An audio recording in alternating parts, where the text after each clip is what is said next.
Stand clear of the closing doors, please.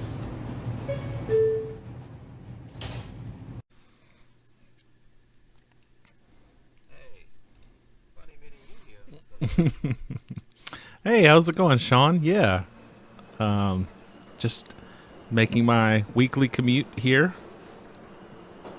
Weekly? Where yes, I would imagine we're gonna meet here weekly if you have the same commute. Well, I don't know about that. Oh man, it's interesting that you're here because I recently finally started watching all the James Bond movies that you've been telling me I need to watch. So which one did you watch latest?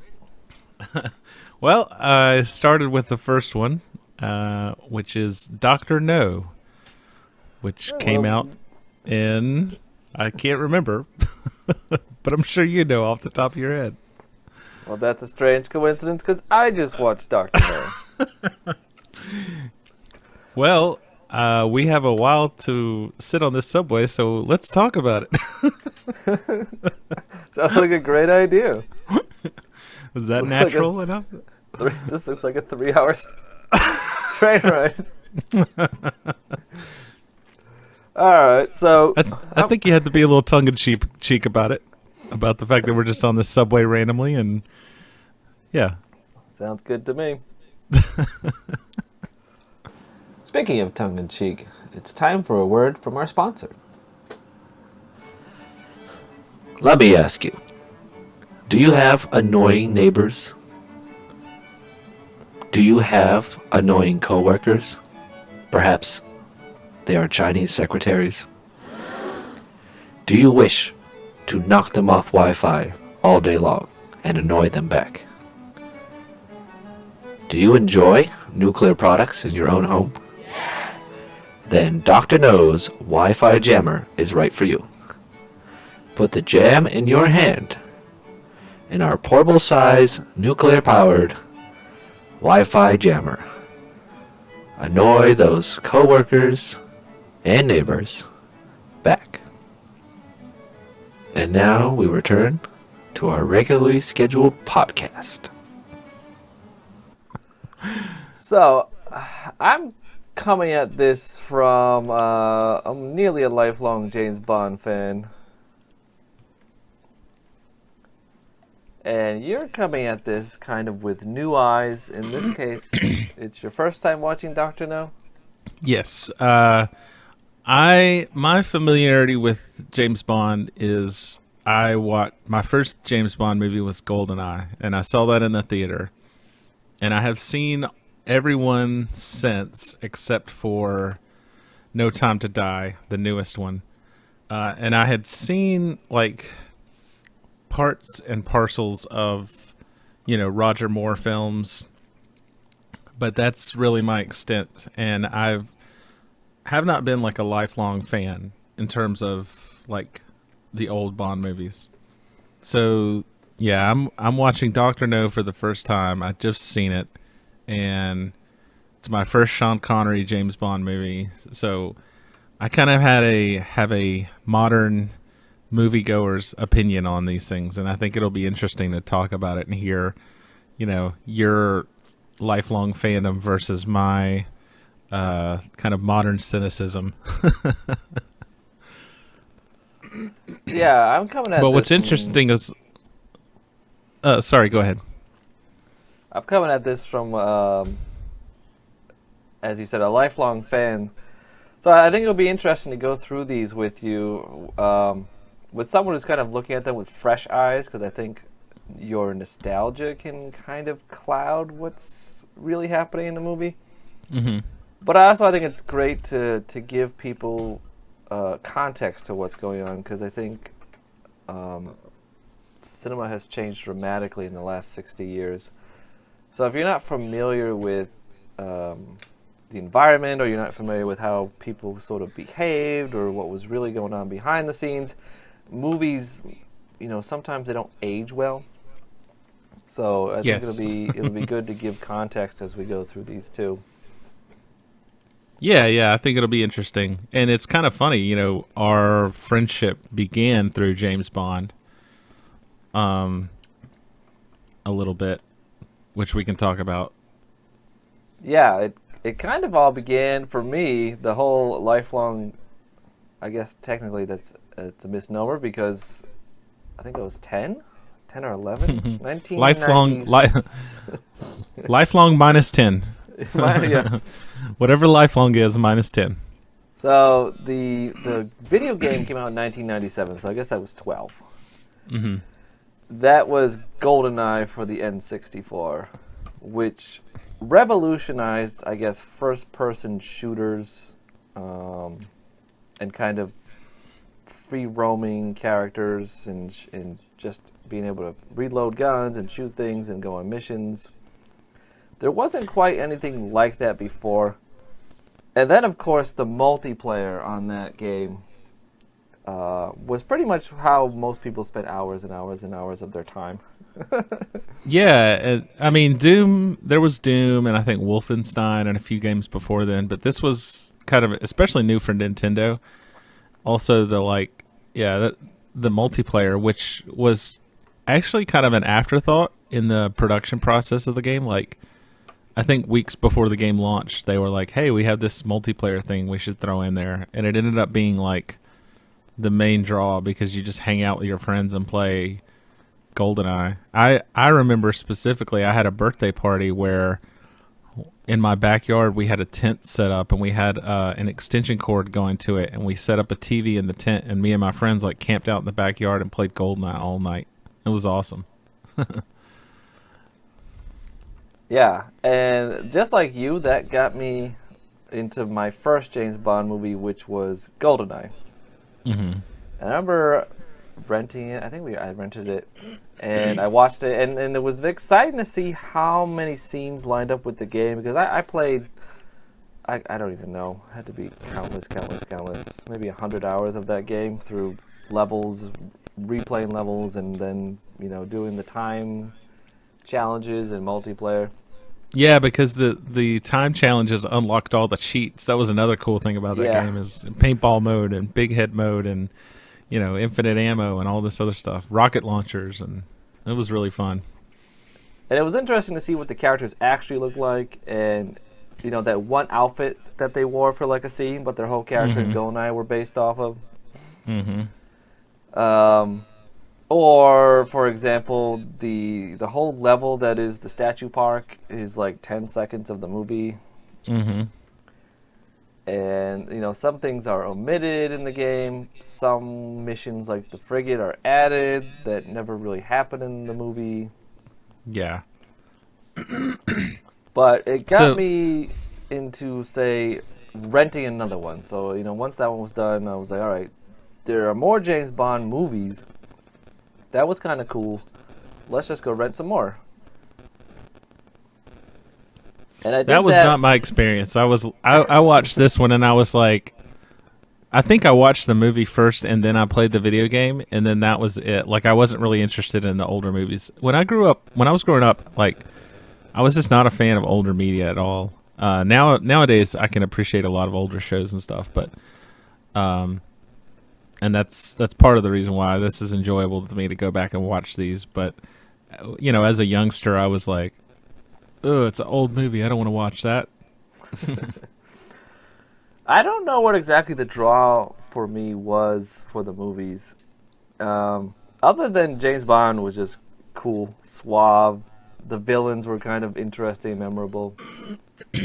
Yeah. Plots were ridiculous. But, I don't know, something just drew me to them that I went back and watched a lot. Well, in the GoldenEye game, they reference a lot of older movies, and there's some even bonus stages built around, like, the Golden Gun and what's this Moonraker laser and stuff like that. So there's a lot there. I can see why you playing the game made you say that, kind of piqued your interest on the older movies. Yeah, I remember my neighbor, for whatever reason, also got into the classics, and we'd watch Jaws together, or Moonraker together. and just laugh all the way through the movie on how kind of ridiculous it was in some parts. Spoiler alert. I haven't seen it yet, so we'll get there, but I'm sure it is ridiculous. James Bond in space sounds amazing. So ever since I was 12, James Bond has kind of shaped my life. And less so now, but definitely more so growing up. And I first started to change how I dressed.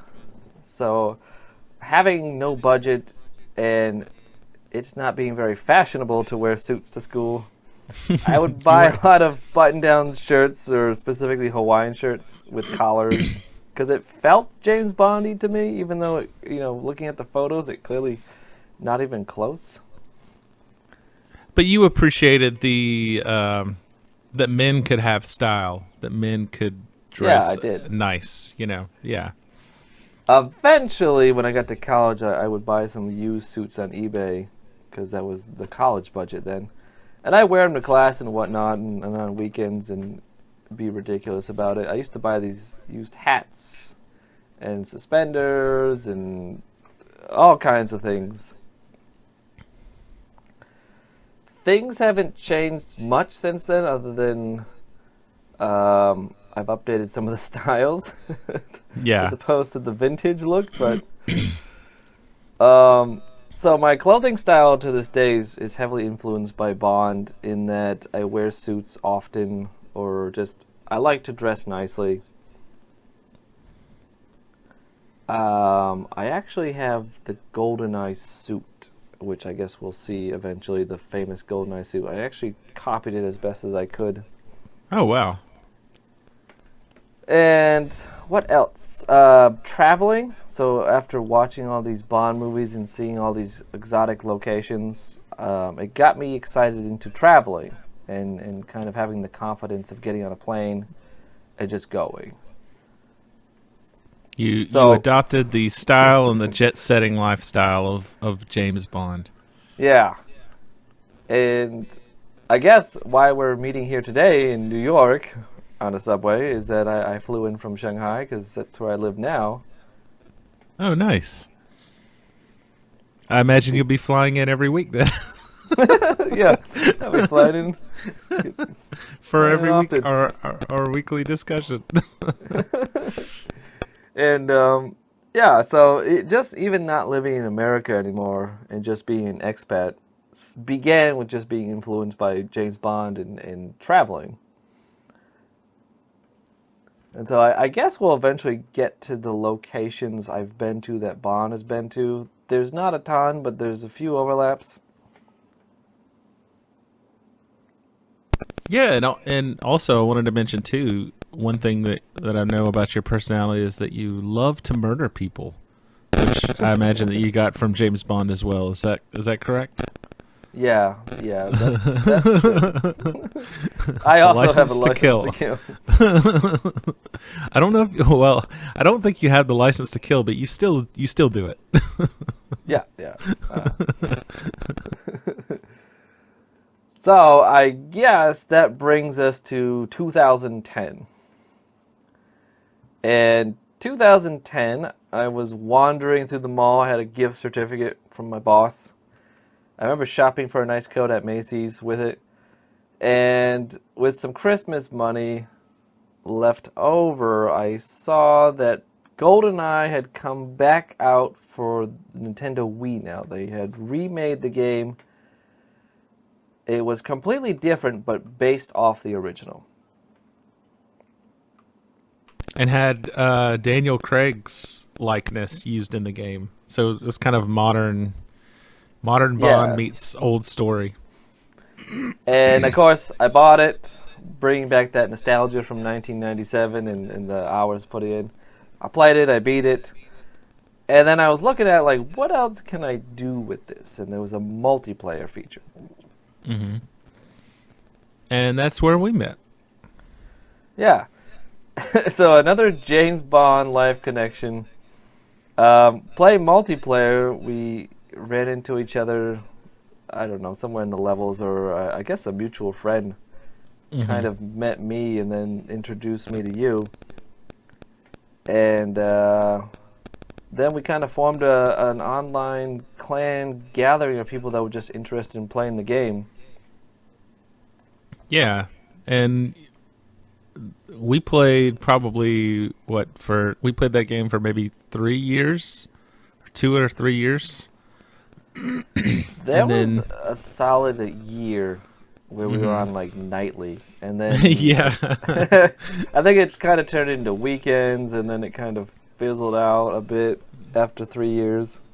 Yeah, but the cool thing about it is we were all we weren't very competitive, so we kind of just joined as just people who enjoyed playing games casually for fun. And so we spent a lot of time on Skype, like just talking and getting to know each other in a chat and stuff like that. So I feel like we kind of grew a good friend group, and we talk to each other a lot even today. And I know you and I, this is our first time meeting in person. Wink, wink. But you've met a few of the members and stuff like that a few times, and so yeah, that's kind of how we became friends. Yeah, it turned into a really positive experience.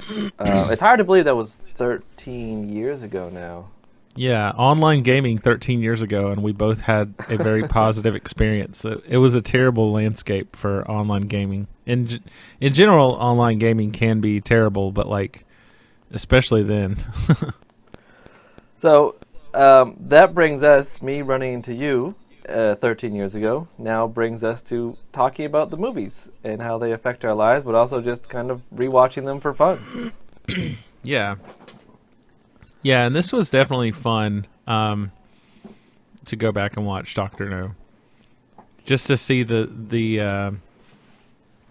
you know, from GoldenEye to Dr. No, how much of James Bond lore like originated in the first movie. And I'm sure we'll get to all the different things that are kind of emblematic of James Bond, but they all originated, or a lot of it originated here in Dr. No.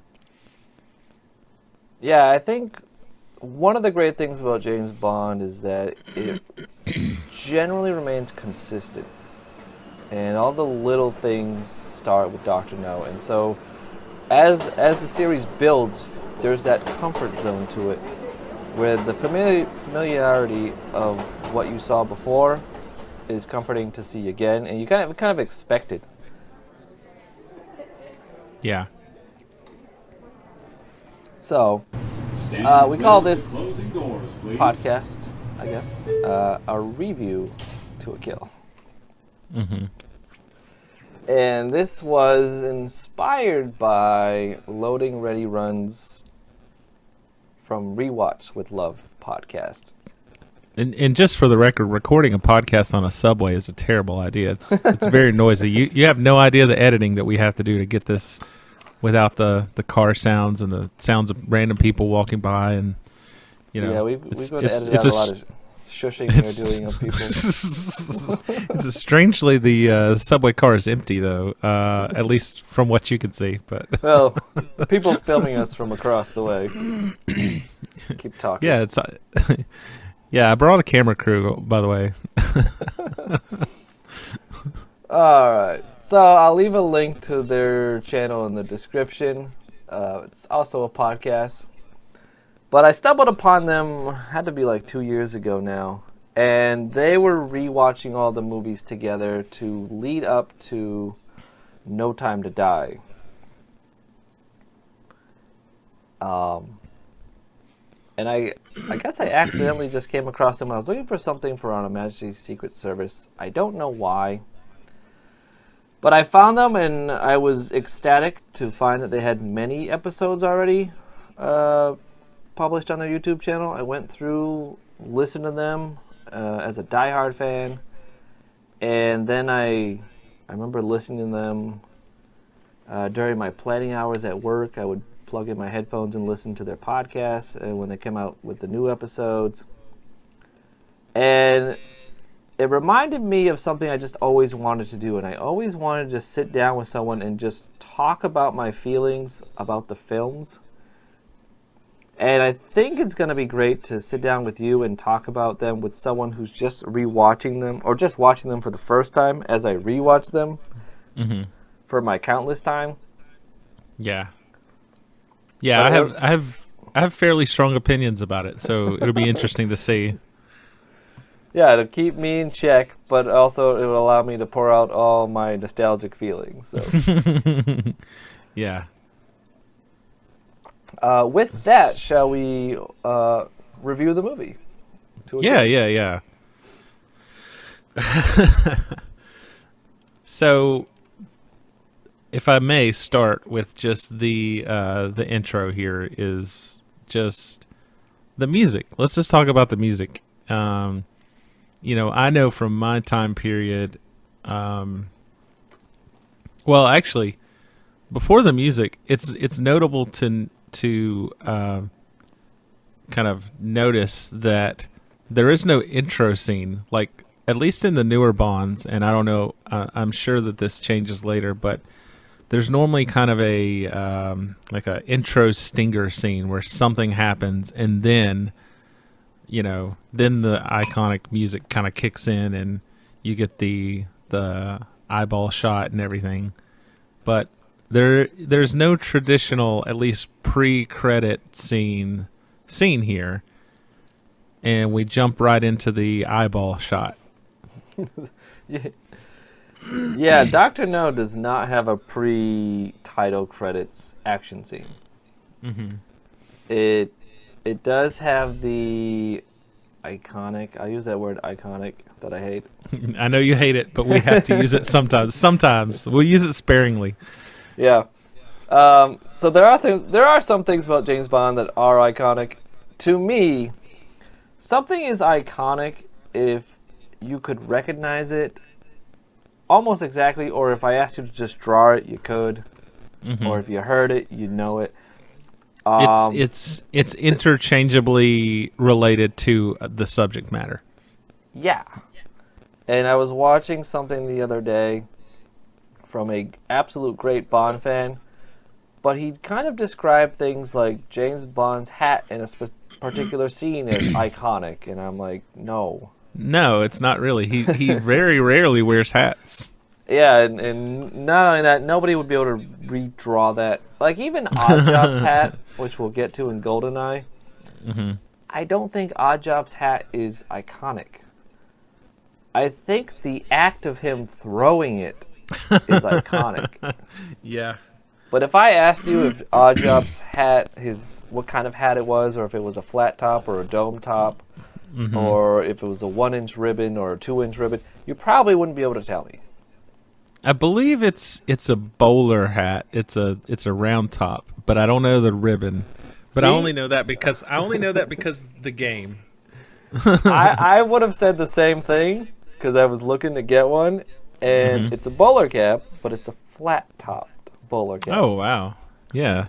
Which kind of goes back to, if I asked you to redraw it, you probably wouldn't be able to. Yeah. You would know that he throws it. You would know it has like a razor underneath it. And I think that is the iconic part of that. Yeah. Well, speaking of hats, this is when they go into the first shot of the movie, the eyeball shot where James Bond kind of walks into center frame. Although this time he doesn't walk into center frame, he does a little hop. Yeah, he hops. So he does a little hop. He's wearing a hat. He's wearing a hat here.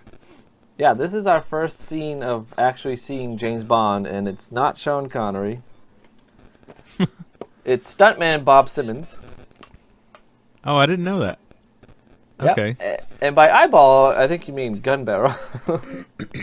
Oh, yeah. Sorry. Yeah. Eyeball, it just goes to show you what I know. Yeah. So we don't get the pre-credit scene. We get immediately put into the gun barrel scene, and it's Bob Simmons. He does the iconic walk by, turns. He does a hop, shoots. He does a little hop. And then we get the blood pouring down. And then we get our funky credits. Yes. This is very, very funky, and the music is great. And this, even though it gets updated, this is going to be a staple of the James Bond movies too, right? Where there's a credit sequence and there's some visual interest on the screen, and the music is playing, and it kind of gets you pumped for what's going to happen. Yeah, this is Maurice Binder who does the pre-title, or does the title sequence here. And these also become, I'm not going to say iconic, but I'll say extremely well-known and famous. Mm-hmm. And they get more elaborate, but even today, when a Bond movie comes out, the credit, they're more CGI now. Mm-hmm. But you expect them, and you're kind of interested in what's going to happen in the background as the title song plays. Yes. Which we don't have in Dr. No. Right. It's just the, it's not a lyric song, it's just music. And you do get some dancing girls. I want to say that a lot of the title sequence here was shot on a soundstage. They actually shot the shadows and put them in. Mm-hmm. So we get the dancing girl shadows. We get now the Three Blind Mice with Three Blind Mice song. So the credit sequence here, I think, has 4 songs? Mm-hmm. Yeah, it starts with the James Bond theme, and then it goes to some weird bongos, congas. Like I decided not as exciting as the James Bond theme. They could have done without the middle one.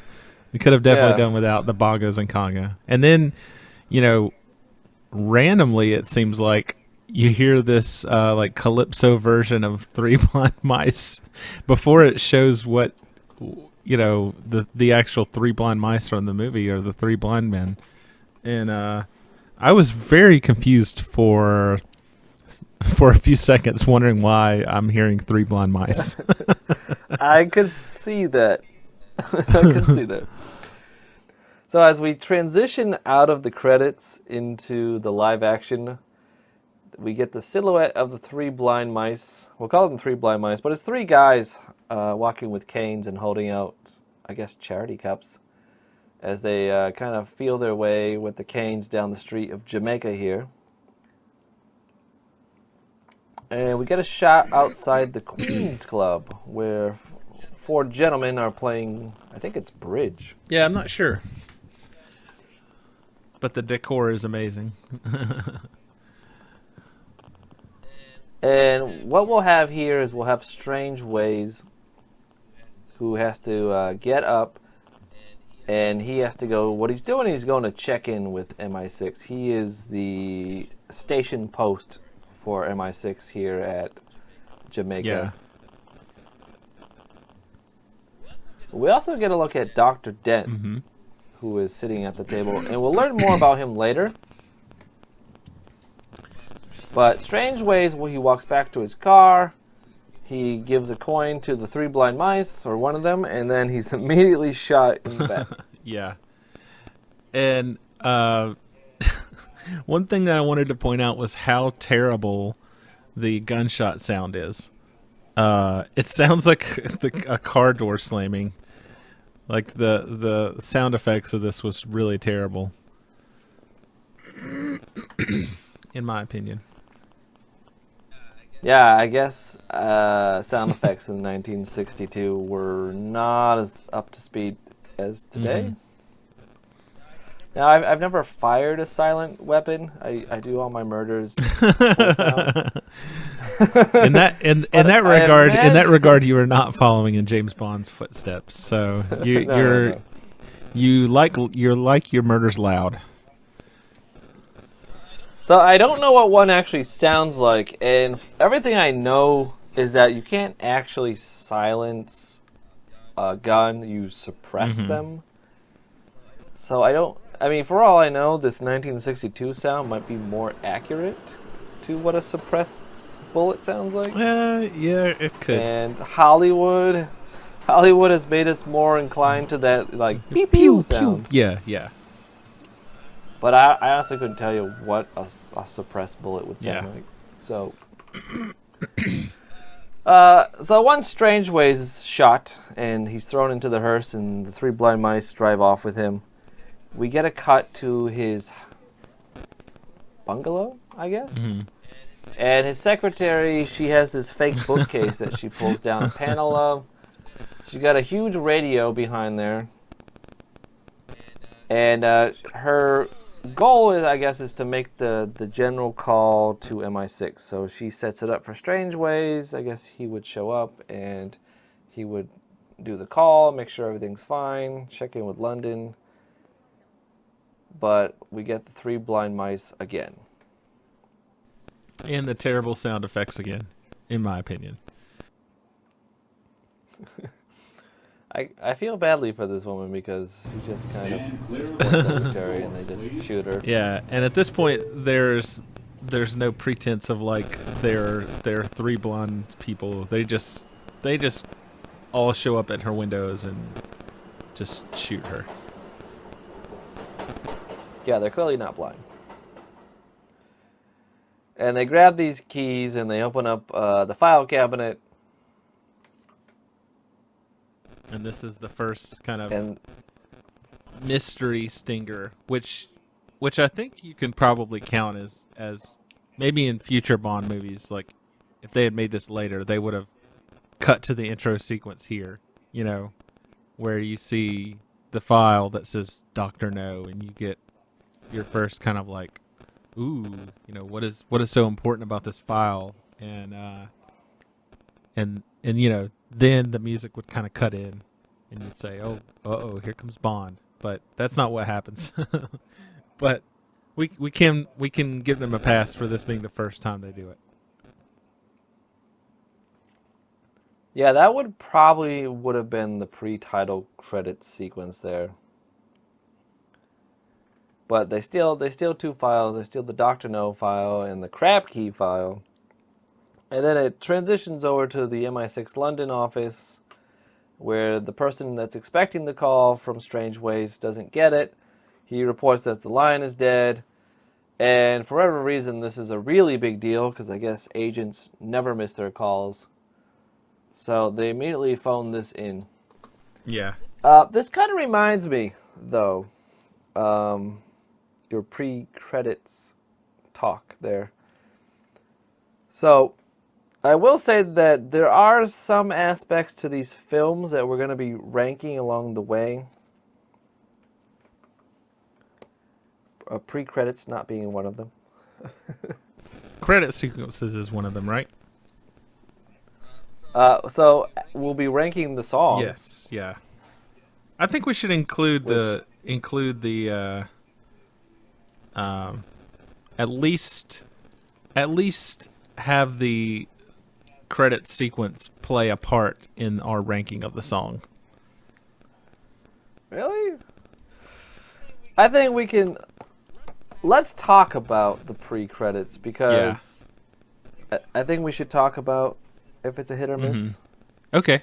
Yeah, so that's fine. We should just say it's a hit or a miss. Because like there are some great pre-credit sequences, Mm-hmm. like the next movie. I won't spoil it, but it's awesome. Okay. But the song is like, man. I got you. To What's me, the next movie? From Russia with Okay, Love? okay. Yeah, that song.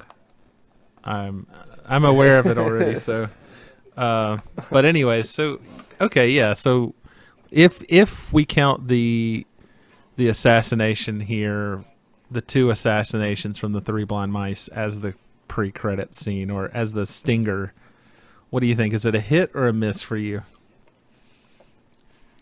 I would say that's a good question. I would say middle of the Oh, road. no. Sets up the villain. I'm gonna say it's a hit. I think it sets up a mystery. It sets up at least a sub villain with the Three Blonde Mice, although they don't really come into play too much throughout the movie. But that's another thing that I know about these movies, is that there's normally a main villain and then he's got his henchmen that have specific kind of there's a niche quality about them, and these guys, I guess their niche quality is that they are modeled after Three Blind Mice, and that you hear the music that comes along with them whenever they're on screen and stuff like that. So, but I think it's a hit because I think it sets up. It just sets up. I won't say it sets up the plot of the movie because we'll talk about the plot later, but it sets up the mystery of the movie, which I think is probably more or less what you want it to do. It sets up a lot of stuff without telling you a lot of stuff. I think knowing what James Bond is capable of in his pre-credit sequences, it's okay. Okay. You'll see right, in the next all right. movie, like the territory we get into where you're like, but I won't spoil it. Maybe you'll I may. think it's terrible next movie. Yeah, maybe in the context of seeing the other movies, I'll think back to this one and reevaluate. But for now, I think it's a hit. So. All right. So we'll evaluate the best song in Doctor No. I don't know, the Three Blind Mice song. Yeah. That's a miss. We'll also be ranking the Bond gadget of the movie, so we'll have to decide what the best gadget he has in that movie, whether it's a feature of his car or whether it's something Q gives him directly. But we'll figure that out together, and then we'll rank it with the other movies. Okay. We're going to rank the villain's plan. So what is the villain's overall plan? Okay. And then we'll rank the Bond girl names. Okay. And just kind of like our hit or miss with the pre-title sequence, we're also just going to point out James Bond's best suit and how we feel about it. Okay. That sounds good. All right. So with Dr. No, there's not going to be a lot to rank, but we'll talk about it at the end of what we think. Yeah. I guess for now, the Three Blind Mice song is number 1. Yeah. Yeah, I think I'm going to give them kind of just to be able to keep track of it, give them a 1 through 10 ranking, or 1 through 10 rating, where 10 is, amazing and 1 is terrible. And I may move these numbers around, but that just to help me kind of keep track of what I thought about these things. And so for me, the Congo music and the Blind Mice song is like a 3.4 out of 10. Like, it actually bummed me out after the James Bond theme song went off. Yeah. All right. So one thing that's kind of interesting about this film is that it came out in October of 1962, and they started filming it in January of 1962. This is a very quick movie production. Yeah. I don't know if that's So they filmed typical for the time or everything. not, but that is, at least in today's standards, I mean, movies start production like 2 years before their release, and they usually wrap filming a year before it's released, so it takes a year to film a movie sometimes, and then sometimes longer depending on it, and then they'll do editing and reshoots and stuff like that. So like, yeah, a 10-month production cycle from start of filming to release is crazy. Yeah, that is an incredible turnaround. Usually, films will also have like 6 months of marketing and whatnot. Yeah. So after the missed call from Strangeways at the MI6 headquarters, we get someone going to a casino and looking for James Bond. Yes. And this is And an amazing scene here. yes, this scene slowly reveals James Bond in a series of hand shots. Yeah, and I think they're playing Baccarat, yeah. but I'm not entirely sure here. And we get at least one hand where we don't even see James Bond, and we kind of meet Sylvia Trench first. Yeah, Sylvia Trench is playing against James Bond in, I think, Baccarat. Yeah. But they're going back and forth. She loses, and she has to write him a check. Which is hilarious. Yeah. And so she introduces herself as Sylvia Trench. Mm-hmm. And then she says, and you are And- Mr. Bond. James Bond. Yes. Where we get our I guess this is another really iconic thing, because you could redo it and you'll know it if you heard it. But it's one of the cinema's most famous lines, I would say. Yeah. And it's all done because of how this woman introduces herself. She sets him up to introduce last name first and then first name. Yeah. Full name. Yeah. Yeah. So, and then we finally also get, when he does that iconic line, we also get his face. So we get Sean Connery. Which is amazing because he's got this cigarette like literally hanging off of his lip from a spit bubble maybe. It's like, I mean, it's hanging on by a thread. Yeah, and the editing in the scene is kind of weird too, because when it cuts to Sylvia, his cigarette's in his hand and his hand is on the shoe. But when it keeps cutting to his face, his hand is holding the cigarette near his mouth, but it goes back and forth. So James Bond is wearing his tuxedo. We'll see James Bond in a tuxedo for many films, all the way up until the latest one in No Time to Die. It seems like he's always wearing a tuxedo, but it begins here with Dr. No.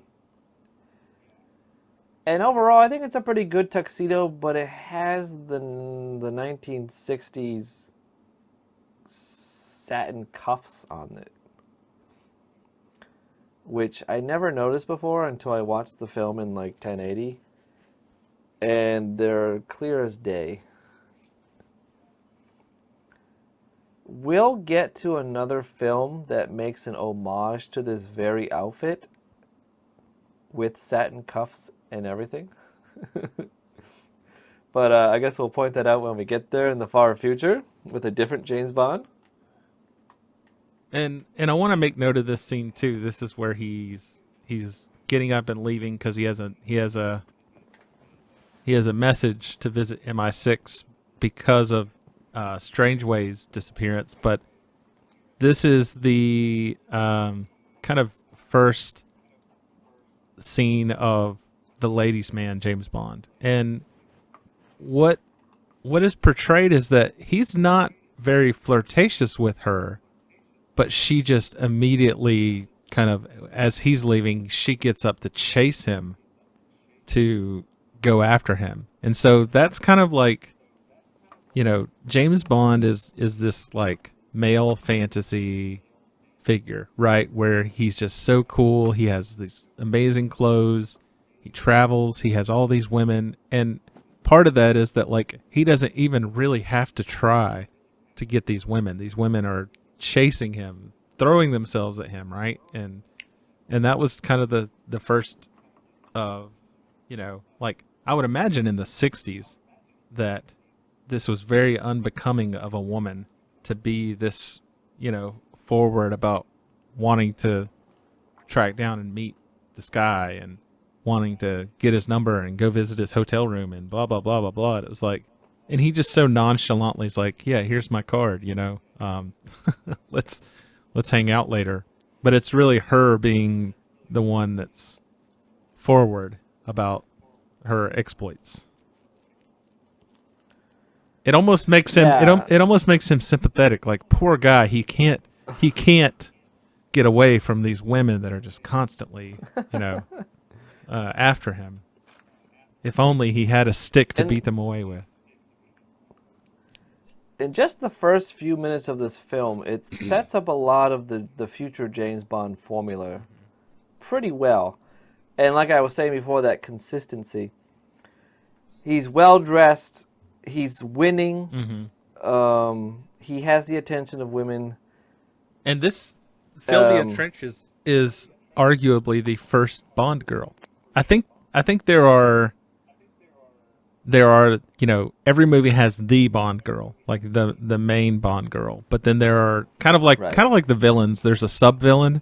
There's a slew of sub girls, and Sylvia is a sub Bond girl, and the first one we ever see on film. So she's great. From my understanding is that they wanted to give Bond a regular girlfriend. Mm-hmm. And we will see Sylvia Trench again in another movie. Oh, okay. But that idea kind of fizzles out, and she doesn't stay the regular girlfriend. But yeah, she begins here.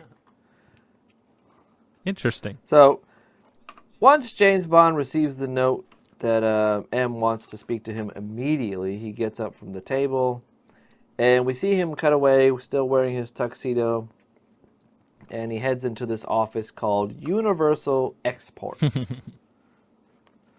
And he opens the door, and we finally get a glimpse of an iconic character, Miss Moneypenny, played by Lois Maxwell, who will play Moneypenny all the way up until, I want to say, License to Kill. Okay.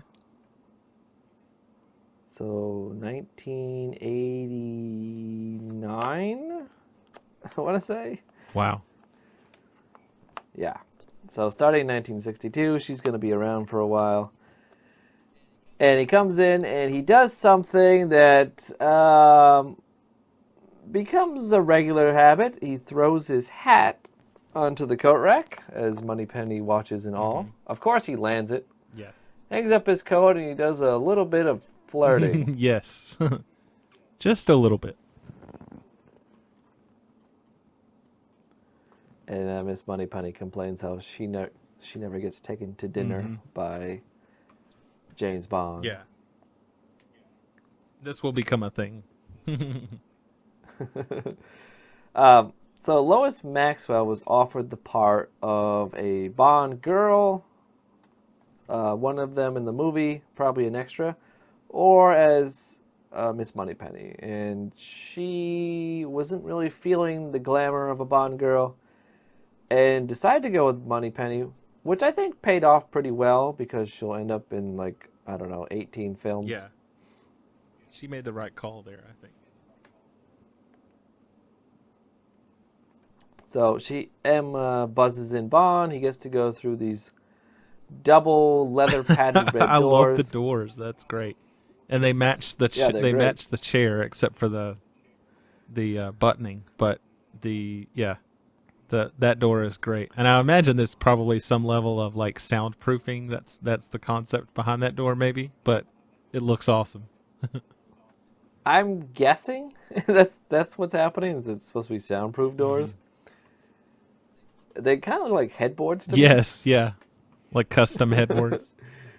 Yeah, if you had a red leather fastened headboard. So, I would add now that I'll add in a couple of things from the book that are different or the same. So I read the books. I read the series of books. I want to say, oh boy, maybe 2021, 2020. And I read them in the order that they were written, not with the exception of The Man with the Golden Gun. That was my first one. But after that, I read them in the order in which they were written, in which Dr. No, I think, is the 6th book. Yeah. So there's a lot already happening that's going to be different, and I'll touch upon that. But one of them is that Strange Ways is he wears an eye patch for one, but he doesn't radio in, and it takes M a few weeks to finally send James Bond to go check out what's happening. And to me, that kind of makes more sense. I feel like people might miss a call here and there. I don't know if I would immediately send an agent out if somebody missed a call. Well, I think in the movie, wasn't it that his secretary was like mid conversation with MI6? I don't think so. That's a good point. She does. I know she dials in and she says, "What? Wait for transmission." Something like that. Yeah. That was But, I mean, that also, was like, my that could be takeaway. technology. I mean, even modern day Wi-Fi is not reliable. I couldn't imagine 1962. What was it? Radio waves? Yeah. Well, they do mention like, was it a technical problem? And they say no, it was not. So, I think that in the movie is kind of why we're like, okay, well, we lost connection, and there was no technical problem. So, Okay, so that's a good point. Yeah, maybe. chalk one up for So me. I'll also add, spoil alert, if you haven't read the book, go read them before you listen or skip ahead here. But the book that comes before Dr. No is From Russia with Love. And that book ends on a cliffhanger where Bond is kind of beaten and poisoned, and you don't know if he's going to survive. Dr. No begins with Bond getting a doctor's clearance and being refit for service. And so he gets called into this assignment to go check on another agent in Jamaica. And Bond thinks it is a cushy assignment because he kind of failed his last one. He kind of didn't come back successfully. He was compromised. So, and that's a big theme of that book, is that he's constantly second-guessing himself and trying to rebuild courage. But he's initially disdained with getting the assignment because it's, an island, a tropical island to go, check out someone else. Ah, I see. So it feels like kind of a punishment or a we don't trust this guy anymore. Yeah, exactly. You mentioned him being compromised, which is going to be a theme across this movie of is James Bond a good spy?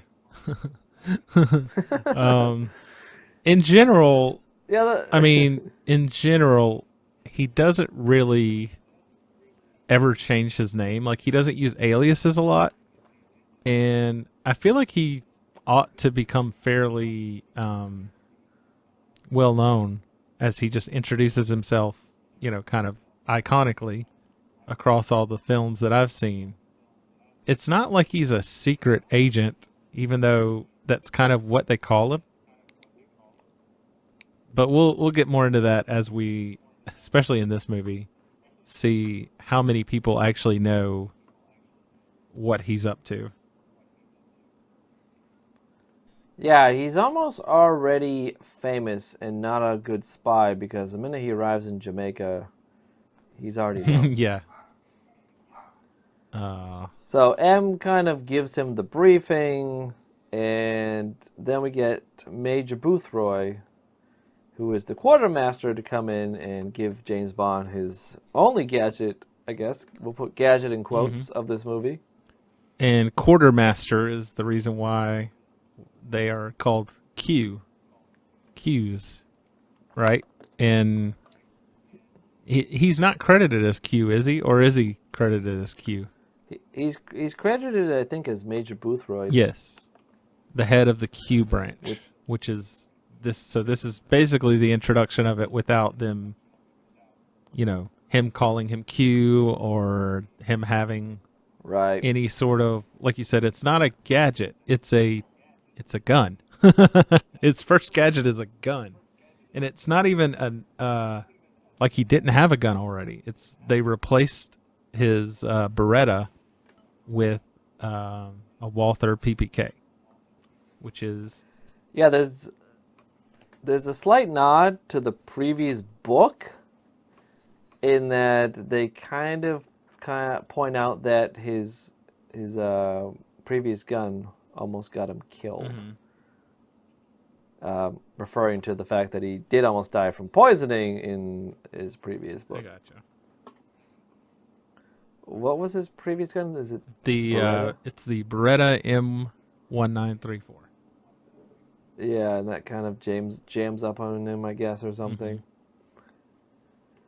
I want to say, and I think somebody out there will know the correct answer, but there was something always weird about Bond either not having the Walther PPK or having the Walther PPK. Either he had the wrong gun in the books, and then he finally got the right gun, and then by the time this movie came out, that was the right gun, and that's why that scene's in there, or something like that. Yeah. Somebody would better be able to explain that, because I don't know.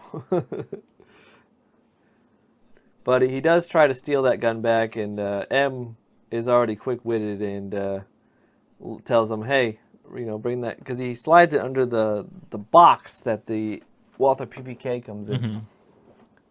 And M calls him back and says, hey, better leave the Beretta. So let's talk about M. Is M played by the same person throughout the next few movies, or does he switch around?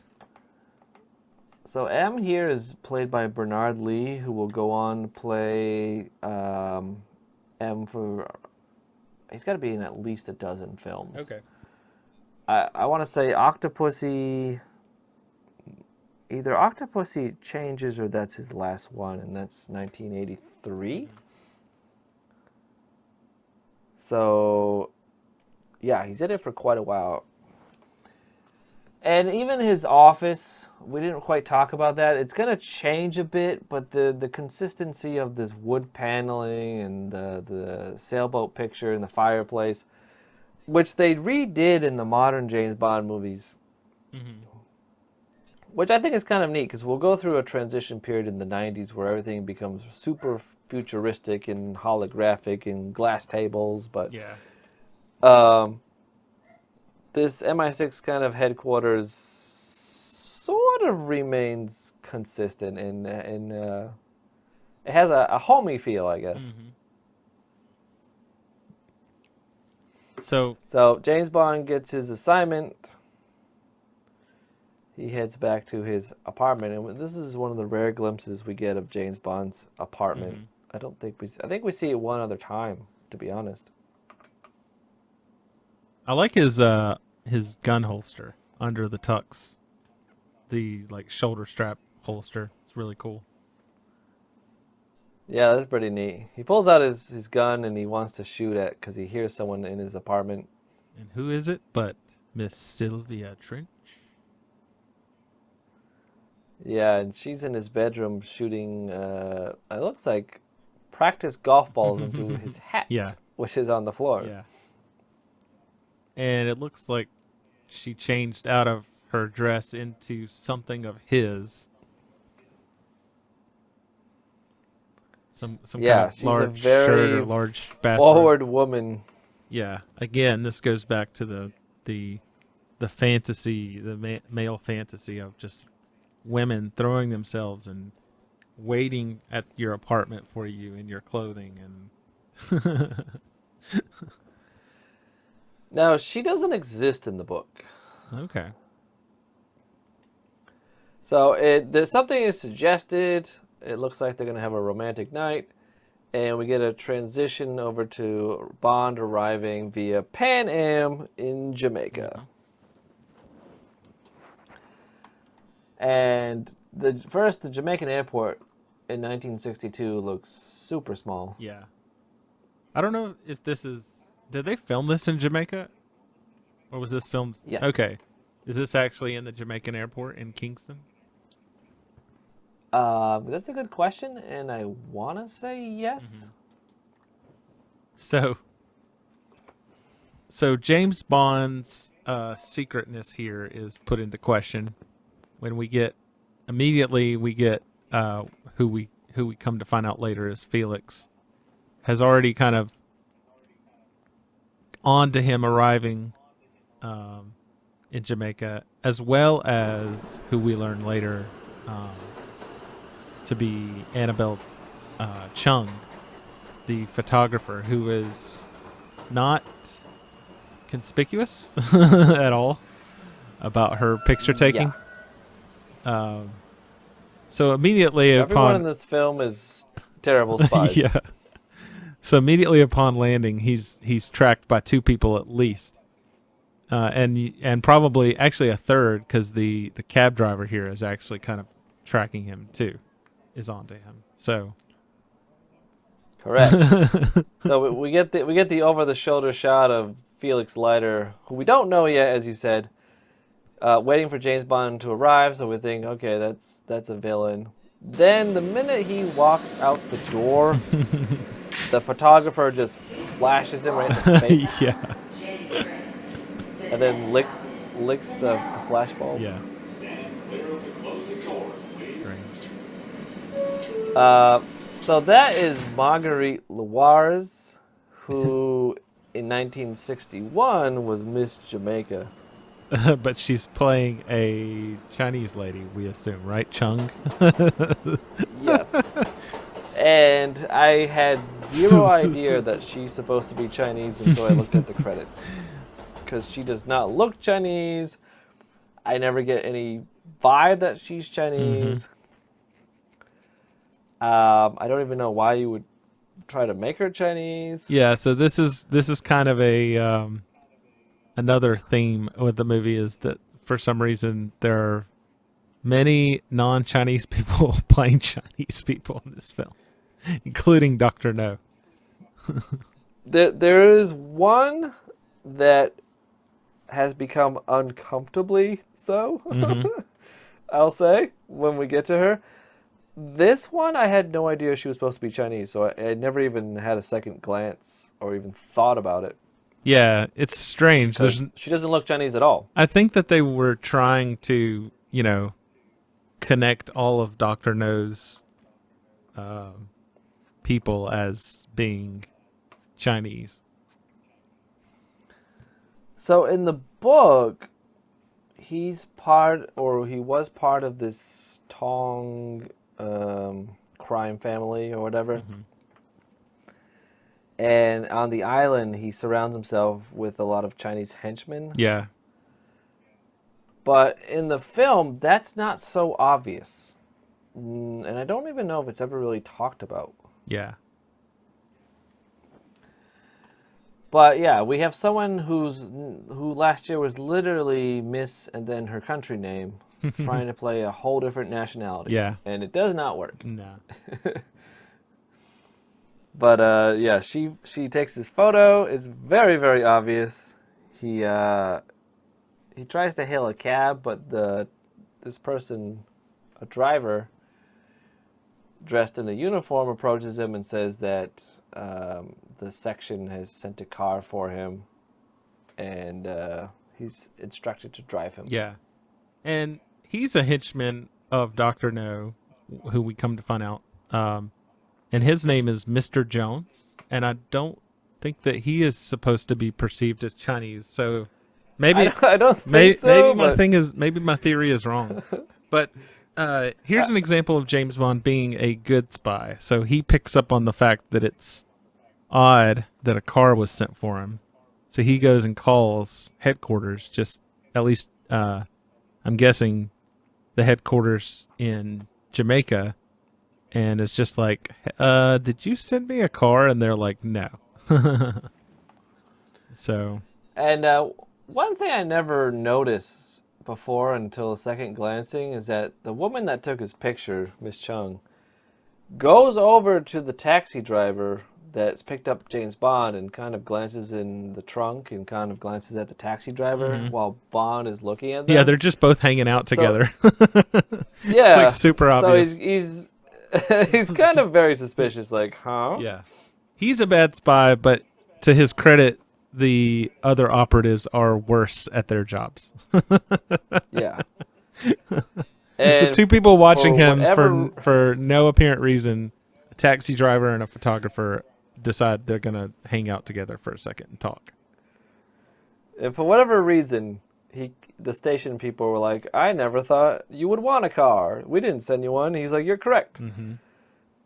As someone that's traveled to tons of places, there's nothing better than having a car ready for you Yeah. and just hopping in.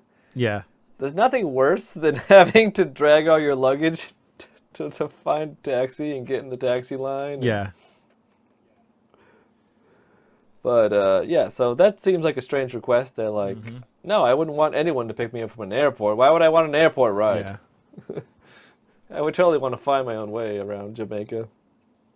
So they head off and they get followed by Felix and a driver. And we get a really good, what do I want to say? It's like a really good representation of like early 60s cars, late 50s. Yeah. Like these are some nice cars that I wish I had. Oh, yeah. Yeah, these are super nice. And we get The horizontal speedometer. Mhm. And we get the, very typical green screen driving that was kind of common. And it's very interesting because at least in this scene, you've got in Bond's car, they start flying down the road to get away from who's chasing them. And both the driver and Bond are wearing hats, and the hats don't go flying off, even though they're in a convertible. We also get what will happen a lot in the early Bond movies is sped up camera footage. So as he pulls off to the side, the camera sped up a bit there. Yeah. Yeah, it made him look like a lot faster. So he, as they pull off to the side, Bond is onto this guy, pulls a gun on him, and basically, tells him he's wise to the ruse. But here we are. We have Bond being a terrible spy again. So the guy reaches for a gun and he slaps it out of his hand. He reaches in the glove box. And he lets the guy have a cigarette. Is that right? The guy asks for a cigarette. Oh, well, first there's a fight. There's a little bit of stunt work. Yeah, he kind of tries badly to hit Bond, and Bond kind of just throws him around a bit. Yeah. Punches him in the face a bit, and then he's like, all right, I'll tell you everything, but before I tell you everything, can I just have a smoke? Yeah. And Bond's like, yeah, sure. Why not? Have one of your own. I'll have one of mine. And it ends up containing a cyanide capsule in it that he bites off and immediately dies. To hell with you. That's what his last words are. For no reason. Just he. And that's supposed to give us the sense that whomever this guy is working for is so bad that people are willing to kill themselves for instead of revealing any information about them. Yeah. Which, of course, we know is Dr. No. Yeah. So this will lead to, I think, what is my favorite Bond moment in this movie. And he takes the taxi, the driver, he puts the driver in the back, and he drives to the government house. And the guy is dead in the back of the car. He's got like a little bit of pooling of blood in his mouth. Yeah. And he shows up, and he tells the guy, he says, Sergeant, make sure he doesn't get away. And he steps out of the car and goes inside. And the sergeant kind of nods and he looks over. And he then does like almost like a double take. Yeah. And he grabs the car with both his hands and he leans in to kind of look. Yeah. I think he realizes that this guy is dead. Yeah. Like, I think it's... he looks at him even farther and he turns his head. He does like a rubberneck at Bond who walked off. Yeah. I think it's very interesting. But the uniform he's wearing is super nice. I don't know. I just like that the sergeant's uniform. The white. I don't know. I dig it. I don't know if that's a British thing or a Jamaican thing, but yeah, he's got quite the white uniform. Mhm. But Bond goes in and he points out that this guy had cyanide cigarettes. Do we want to stop here and talk about what Bond is wearing, because we didn't really mention that when he arrives at the airport, but he's got you could probably describe this better, but it's a gray suit with looks like a kind of like a navy knit tie. And he's got his hat. Yeah, I think okay, so Bond is known for being suave and well dressed. And I think he and even the station master here, they're all overdressed. Like the uniformed guard that comes into a system is wearing shorts and short sleeves and a very baggy uniform. Yeah. He's wearing a full suit Yeah. with knitted tie. Yeah. So he's going to be And- very hot. Yeah, it seems slightly overdressed, and I'm assuming 1962 Jamaica wasn't flush with air conditioners. Yeah. Everywhere. I will say, between the two suits of James Bond and the station master, I think the station master looks better. I think he's got his suit has more personality. He's wearing like a darker suit, and he's got a pink shirt, and the tie is kind of like this stripy, contrasting color tie. And Bond's just kind of looks very normal. I don't know. I'm not a fashionista guy like you. Like you're more into suit fashion, but I don't know. I think Bond looks more professional, but I think the other guy looks more stylish, if that makes any sense. I like. Also, So Bond's I hat think does not Bond's- match his suit. It's got like an olive hat. No, it does not. It's got like an olive hat. I think Bond's jacket fits him better than the station master's. But I like the station master's pink dress shirt. Yeah. On his, it's almost like a black jacket. It's a super dark gray one, whereas Bond is like a really light gray suit. Yeah. Yeah, but I don't know yeah. if you. Definitely both overdressed. I don't know if that's in the contention for Bond's best suit in the film, but it's nice. It's not bad. It's just nice. It could be. Okay. It's definitely well tailored. Yeah. And he'll do the for whatever reason, when he gets out of the car in the next scene, he'll button his bottom Yes, button. I noticed that, and I know that you're not supposed to do that, and I remember that, and I said, "Hold on." Later he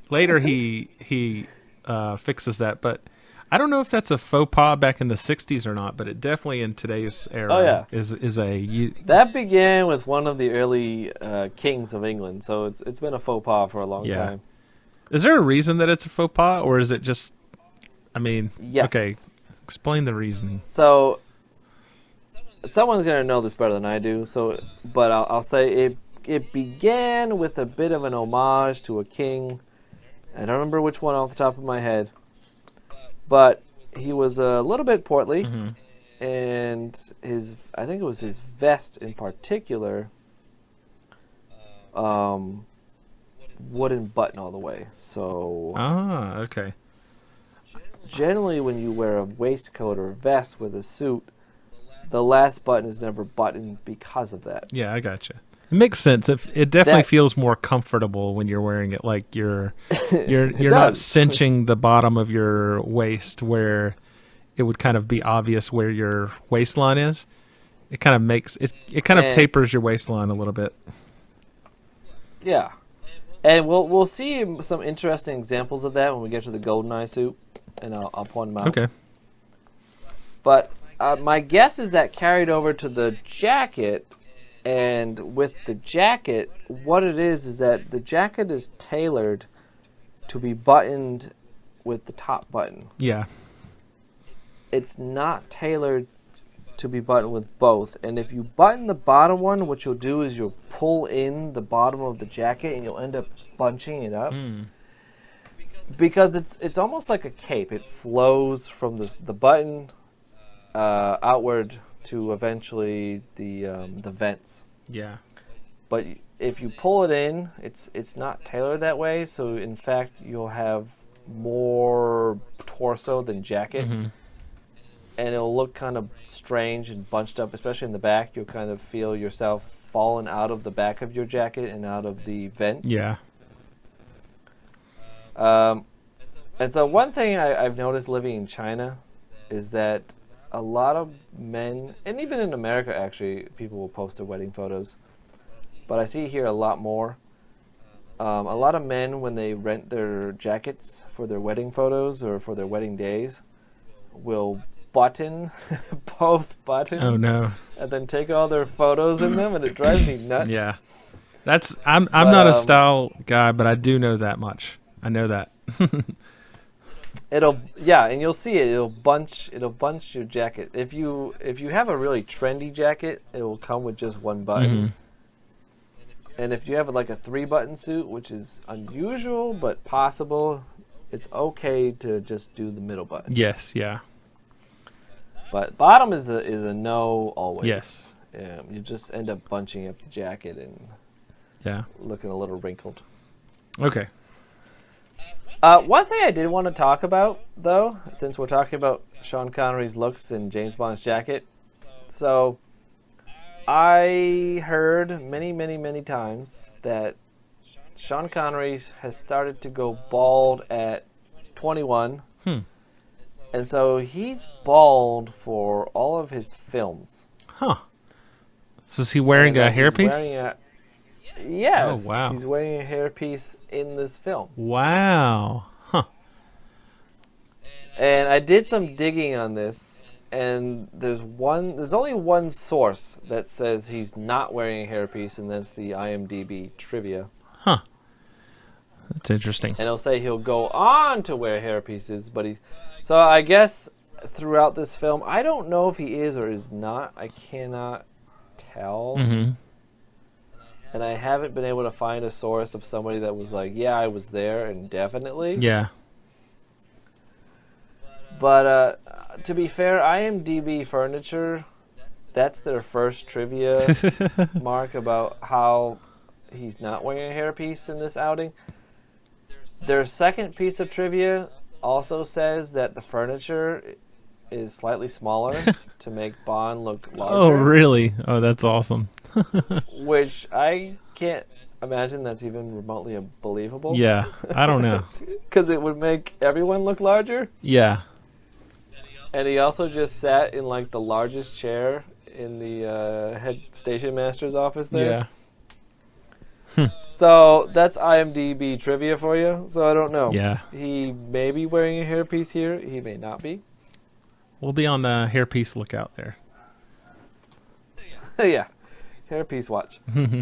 So from the headmaster's office, or head station master's office, they take a trip out to Strange Ways to see where the secretary was murdered. Mm-hmm. I kind of wonder where they put Strange Ways' body. We don't know, do we? Did the 3 blind mice take them? Yeah, they threw him into the hearse. Oh yeah. I'm not sure what they did with it. Well, they also grabbed his secretary's body too. So, yeah, we're not sure what they did with him. Okay, so we don't know. We know there's blood on the carpet. So there's suspicion of a murder, and while Bond is there, he finds a photo of Strangeway and Quarrel.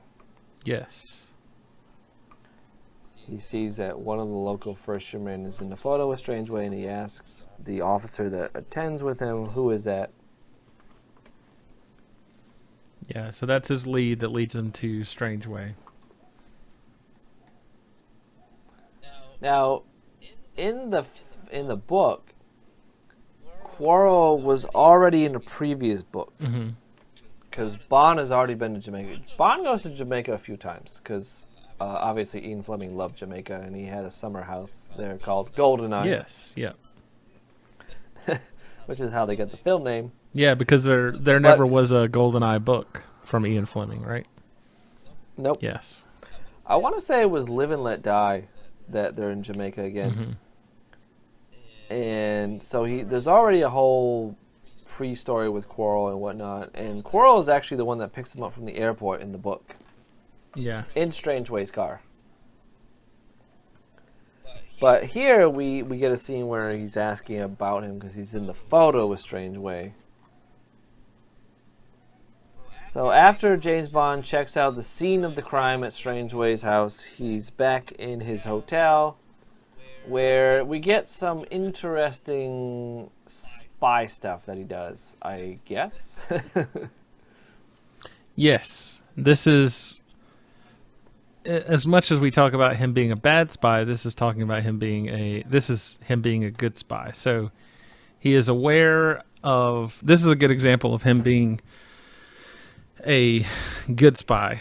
So he's handed a drink by the, I guess the, I don't know, what do you call this guy? The doorman or the, Bellhop? Bellhop. Yeah, like room service Something guy. like that. So he's a little bit suspicious of it, so he doesn't drink that. He sniffs it, and then he also kind of starts setting up his room for his absence, which includes putting a hair across the closet to see if anybody goes into his closet, and then also putting some talcum powder on his briefcase to see if anybody fiddles with his briefcase.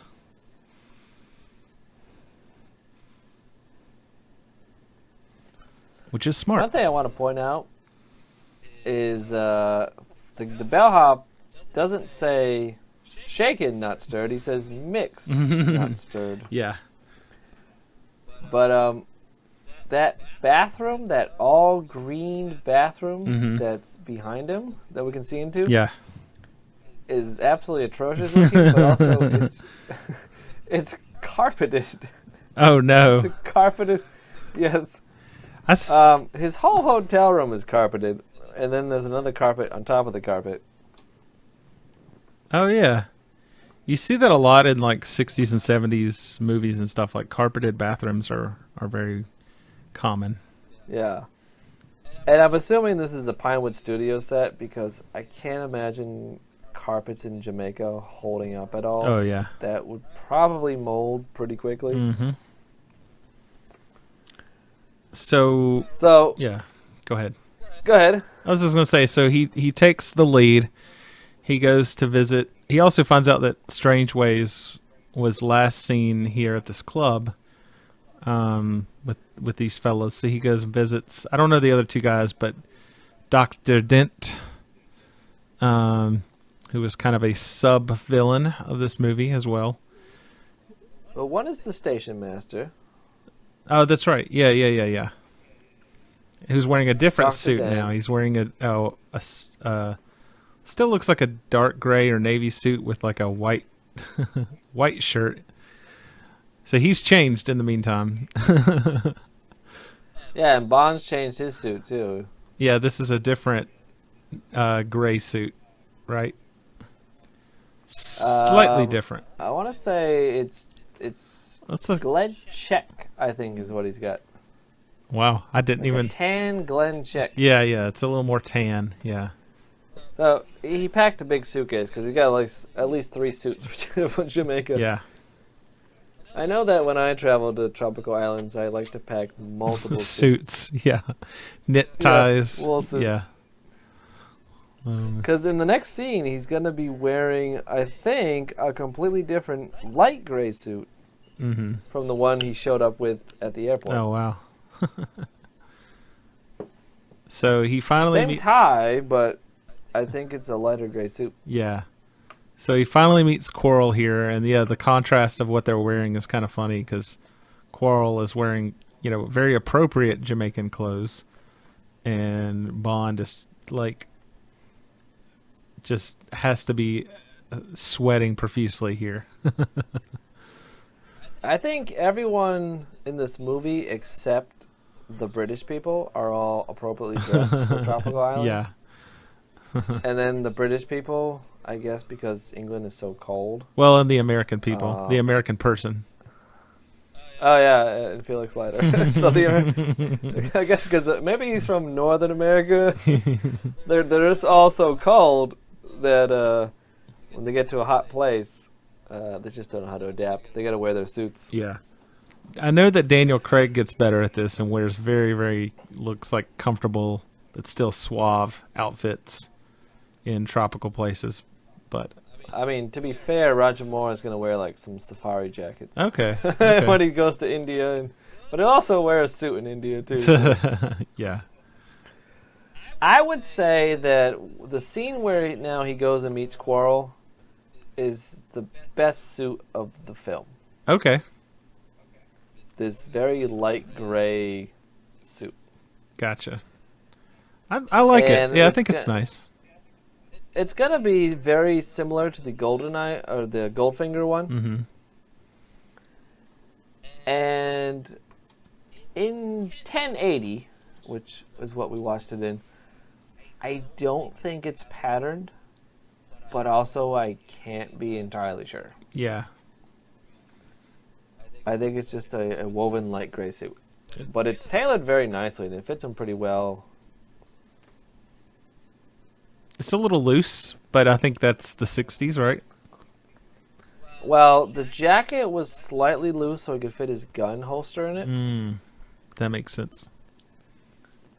And one thing you'll notice, too, is that he has plastic buttons on his suit. I did not And notice that. If you got 1080, you can do. He's going to have plastic buttons on his suit for a bit because plastic became kind of a new novelty in the 60s and late 50s. Mm-hmm. So having plastic buttons on a suit was like hoity-toity. Yeah.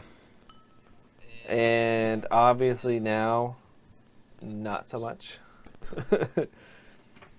So before that, you would have wanted horn buttons or bone buttons or what was another one? Ivory, I guess. Ivory buttons or shell buttons. Yeah.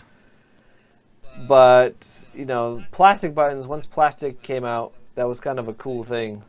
And now, today, if you've got plastic buttons on a suit or coat, it's probably cheap or mass-produced and not something you would want your tailor to be putting on.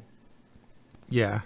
And these are assumed to be tailored jackets by James Bond, or by someone that James Bond is wearing. So, sporting plastic was cool in the 60s, not so cool today. Yeah. So here we also meet Puss Feller. Strange name. So yeah, he meets up with Quarrel. He recognizes him from the photo. He's kind of like, hey, what's the deal? Why are you hanging out with Strangeways? Mm-hmm. They meet up at Puss Feller's bar and restaurant. So Quarrel says, all right, let's go to the back.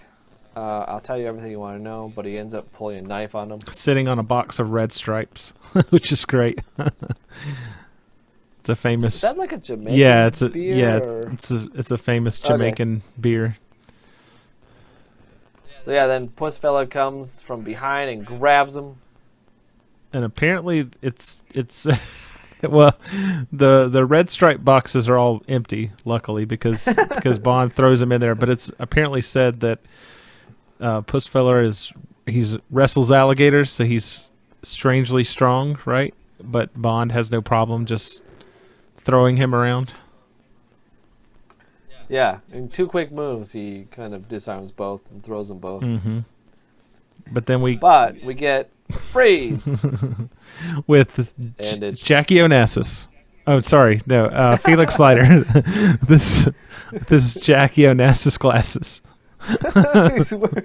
He's wearing some fantastic sunglasses. I think they call these cat eyes. Yeah, they're very, in my opinion, I think like they're very feminine, but maybe in the 60s that was kind of the style. I don't know, but he pulls them off well. Sure. in the American that's also wearing a full-on suit. Yep. With plastic buttons. He's got a tan suit. Does he have plastic buttons? I can't tell, but they kind of look plastic. I don't know.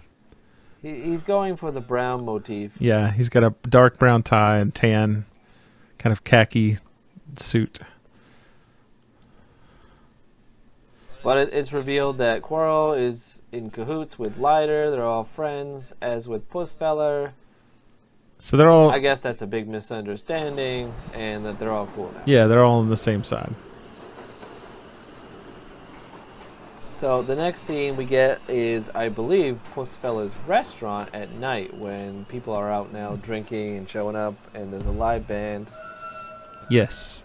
And I believe this band is called Byron Lee and the Dragonaires, which is amazing. What an amazing name. Yeah, because the Dragonair will become a Pokemon in 50 years. Yes. So they all sit down, kind of, recap the mystery of what happened to Doctor Strange, or not Doctor Strangeway, but Strangeways, which to this point, which is what, maybe about an hour or maybe a little less than halfway into the movie, is really the driving plot, is like what happened to Strangeway. And so they kind of combine all their information. Quarrel has a little bit of information where he took Strangeway, but they did not go to Crab Key, which is an island that they start kind of discussing. And as they're discussing it, along comes Annabelle Chung again, taking pictures, very, very conspicuously, very in. And I wanted to mention too, this is the beginning of James Bond kind of ordering Quarrel around. He could have easily just stood up and got this lady, but he said, Quarrel, get her. So Quarrel is kind of like not management, so to speak. So they grab Miss Chung here, who's again supposed to be representing a Chinese national. And I've never noticed this before, I guess, until kind of moving to China and watching it again. But she's wearing a qipao, or a Chinese traditional dress. Mm-hmm. But once again, looks nothing like a Chinese person. And I don't know, the first 10 times I watched this film, it never dawned on me that she's supposed to be Chinese. Yeah, it seems like they try to do a little eye makeup, but that's about it. Yeah, it also never dawned on me she's wearing a Chinese dress. I had no idea this was one until I moved here, and I was like, oh, okay, that's obviously one. So terrible spying again. So she's clearly, or at least the movie is telling us that she's supposed to appear as a Chinese national. We find out, Crab Key is owned by a Chinese national in the same, scene. So you have this Chinese national just running around kind of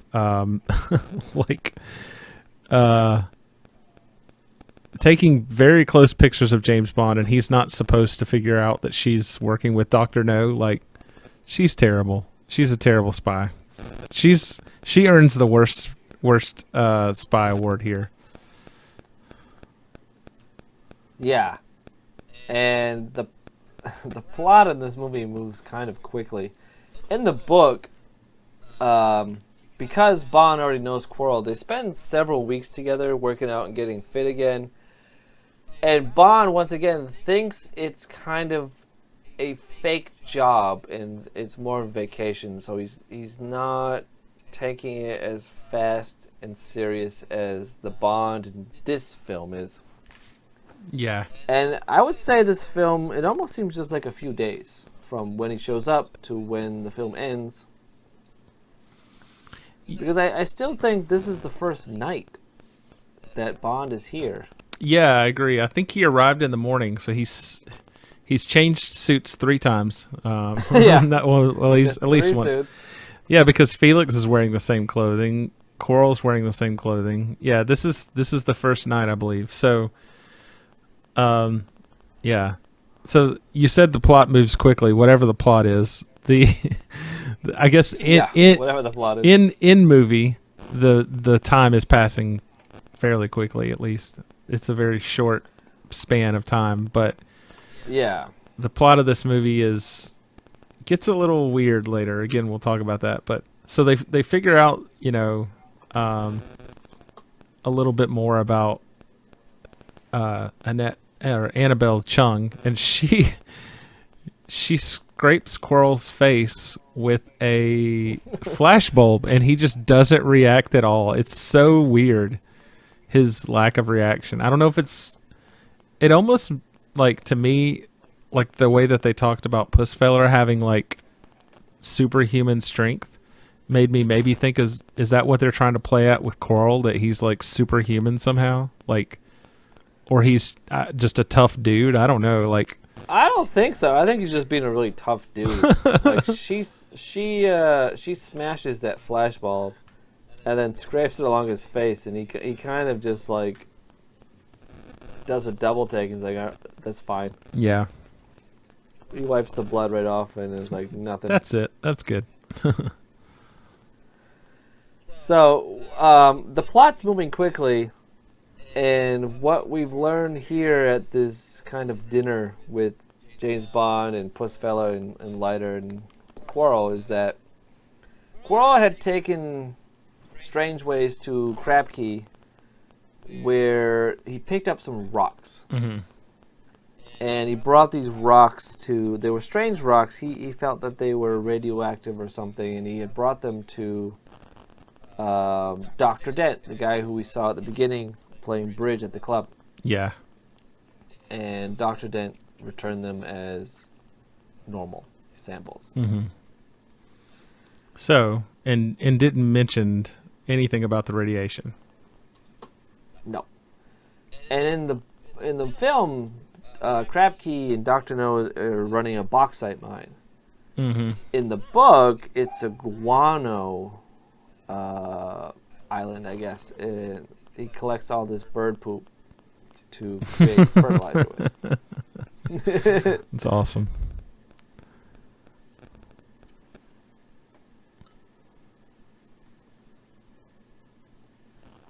And Quirrell starts talking about how Crab Key is haunted, and you're not supposed to go there. It's just a perfectly normal bauxite mine, but there's rumors of a dragon being there. Yeah. So the locals don't go there. Yeah. So in the following scene, we get Bond returning to his hotel room, and the three blind mice are kind of creeping in the shadows. I'll also add that I think the weird assassination attempt on Bond here is odd in that it's like done in front of all these people. When they killed Strange Ways and his secretary, it was like covert-ish. They got silencers. They take the bodies, so they kind of want to cover up the murder and crime, even though they leave some blood. Yeah, they have silencers here, but it's like you're going to shoot Bond in front of everyone standing here, and you're going to leave his body, and that's obviously going to launch a police investigation as well as an MI6 investigation. Yeah, this is not good spy etiquette here. This is, I mean, they're not in broad daylight, but they might as well be. They're very clearly, evidently going to be caught if they shoot this man right now. But they get stopped by some random car that goes by. And one thing I thought was interesting is that this is like the last time we actually see the three blind mice at all. Like, we're led to believe, I guess, later that they're in the car that's chasing Bond, but it never actually shows them. Like, there's not a close-up of them in the interior, so they don't really get like a proper send-off. You just kind of see this car careening into the valley there, and are meant to assume that they're there. And they're like, they're what we would consider a sub-villain in this movie. So it's kind of like when I first went through and watched it, I had no idea that they died. I was like, oh, what happened to those guys? They just missed Bond, and then now they're not in the movie anymore. Yeah, I guess that's a good point. I never really thought about that before. I always just assumed that we saw them again, but yeah, I think you're right. We don't see them again. This also I mean, most of the time, at least from what I know in the Bond movies, like the sub villains get a very like prominent death. Like Bond outsmarts them. You know, you get to see them. Sometimes it's like very gruesome. Like, but this one, he does outsmart them, but it just you're not really sure it's them. That's the only problem I have with it. Yeah, I think that's a good point. Dr. No kind of doesn't have that sub-boss top henchman like an Odd Job to a Goldfinger.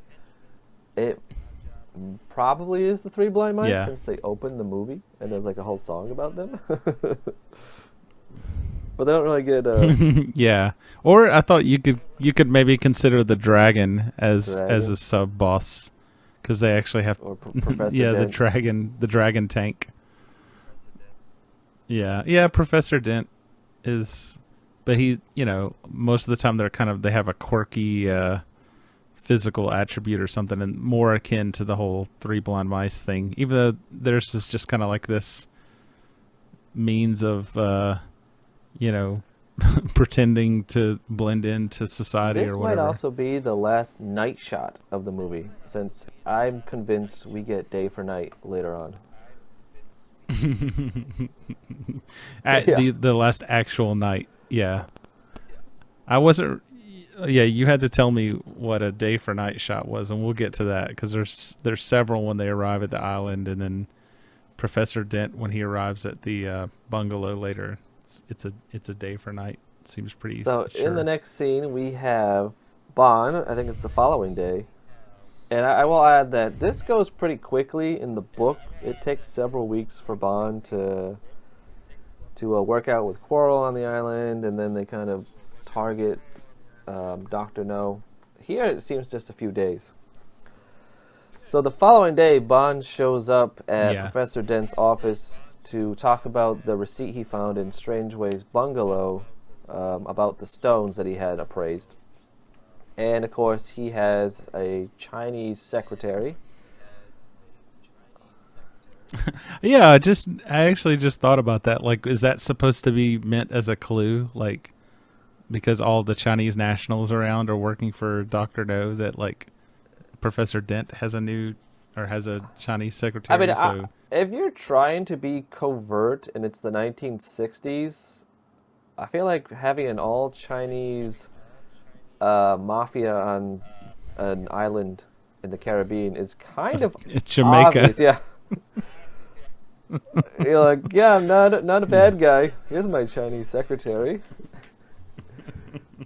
Oh. Yeah. Okay. Yeah. And of course, see here, Dr. Dent is like very appropriately dressed for the Caribbean, whereas Bond is still wearing his suit. Yeah, Bond is a terrible dresser for tropical climates. It's a nice suit, and he didn't button the bottom button. Yeah. Say that 3 times fast. Dent, I think he has linen pants he didn't on. button the bottom. A linen shirt. He does not have his 2 top buttons buttoned. He strikes me as someone that's dressed for a tropical island. Yeah.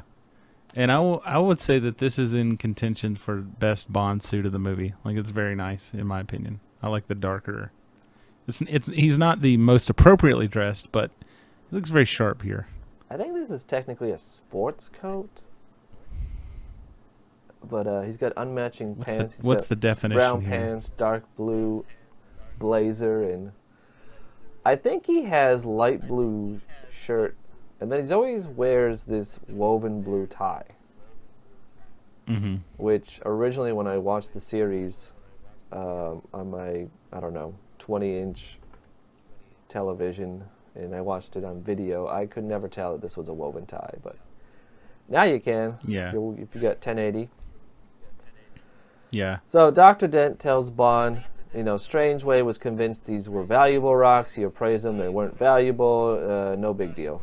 Bond looks skeptical. He leaves. And the scene cuts to Dr. Dent driving his car, quickly getting out, getting to the boat dock, and telling the boat attendant that he needs to get to Crab Key immediately. Mm-hmm. And here he's added a jacket and a tie to his outfit to go outside. You know, the water can notice actually that. be kind of cold if you're. Yeah, I guess I think so. it's a linen suit though, so it's okay. we Still not as bad as Bond.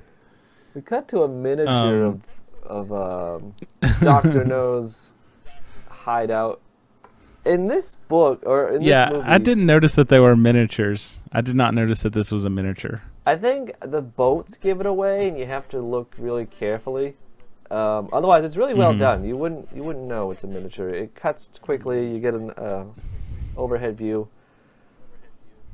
And the size of the waves, like, I guess, I don't know, maybe they might have had some device or something that made it look like regular water. But I would think that like doing a miniature on water would be very hard to do to make it look realistic. But yeah, it fooled me. Yeah, this is apparently a bauxite mine. Mm-hmm. In the book, it's a guano island, so there's bird poop everywhere, and it's all about collecting bird poop. Guano.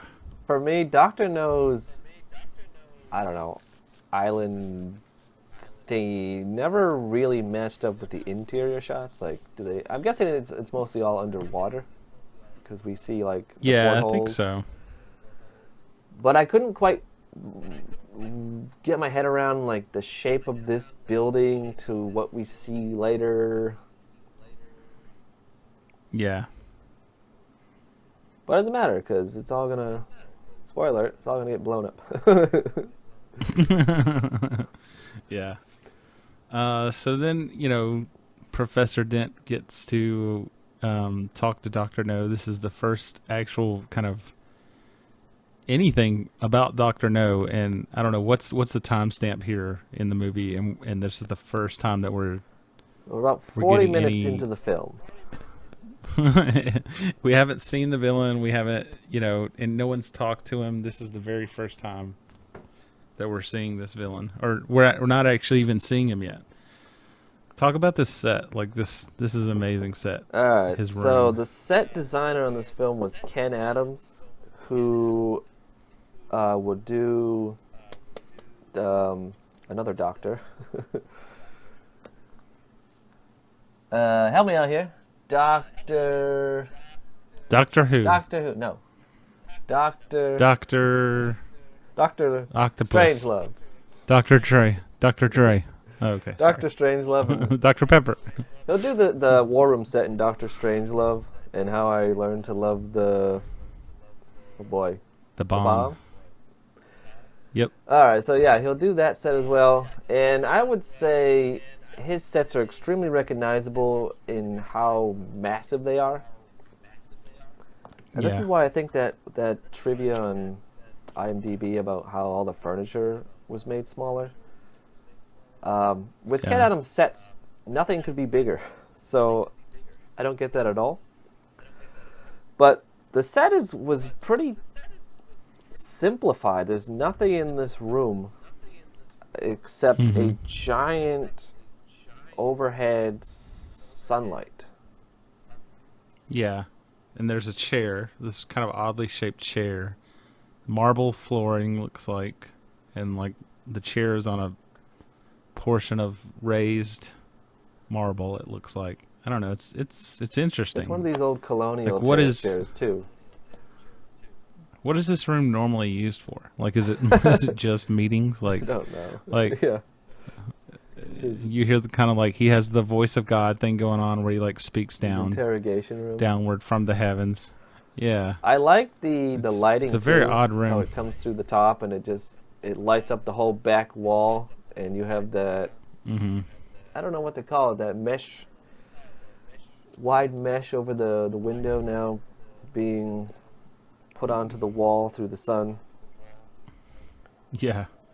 He sits awkwardly in this Yeah. chair. It's so funny. Dr. No really puts He's him like in a his little place. kid in trouble. Yeah. So he's upset that Bond is not killed, and this is my favorite part of the movie, the spider. I think it's ridiculously cheesy. Yeah, all we hear is Dr. No's really scary voice. Strangeway looks very intimidated. And he tells him, go over to the table. And that even that long pause of him having to get up and go over to the table, it's kind of cool. It's intense. Yeah. Like, you know it's something's intense. going to go down. You would like to hope it was like a rocket launcher or something, but it's It's a spider. It's a tarantula in a cage. And we get a really good shot. Like this, the camera work here is pretty good. To cut over, there's no cut. It just dollies over. Focuses in on the tarantula. You see Strangeway. There's a good 10-second reaction time here of his face eventually reaching out, getting it. And Dr. No just says, tonight. and you want, like, okay, I wonder, maybe you don't wonder, maybe this is totally normal for you, but like the setup of having to get this in a room with Bond, like, wouldn't it still just be easier to like have a gun? Yeah, you would think you so. can get the spider in. If you can get the spider in the room, like, you can clearly get in the room when Bond is sleeping. You can just shoot him. Just shoot him in the head. Maybe the benefit is like it looks like an accident, like as opposed to like looks like an assassination. Assuming that Well, they weren't really worried about that before with the 3 blind mice going to shoot him in public. Maybe these giant tarantulas are native to Jamaica. The giant native Yeah. Jamaican tarantula. Yeah. In the book, it's a centipede. Which I don't know if those are poisonous either. Yeah. So Bond, the next team Bond is done for the day. He goes back to his hotel. He gets the keys. He impresses the woman at the counter. Yeah, I wanted to point out again, this is like more male fantasy thing where it's just like this woman just looks him up and down. Like it's actually like probably what you would consider more like male behavior of just like gazing up and down at a beautiful woman. Like that's how the women are towards men. Well, not men, specifically just James Bond. Like they are gaga about him. So apparently he has ordered a car. He's got an appointment. Well, no, not yet. He goes into his apartment, which has these like slatted windows at the door. Just kind of interesting. I'm guessing that was, and this is just a guess, obviously this is a set, but I'm guessing maybe in Jamaica, in the humid climate, you would have slats on all your doors and maybe to windows keep it cooler. to kind of keep the sun out, but air in. I don't know. Oh yeah. It's an interesting set. Yeah. So he checks his traps that he sprung, or that he laid, and they've all been sprung. So his briefcase has been messed with. His closet has been opened. I'm curious. He didn't actually look in the closet to see if anything was done or if anybody was hiding there. Yeah. He also think he'd look in the closet. look in the briefcase to see if anything was stolen. He also makes the move to get a new bottle of vodka. Instead of drinking the open one, he like smells it and is like, nah, this could have been poisoned. But what I find odd is like he's like, this could have been poisoned. However, I'm gonna sit with my back turned to the closet, which has clearly been opened. Like somebody could have been hiding in that closet for all he knows. James Bond is an intuitive spy. He just knows. Yeah. So here's the best part of the movie for me is the spider scene. It's just so ridiculous. Like the spider has this sense of who it's supposed to be attacking. It's under the covers already somehow. Bond is awoken and sees it. And I don't know. What's your opinion on this? I feel like this is extremely cheesy and bad. See, I like it. I think it actually is kind of intense. I think most people have a natural fear of spiders and then like relate to what's happening. I'll say the cheesy part is the glass over. Yeah, you can see it's a glass plate. Yeah. Especially in 1080.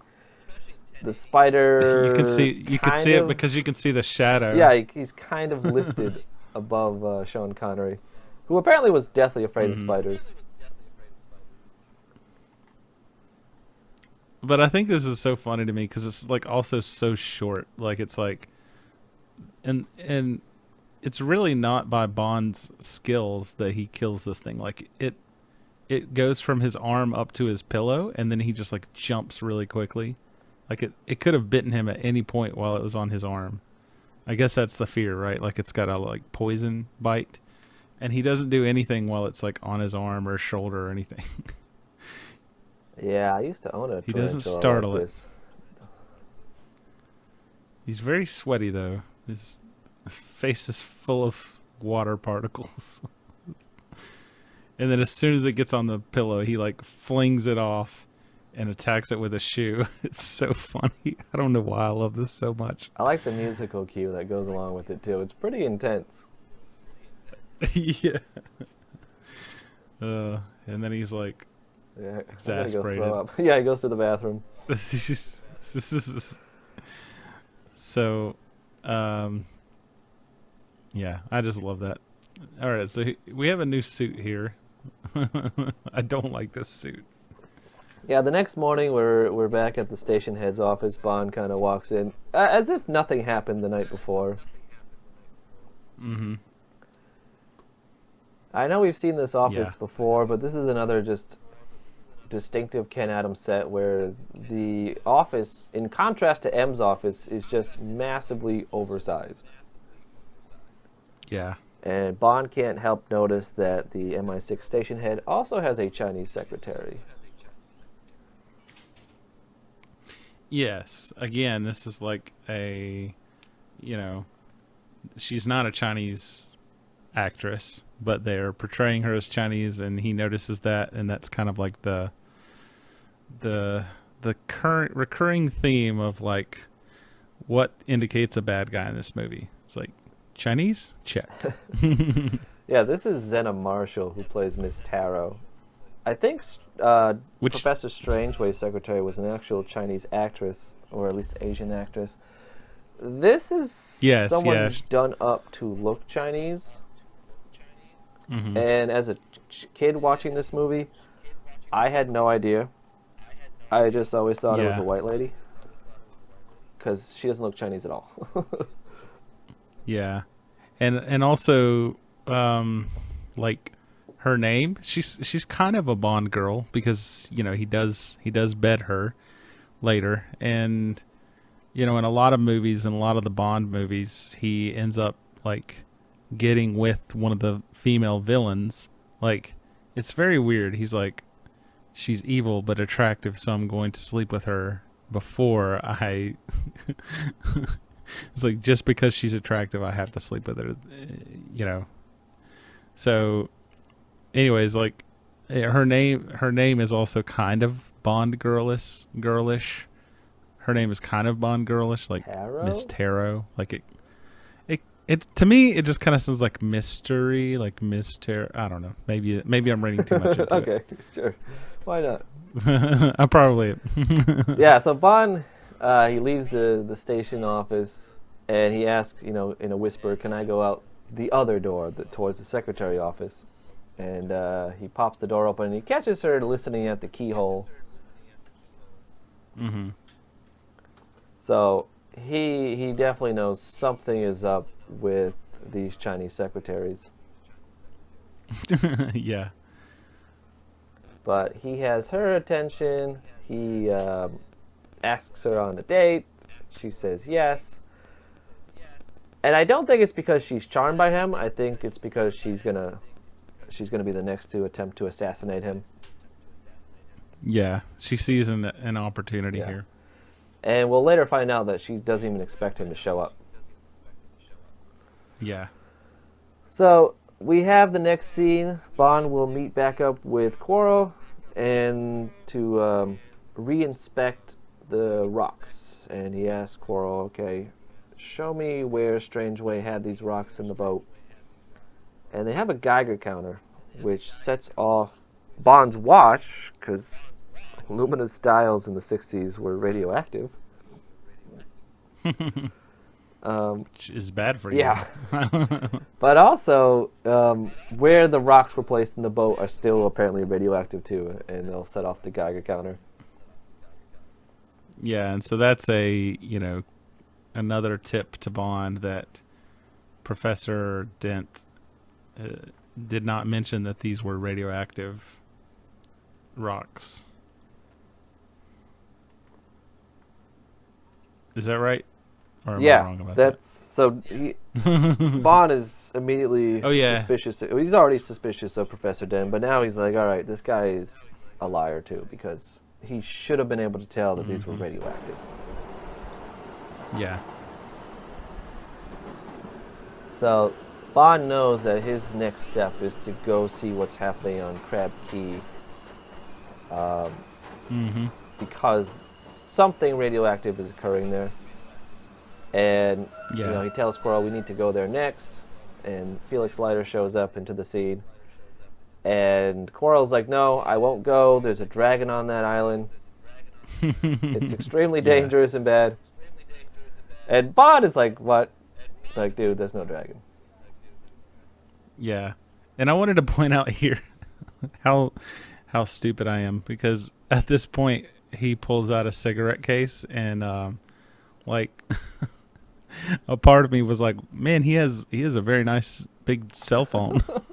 I was like, that would just be very funny if he just had a cell phone. But no, it's a cigarette case, which is not common nowadays. No. And also, like 40 years too early to the flat cell phone. It's a Samsung Galaxy Note looking thing. So Bond, it cuts next over. Bond goes back to his hotel. He has a telephone message. It's the lovely Miss Tarot. I have to say, like, the hotel set looks pretty welcoming. Yeah, it's pretty cool. I like it. So I thought this was pretty funny, like when she invites him over. It's, the Bond movie, the Bond music starts playing, and I realize like later it's because like there's about to be an intense action scene, but before you know that, it's just kind of funny. It's like the Bond theme is like him excited to go get some. So it's like, I'm gonna go get me some. I'm gonna go get me some. It's just so funny. And then you see the car chase, but it's like, oh, it was like that music kicks in like when it's an action thing, not normally like him going to have sex with a woman. Yeah. So it's just kind of funny. It Definitely was just kind of funny to me. Yeah, it was just kind of funny to me because it's like, I don't know. So he's like flying down the road very fast. She's called him to change the plans. They were supposed to meet at his hotel, but she's like, why don't you come here? Because obviously they're planning on an ambush along the way. Yeah. One confusing thing I find about Jamaica is whatever side of the road they drive on, I think it's the left side, and it looks like the left side. But half of these cars, the driver's seat's on the left, so they're made for the right side of the road. I don't know what's happening here. They get a mix of left side and right side cars. Yeah, I think your general American audience probably just doesn't really care. It's like, whatever. So yeah, we get the hearse chase here, and again, like, I mean, there's no indication of who's in this hearse, other than the fact that we know it's owned by, or at least was used by, the Blind Mice earlier. We also got a good look at Jamaican 1960s infrastructure. There's a lot of dirt roads that they're careening down. Yeah. Well, I will say this. It's the same dirt road over and over again. It's the same corner. Like, at least 3 times you see the same corner, just filmed at different times, so it, like, there it is again. It's like it's just again and again and again, the same corner. I guess I never really noticed that trees. before, but yeah, now that you point it out, it's kind of the same shot at least twice, and then like a little bit of a close up. Yeah. There might be a different corner thrown in I there. saw it at least 3 times. Yeah. Yeah. But the 3 blind mice, for whatever reason, can't hit the brakes in time, despite the fact they see this crane coming up in the road, and they decide to just drive off the road, and in the most unrealistic but cinema logic, their car immediately explodes into flames upon just driving off the road. And explodes from the interior of the car, like in the cab of the car. Like what is that? They have like explosive devices inside the back of the hearse or something. It seems to be the back, like where a coffin would be, is where they were. What exploded first? Not the engine, mind you, not the gas tank, but like the interior of the car is on fire. And again, we still don't really see that they're in there. Like you would think, they would want to show you that they were getting burned up there.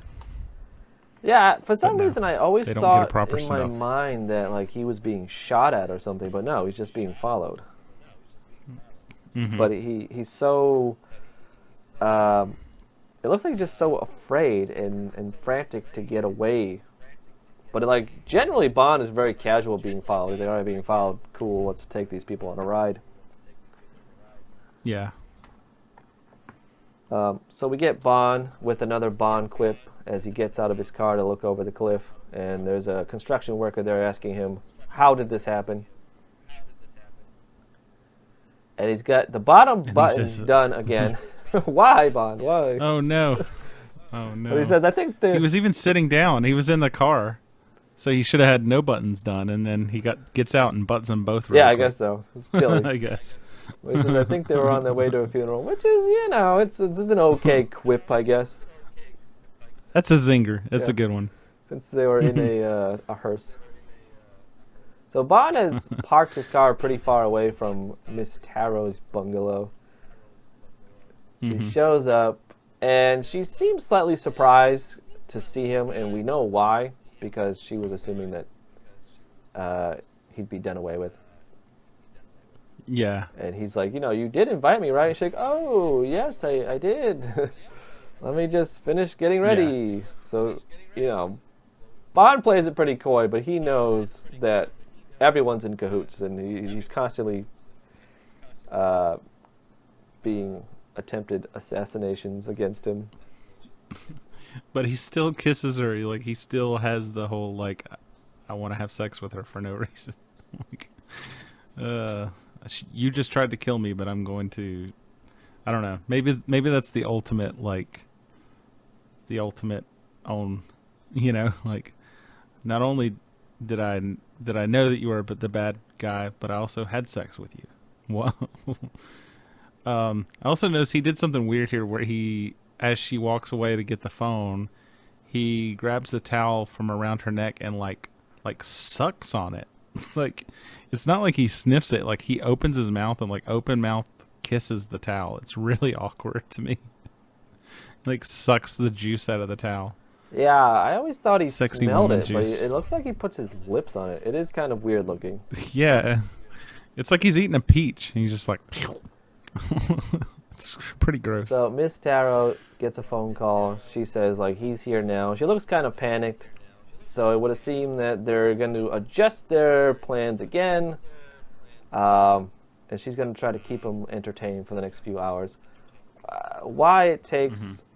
Well, we'll find out. But why it takes the next plan several hours to happen, I don't know. Why is she not armed?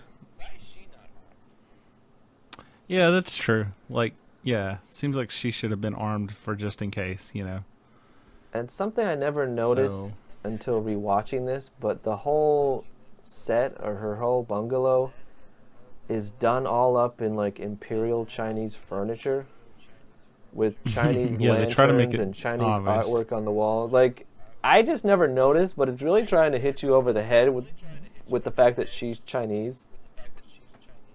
Yeah. And like as an expat Yeah. that I live in China, so but I didn't like bring a bunch of American furniture with me, like stereotypical colonial pieces in my whole apartment set up like Americana style. Yeah. So I don't know, it just seems odd Yeah. that yeah, you traveled all the way from China to live in Jamaica, but why would you bring all this furniture? I imagine there's not like Yeah. Jamaican Imperial Chinese furniture makers. Yeah, she had to have brought it somewhere. I can't have any makeup desk. I need the Imperial Chinese makeup desk. And cherry Yeah, blossoms and I need everywhere. fresh cherry blossoms to just be out. We do get a cool scene, Which is, after they. correct me if I'm wrong, is that more of a Japanese thing? Cherry blossoms? Nah, I mean, I think a lot of people Is it would kinda associate both? it more with Japan, but China's big into cherry blossoms. Korea's big into cherry blossoms. Okay. But we get a cool All right. scene next where it's alluded that they have bedded. She's at the makeup counter. She's putting on, I think, toxic nail polish. And we get Bond shot over her shoulder in the mirror, having a conversation with her. So I think that's some cool camera work there. Yeah, it's a cool little setup. And they talk about, like, what do you want to eat? She's like, Chinese. Of course. Like I said, as a kid, Yeah. I had zero idea she was Chinese. I don't know how I missed all this. Because she doesn't look Chinese Yeah. at all. Yeah. I like how Bond here is the like ultimate man, where she's just like, "No, we need to stay here," and he's just like, "No, I'm getting a car." Like shut up, woman. Like he doesn't say it, but he might as well have. Like we're going out, and the reason is made very clear here soon. Like she wants to stay there because there's she has set it up to where Professor Dent is going to come get and kill Bond. And he wants to go out because of the fact that he set up this car. When they are set to go out, she gets in, and it's someone from the Jamaican home office there, and he sends her off to be arrested. Yeah, it's the superintendent. Mm-hmm. You know what? Maybe her nail polish isn't toxic because the scene right before he takes her to the car, or right before she gets dressed in her cheapao, she says, "Careful of my nail varnish." And then when he puts her in the car, he says, "Be careful with her nail varnish." So maybe that's just a callback to what she had just said. Yeah, Like a it could sarcastic be. callback? I mean, yeah, and then yeah. I'm not really sure. Like, I don't know that when I first watched this through, I thought that it was poisonous, but I don't know. Maybe I did. Like they kind of leave it open. I don't know. They don't explicitly state it, but it could have been the. That's my guess Then now. I think it's could have more of been a the- pun than, because I kind of always thought like Yeah. her nail varnish was toxic. But if it was, why is she not just clawing away at everybody? Yeah, he's just kind of being a smart ass to her. That's what it sounds like. Which is typical Sean Connery Bond. So he goes back inside now that she's been arrested and off with the superintendent. Pours himself some more vodka, because why not? He's setting up a scene that makes it look like they were making out on the couch and then going off to bed, so that he knows that somebody's coming to assassinate him again. Yeah. So he's going to rig up the scene, throws his jacket around, pours the glasses.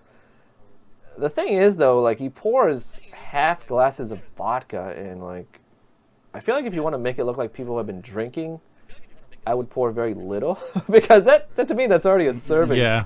But maybe to Bond, that's a half a serving. Yeah.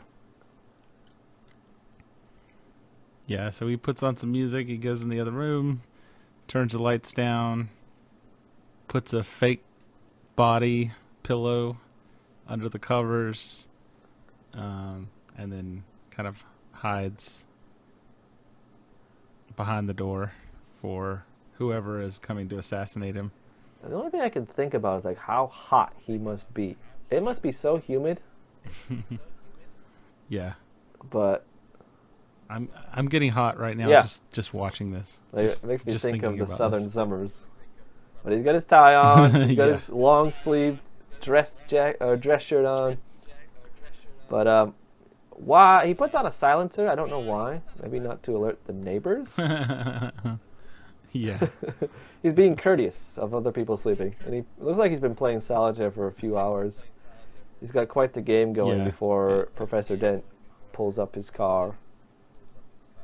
And then here's your day for night shot, Yeah, where it's a daytime shot, but they just tone down. They like put a filter over it or something to make it look like night, but it's like you can still clearly see like shadows and stuff, like the sunlight has hit stuff. It's like all very consistently lit. so we get Professor Dent walking in, going right to the bedroom, and we see his hand come through the door and fire all 6 of his shots right into the body, or in this case, a pillow. And then Bond turns the light on, tells him to drop it. He throws the gun down, and I guess we get a good sense of Professor Dent being a terrible bad guy, because maybe in reality he really is just a professor that works for Dr. No. Because you feel a little sorry for him. He's not really good at being bad. Yeah. Like he just seems like maybe he got caught up in this whole thing and got threatened into trying to kill Bond for some he's reason. definitely a lackey. And yes, yep. But how does he know that, like, that's even Bond's body? How does he not know, like, maybe Bond left and he just shot Miss Taro 6 times? I never thought about that. That's actually Like, that's actually a really good and out of point. that, you shot all your bullets. So, like, let's say Miss Taro was on top or something, and, like, Bond gets up and he's like, hey, you have no ammo left to finish the job. Yeah, that's pretty good. Yeah. So, yeah, He's a bad he's guy. terrible. Maybe you just killed your partner. That would have been an awkward conversation to have with Dr. No. Yeah, I assassinated Miss Taro. Turns out Bond left early. My bad. But whatever. Turns out he went to go get some Chinese He food. just assumes that this one body in the bed is Bond and not Taro, and fires it all. Yeah. So Bond kind of does the whole, like, who are you working for? Tell me. Professor Dent, in the most obvious way, at least to us, keeps sliding his gun over that fell onto a rug or the bed sheet, and he's dragging the sheet Yeah. over. With these very nice white like dress shoes. Oh yeah, his old man, his retirement dress shoes. But he Yeah. grabs the gun, like boat shoes or tries to something. shoot Bond, but it does this click. Bond has another cool quip with, like, you've had your 6. Mm-hmm. And this was a Yeah. controversial scene with the director and the producers. They had a lot of talks about whether or not Bond should kill someone in cold blood. And in the end, they said, you know, this would be what Bond would do. Bond would shoot this guy and kill him because he is an assassin, and this is Bond's first kill, Yeah. I think, in the movie, and technically in the whole series. Is that right? Unless you want to count the 3 blind mice as a kill. Which he as didn't kill kills. them. They just drove off the road. Yeah. Well, yeah, because he didn't kill the chauffeur from the airport. That guy killed Yep. himself.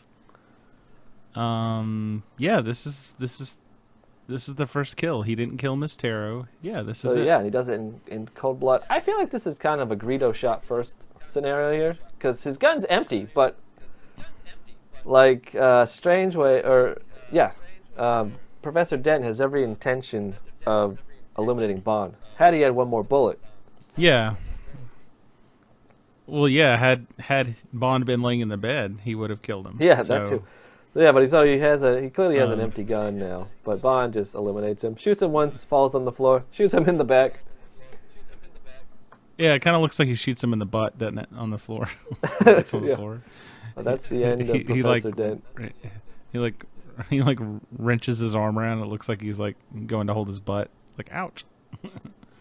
And we get, I don't know, I assume this is the same day. Maybe not. Maybe it's a following day because Bond has changed his clothes. He's wearing something more appropriate for a tropical island.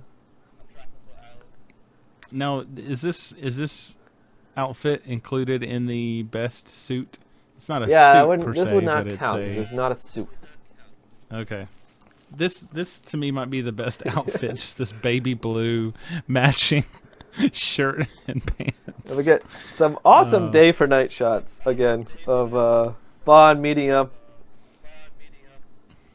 with Quarrel and Leiter as they head out towards Crab Key, towing another boat behind them. Yeah, and you can really tell these are day for night shots with the clouds. Like you can clearly just see like clouds in the sky. Yeah, and the lighting overhead. Just like everything has a slight blue tinge to it. mm-hmm. Yeah. But the plan here is to have Leiter motorboat them out close to Crab Key, and then Quarrel and Bond will switch boats to the sailboat and then sail in quietly. Yeah, and this is like to me this is an example of like more complicated 60s like writing than needed to be. Like if this were a modern Bond movie, they wouldn't bother with having this whole like it's a motorboat and then a sailboat and then this and then that and then this. It would just be like Bond would be arriving on the island. You know what I mean? Like via scuba gear or something, or his own jet ski or something like that. Maybe I think Q But I would guess have like they're- a underwater submarine boat for him. Yeah. But the whole purpose here is that like I guess they're patrolling and there are people that are watching the perimeter of Crab Key. So And for some reason, they seem to know that this island has radar and is heavily guarded. So when they get close, they take down their sail. yeah. Yeah, they really have no reason. Like they don't have intel on this place or anything. I mean, for all Quarrel knows, it's just like a dragon. I mean, Bond does say, like, in case they have radar, but, I mean, you're assuming that this tropical island is really advanced. Yeah. So, I guess we get a lot of day for night, but I'm guessing what's supposed to be happening here is that they arrive in the middle of the night, hide their boat, and then sort of sleep it off to the morning. Well, yeah, what I think is funny is, again, this is like a Bond treating Quarrel like a lackey. And he's just like, Oh, yeah. Quarrel, here you go, Quarrel. You finish covering the boat up. I'm going to go over here and start resting. I mean, And then- someone needs to take charge, and Bond's a take charge kind of guy. Yeah, but he could have helped him, right? Like, he could have helped. No, that's I not feel his bad. style. I feel bad for Quarrel. Especially given what happens to him later. Yeah. Spoiler. So, we get the next scene. We finally get day for day. Bond waking up in the sand, grabs his gun. And we get what is probably the most iconic, or one of the most iconic scenes in all of James Bond, and even like cinema history. Yeah, it was parodied by Heather Graham in the Austin Powers movie. Like, she wears this exact suit. But yeah, you get Honey Rider coming out of the water, singing the Mango Tree song, which is kind of a recurring theme here, I guess, in Jamaica. She's got some shells, so Bond decides that he's going to flirt with her by singing the song. And I imagine in So, the 60s, that like somebody in a bikini must have been a big deal. Yeah, this was kind of a huge deal, I'm sure. Like, she has very little clothing on. I know that the I Dream of Jeannie series, which came out in 1965, that the Jeannie was not allowed to like show her belly button, so she always had like these high-waisted pants, even though she was also very revealed. Apparently, the belly button was a huge no-no, but here, 1962, full belly button. Yeah. And I guess this is because it was in theaters as opposed to like in your home television, but like still Yeah, I pretty guess you risque. You wouldn't want the children to see this. Yeah. So yeah, belly button. It's kind of weird how progressive Bond is with women at the same time regressive. I don't know. Yeah. But Yeah, in because the he book, actually treats she her has pretty no well. clothes on at all. Oh wow. She just has her knife belt. Can't imagine that they would do that in the movie. No. X rating. Yeah. Yeah, he actually treats her pretty respectfully, like throughout the entire their entire progression through Dr. No's, what I call Dr. No's hotel. But first, before we even get there, they kind of talk about like how she gets to the island all the time, and she goes and sells these seashells, and apparently he says here like very, very definitively that they have radar. Like, how does he know that? Yeah, because she sails in with her sails up. And she's like, I always do this to get the shells, and they never bother me. They know. He's like, well, not this time. This time they're going to come looking for you because they're after me.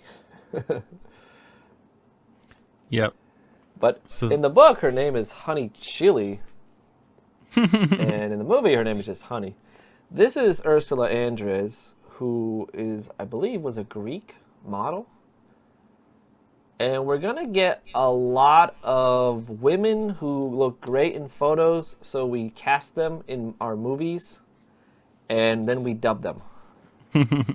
And that happens a lot in James Bond movies. So she's dubbed. I did not even realize that when I watched it. Yeah. I didn't either until I think I watched the documentary years later, and I was like, what? She's dubbed?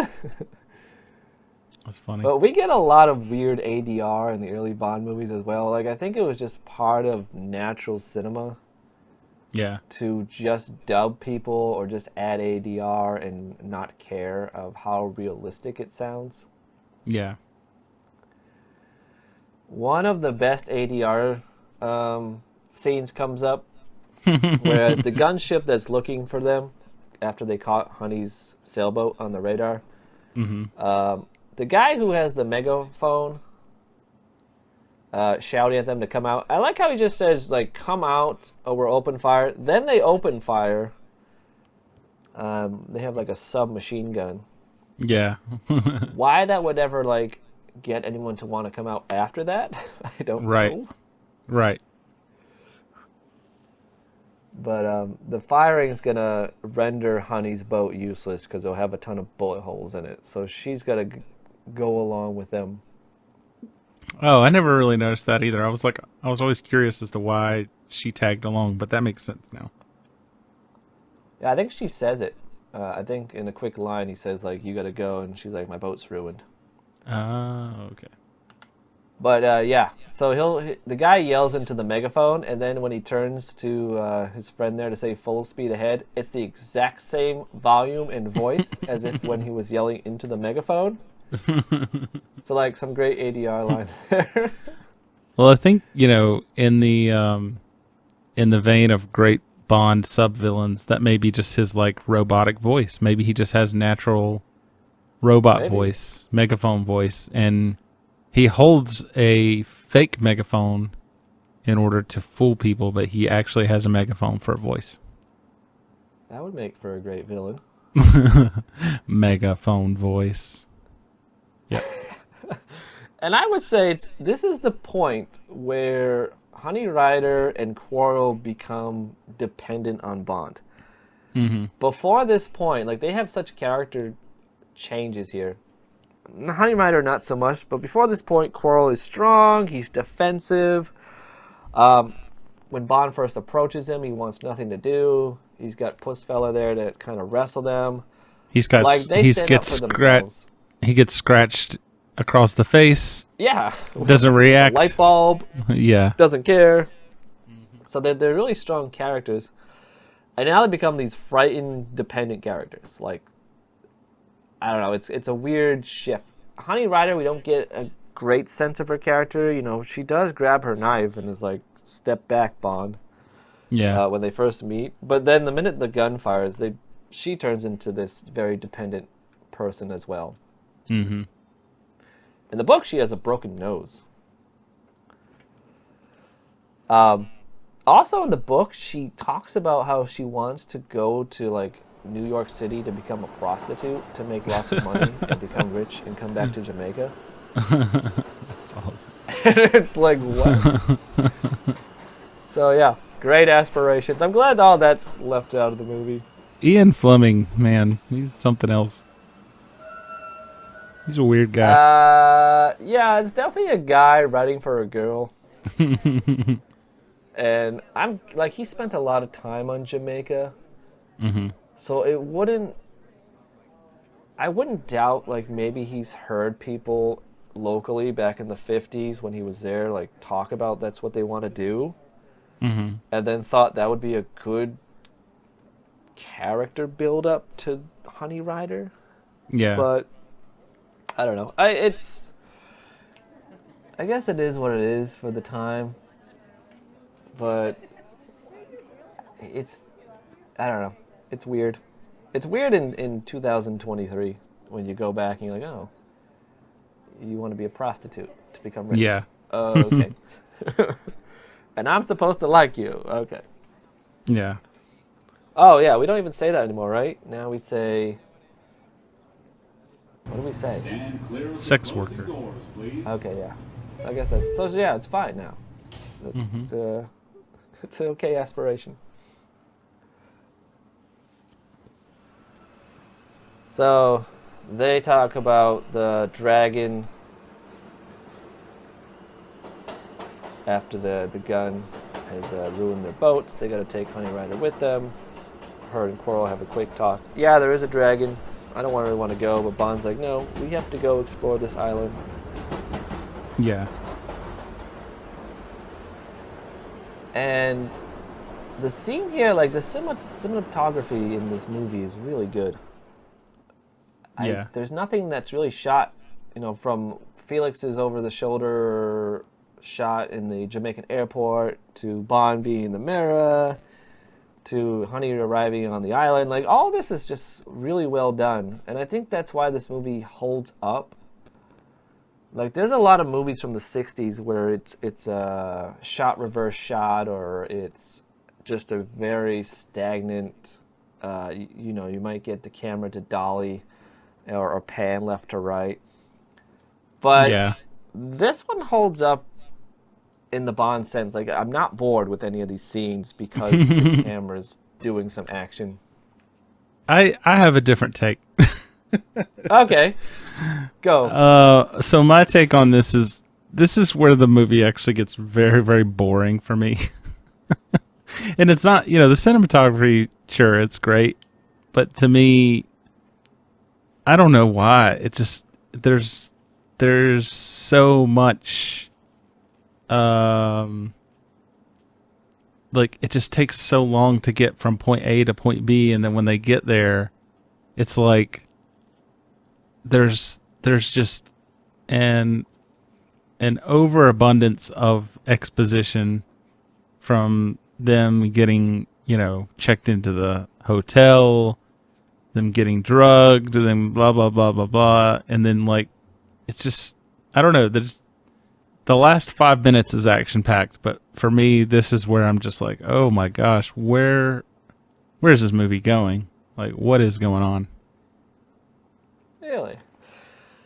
That's interesting. I think maybe they're at most in the water for what? I think maybe 4 minutes of screen time here. Yeah. I don't know. In one scene, does Bond or Sean Connery have a tattoo? I thought that too. Because I didn't know if it was when his arm hair or his tattoos. Yeah, or is it like when he climbs out of the water, he flashes his forearm at the camera, and it looks like he's got two kind of faded tattoos, Yeah. which I never knew. Yeah. What I think is strange, so that they've moved over to, I think it's the White River, that they're now going down, and to throw off the scent from the dogs, is what Bond says. But you would think that you're going to an island that had radioactive rocks, and they're probably now in radioactive water, and they didn't bring a Geiger counter with them either, or any way to like test the radioactivity of where they're going on this island. Yeah. Yeah, not smart. That'll come up later. Yeah.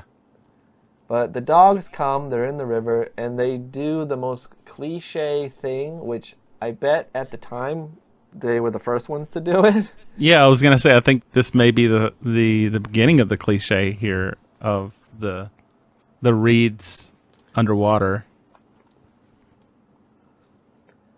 Yeah, Used as a snorkel. They cut reeds and use them as straws as they hide underwater. Well, snorkels. Snorkels, yeah. This is But pretty Dr. dope. No has quite the assortment of private employees, as we'll see. He's got at least 4 guys with machine guns and dogs. He's got a whole hunting boat. Why the Jamaican authorities have not, like, put a stop to this, I don't know, but he's got his own little private army on this island. Yeah.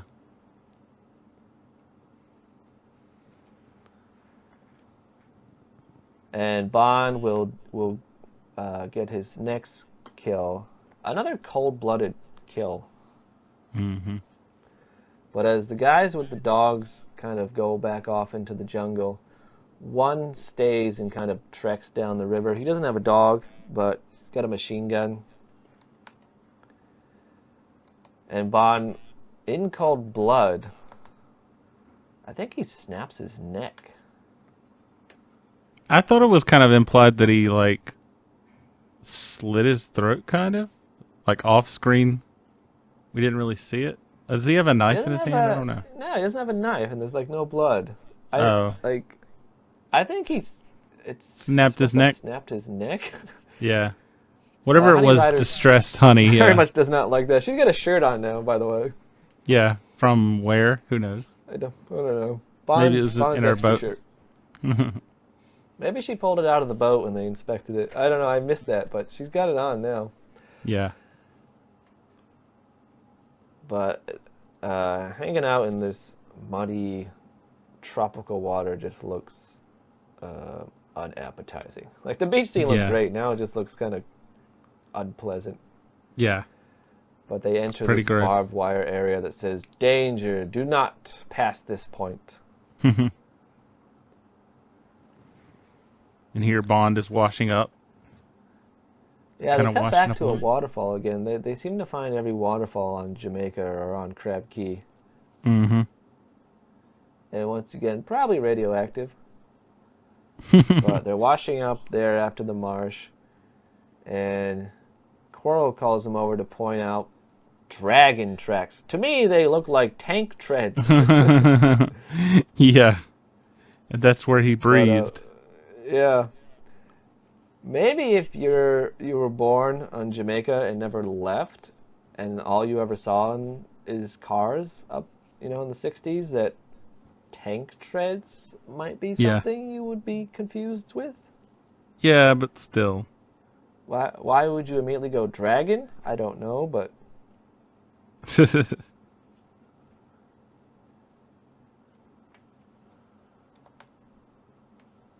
I guess,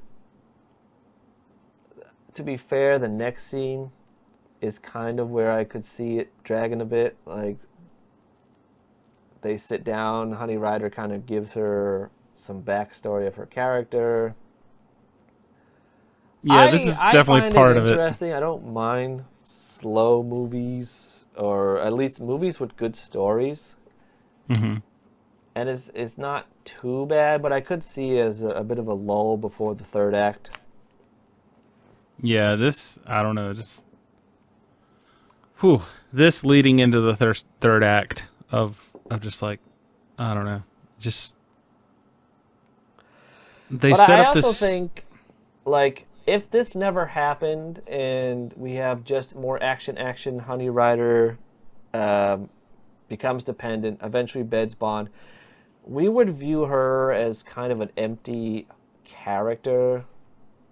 And also we would kind of scorn the movie for giving Bond a girl with no character.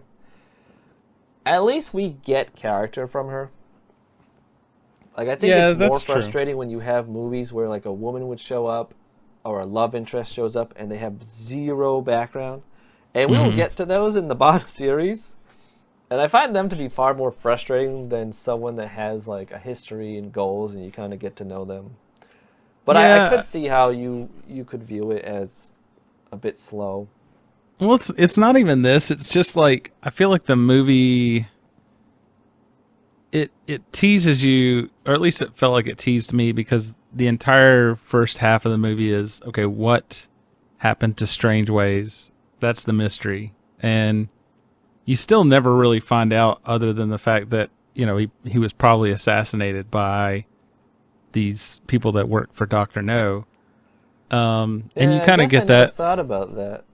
The whole, and then the movie shifts and you're like, okay, well, now that we know the goal, it's to go get Dr. No. It's like the movie grinds to a halt and it's just like, except for the fact that they have to meet this woman who really, she's almost very unnecessary to the plot at all, you know? And it feels like, this is how it feels to me. And this is just hot take opinion, that they needed sex appeal, so they brought in Honey Rider, and then they felt like, well, we don't want her to be here for just sex appeal, so we have to include her in the plot somehow, and like, she feels kind of actually a little bit shoehorned in here, because like, for me, I'm getting like ready for Bond to go after Dr. No, and then we just get this halt of like, oh, but of course he has to run into this beautiful woman and he has to protect her, and it just feels like, for no reason, like she's just inserted into the movie just so you get that bikini scene. And I think that's interesting. And then later they just justify it by like, oh no, we gave her a backstory. It's like, okay. I don't know. Like, to me, in modern day movies, like, they are minimum 2 hours. Like a big action movie, I think the Batman's like 3 hours. Yeah. People don't seem to be complaining about that. I think this is like one of the shortest Bond movies at an hour and 45 minutes ish. Yeah. And it's like, we got to spend 4 minutes on a character build up. Well, it's not, yeah, and I think it's like, that's fine, but it's just like, we got to spend 4 minutes on a character, you know, an hour into the movie after the plot has already been laid out to some extent, and that they just introduced for the bikini scene. I think that's the main thing that bothers me. It's just like, well, no, because this actually happens in the book too. He runs into her on the island, and they walk around together a lot, and she gives just a ton of backstory. Yeah. Yeah, maybe if she, I don't know. I don't know. Maybe if she was more, like, had something to do with the ending. Like, it was like there was a purpose for her being here. I don't know. Maybe she was an expert in radiology, so she was like, oh, well, I happen to know how to shut down this machine, or I know how to blow it up, or whatever. I don't know. Just seems like she just kind of gets dragged along at the end. I guess that's a good point. Like, also Quarrel doesn't have much of a purpose. Yeah, he's totally fodder, like, by the end. But at the very least, you get Quarrel introduced in the beginning. You don't have like a backstory for Quarrel necessarily, but at least you get to you get to experience him being on Bond's team. So there's a little bit that resonates when he dies. You know, it's like he was a he's character, bigger character in the book because he's in another book too. Like he's in at least 2 James Bond books. Yeah, and you kind of feel for him because he's in a little bit like Professor Dent. He's just kind of being dragged into this. He's a local. He's a fishing boat guy. He doesn't really have a whole lot to do with this whole spy business, and here he is getting dragged into this, this mess with James Bond. So there's a little bit of an arc for him, like there's a story. There's a reason he's there. He's like supposed to present the mystery of the dragon. And that's another thing. It's like Honey Rider just seems like redundant to what Quarrel brings to the story. Yeah, I guess that's the difference true. is the only difference is that audiences aren't going to pay to see Quarrel in a bikini. Although I don't know, somebody out there might. Yeah, that's true. That's true. It's a good-looking guy. I will say, adding Honey Rider does make the movie better, as opposed to if it was just Quarrel and Bond, and then it's just Bond. And in which way, I don't know. I guess just having, kind of like Indiana Jones, and like he'll have female companions. It just adds a little bit of something. Yeah. Her purpose definitely could be fleshed out more, or she could be doing something. But I think that it was also typical of the masculine Hollywood in the 60s, especially surrounding Bond, where like female character, and we'll actually get some really cool strong ones coming up. Mm-hmm. But it's generally like female characters dependent, and to be fair, Quarrel becomes extremely dependent at the same time Honey Rider does. Mm-hmm. But with Quarrel, we'll get to the long-running theme of people who are friends with Bond end up dead. Yeah. I guess for me, what a modern Bond movie would have done is maybe introduced Honey Rider a little bit early in the movie, like and given her, let's say for example, instead of Sylvia Trench at the beginning, it would have been Honey Rider, and maybe maybe they didn't and maybe I don't know, a scene like that.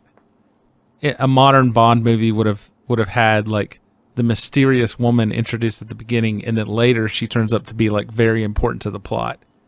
In addition to being eye candy, like this just seems to be like, okay, here's the eye candy, and then we'll fit her in somewhere. It's like at the beginning. This movie goes so quickly, though. There's like we don't get many scenes of Bond socializing anywhere. Yeah, as we will in the future. But it would have been interesting, like, I don't know, maybe for example, maybe the hotel lobby or something. She's selling seashells, and then he's like, "Oh, like."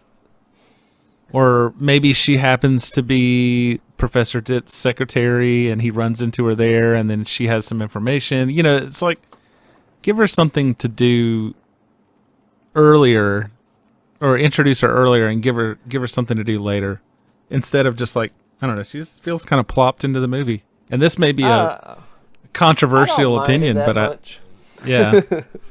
If you're out there listening and you want to comment on this and tell me how wrong I am, I would love to hear your opinion. But I know Sean already thinks I'm wrong, but it's following the book pretty closely is what it's trying to do without really thinking about building characters, I think, is what's happening. Mm-hmm. Like, Bond stories they don't win Academy Awards, I guess I should say. Yeah. I guess to boil it down, either she should not be in the movie, or she should be like more in the movie, like flesh her out a little bit more overall. But that's also not exactly her whole situation is not the only thing that I think kind of brings this movie down. It's more of the stuff later that happens after they get kidnapped and all that. But let's talk about this dragon fight before I get too opinionated here. All right, so after lots of exposition by Honey Rider, and we get them traveling down the river again through the marsh. We get day for night, and they finally come across this mysterious dragon, which clearly looks like a tank shooting fire. Yeah, I don't understand how you could think that this was a dragon. I don't know. But Bond knows right away, and he tells Squirrel to go aim for the headlights. Which why? And, Yeah, why? Why aim for the headlights? I don't know. I guess so they won't be able to see them. Yeah. And I guess And again, maybe this bullets aren't going to do anything else to this tank. yeah, and this goes again to like Bond ordering Quarrel around for no reason. Like you go do the dangerous thing. and Well, to be I fair, just- Bond is also aiming for the headlights. He's just in the back. he's very far away, and I guess he has the job of protecting the unarmed. Rider. Yeah, but for Quarrel, this is a sad fate. He gets burned. I did Yeah. also want to point out that he kind of deserved it because look how he's holding his gun. Like he's clearly not good at aiming the gun. He doesn't know how to hold a gun, right? Oh, he's just a fisherman. He's not supposed to be a marksman. That's another that's another controversial opinion. Quarrel deserved it. Yeah. Unsubscribe now. I'm gonna be the death of this podcast. Everybody's So the same thing happens gonna in the book as well. Coral gets killed by the dragon. yeah. And I don't know, I guess after killing one person, they're completely satisfied because they're done shooting the flamethrower and they tell whoever is left to come out. Yeah. They're like- Luckily, they didn't blow up Bond and they can Continue the kidnap him movie. instead. Yeah. They're like, we've killed all the minorities. Let's get the white people. Yeah. Kidnap the white people. This is white privilege. And they're pretty rough with Honey Rider. Yeah. There's a Oh. quick scene of Bond coming in for the defense. They gotta knock out Bond with the butt of their gun because he wants to hit them after they shove Honey Rider to the ground.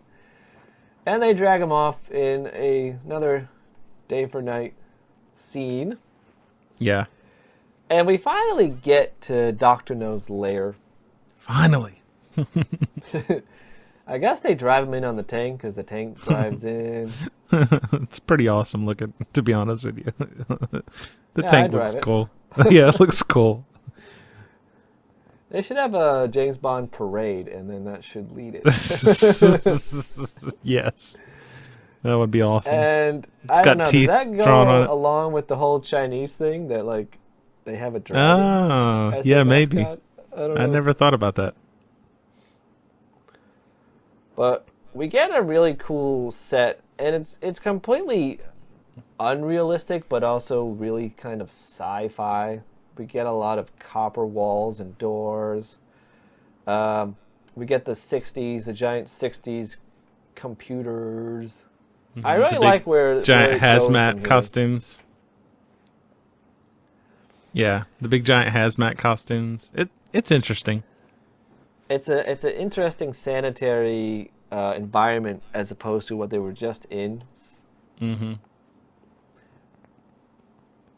But we Yeah. now realize that they are completely radioactive, of course. Duh. So they've got to scrub them down. And another famous scene that was parodied by Austin Powers. Yeah. They get scrubbed down, then they get to go on the conveyor belt to have their showers. Mm-hmm. And they keep using the Geiger counters, and they keep being too high, and then they have them check under their fingernails, and I guess do a fingernail cleaning. And then more nudity. Yeah.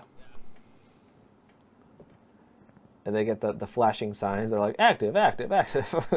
Mm-hmm. It makes it very easy to follow. Yeah. I guess that's one thing. Like Very telegraphed.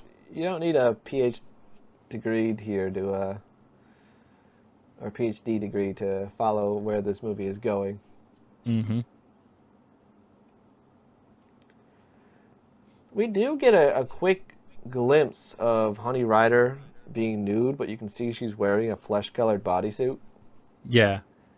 It's not quite as seamless as she steps out of the shower and into the towel. Mm-hmm. But I bet in, the VHS copy, you were convinced that she was naked. Yeah. You were rewinding and pausing that. So Bond does his fingernail cleaning. They all get dried up. And off they go through a really cool vault-looking door. And once again, Ken Adam sets. And where they come into the Bond movies, they really become a standout piece in the movies. Especially the villain layers. The villain layer is really cool. Yeah, this cave design. And the vault doors, the weird metallic and natural kind of mesh. And they're greeted by another Chinese secretary. This one played by an actual Asian woman. So yes, that's good. Yeah, good for them. And these are kind of like concierges, I guess. Concierge. I don't know how you say the plural of concierge. It turns into like a really fancy hotel. Like they give him a cigarette. Offer cigars or cigarettes, yep. And they get shown to their room. So this to me is like you have to buy into the Bond, the Bondness, because, and this is parodied also in the Austin Powers film, where you have a villain who, in this case, he has a reason for it. He's actually trying to get Bond to join Spectre at this point. Yeah. Which we'll talk about later. He tried to kill him and he couldn't, so he realized, maybe he can join me.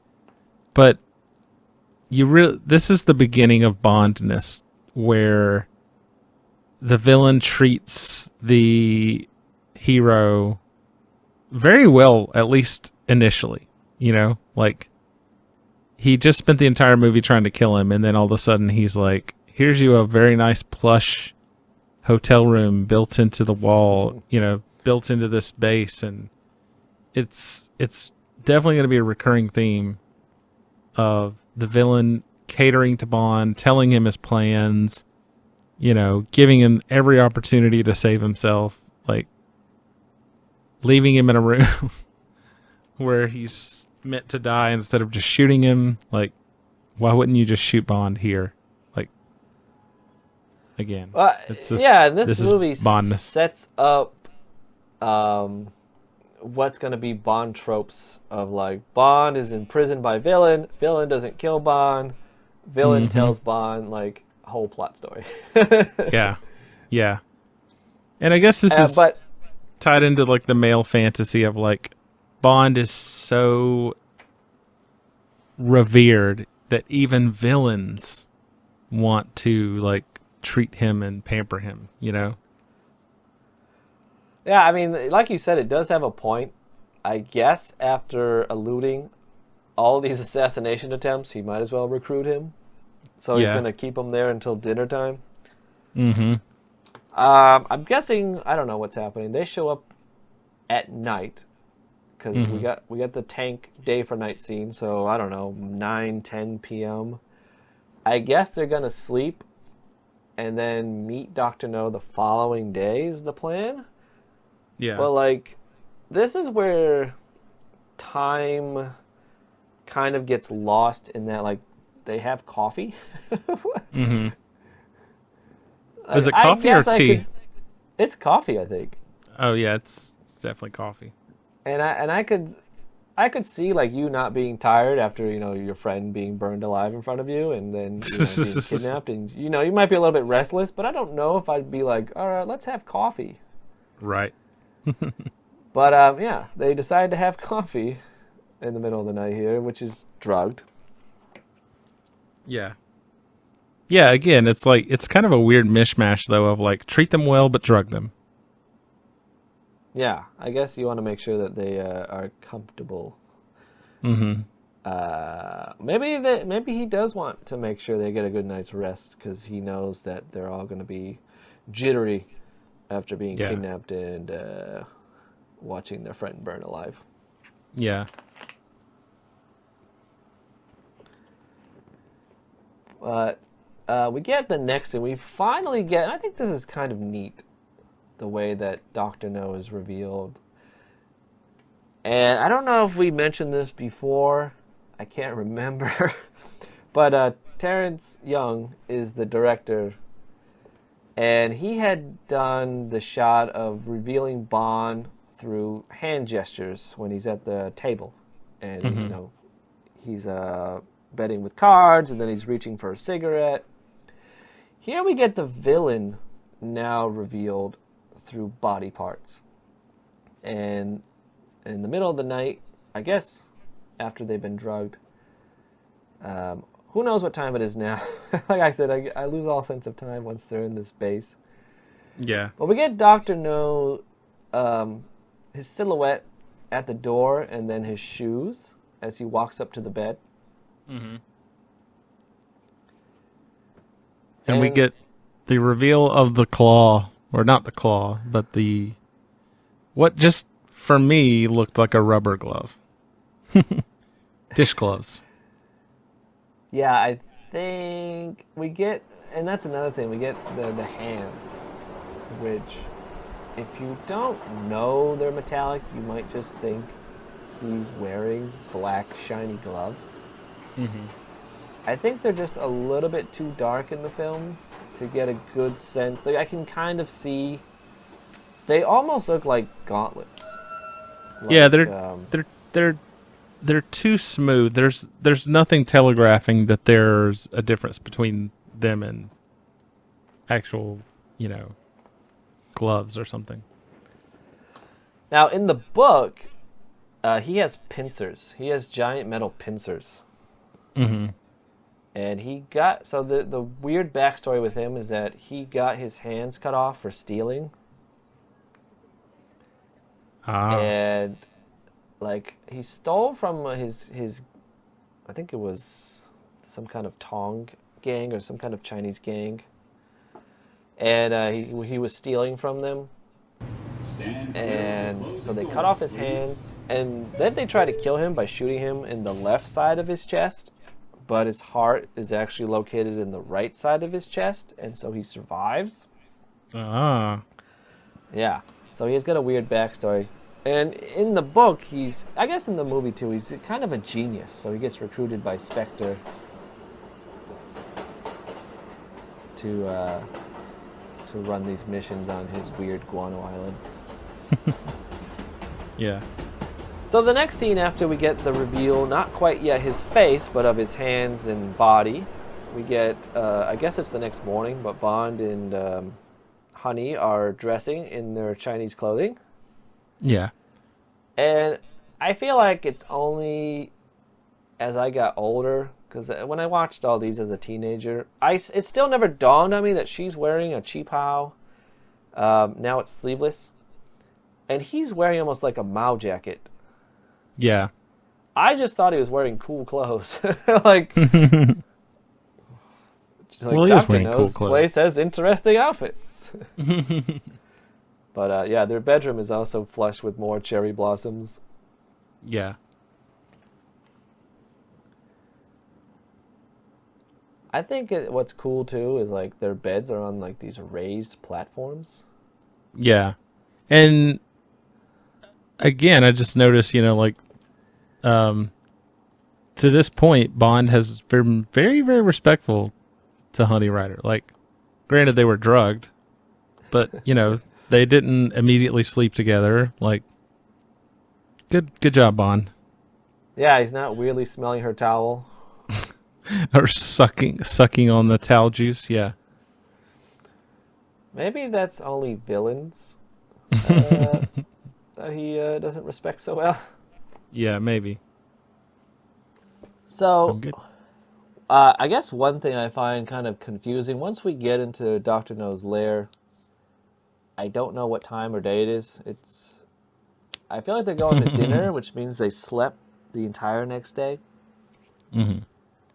And the other thing I've noticed is the main hallway here with all these doors, when they're in Bond's and Honey's, I guess, hotel room, the doors don't line up.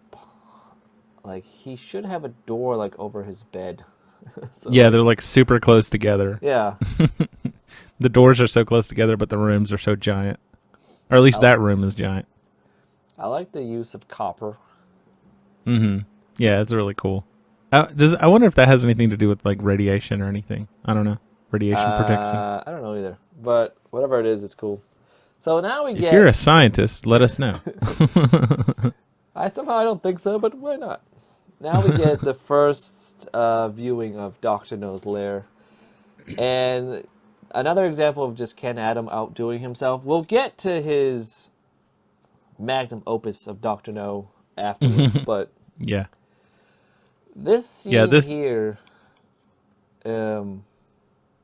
it's just kind of really memorable because it's that cliche Bond scene where like Bond has dinner with the bad guy tells his entire plans, but it's all done in like the bad guy lair, and this is just one of the really cool ones.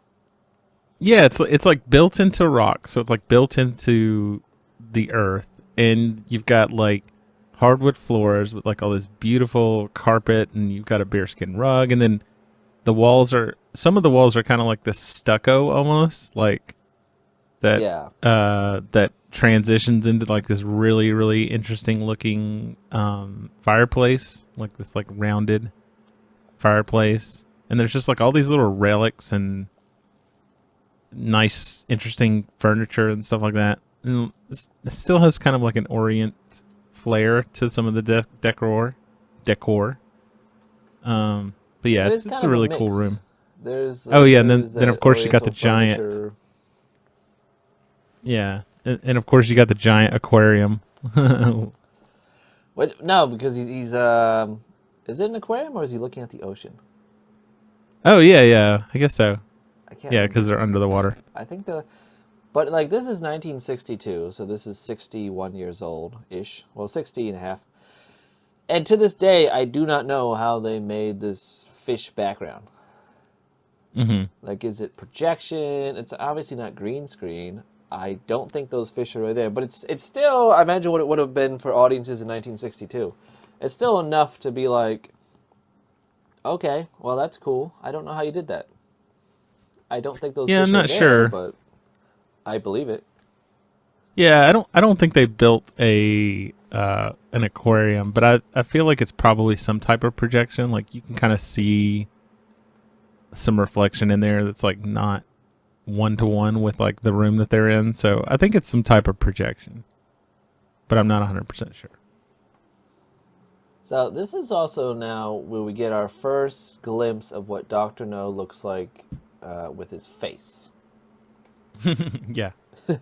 So we got his metal hands, which was a kind of a cool reveal earlier. Now we get to see his face, and this is Joseph Wiseman, who's playing Dr. Julius No. Who's not Chinese. Yeah, not Chinese. So I guess we should talk about the elephant in the room then. It's another example of a Caucasian or white person playing a Chinese. But I'll say this. Dr. No is half Chinese and half German, so he's 50-50. Mm-hmm. And Joseph Wiseman being done up to look like a halfie doesn't bother me. And it doesn't bother me for a couple of reasons. One, it's done with, I guess for lack of a better word, dignity. Like, it's not overplayed. He doesn't do any stereotypes. Yeah, there's no like accent Yeah, there's or no bad accent or like bad him teeth or talking about like stereotypical things. It's those kind of just terrible like things. Yeah, it's just like happenstance that he happens to be Chinese. Like it's not like there are definitely like I said, the set decor and stuff like that, but it's not like it's not a joke. It's not made fun of. It's just happenstance that the character is Chinese and that they hired a white but man not just to play. Chinese, he's also German. And I imagine that the number of actors that are half white, half Asian were limited in 1962. So I'm not as bothered. Like, with the character of Miss Taro, that is just bizarre to me. That's the one where Because I'm she's just like, Jamaican. no, she's Oh wait, white. no. She's That white, that right? was the photographer was Who's Miss Jamaica. Jamaica? Yeah, In which case, just make her Jamaican. it's even worse. She's Miss. Yeah, that one was weird. That And it one's wasn't weird. until this year, till 2023, where I looked at the credits and I was like, oh, she's supposed to play an Asian, a Chinese woman. I never knew that. Yeah, Like, and if you really want to cast Miss Jamaica, then have her be like the hotel receptionist or something, and get an Asian actress to play a Chinese photographer. So that's weird. Miss Taro is super weird. Once, like, as a kid, my innocent kid mind, I never knew either of those two were supposed to be Chinese.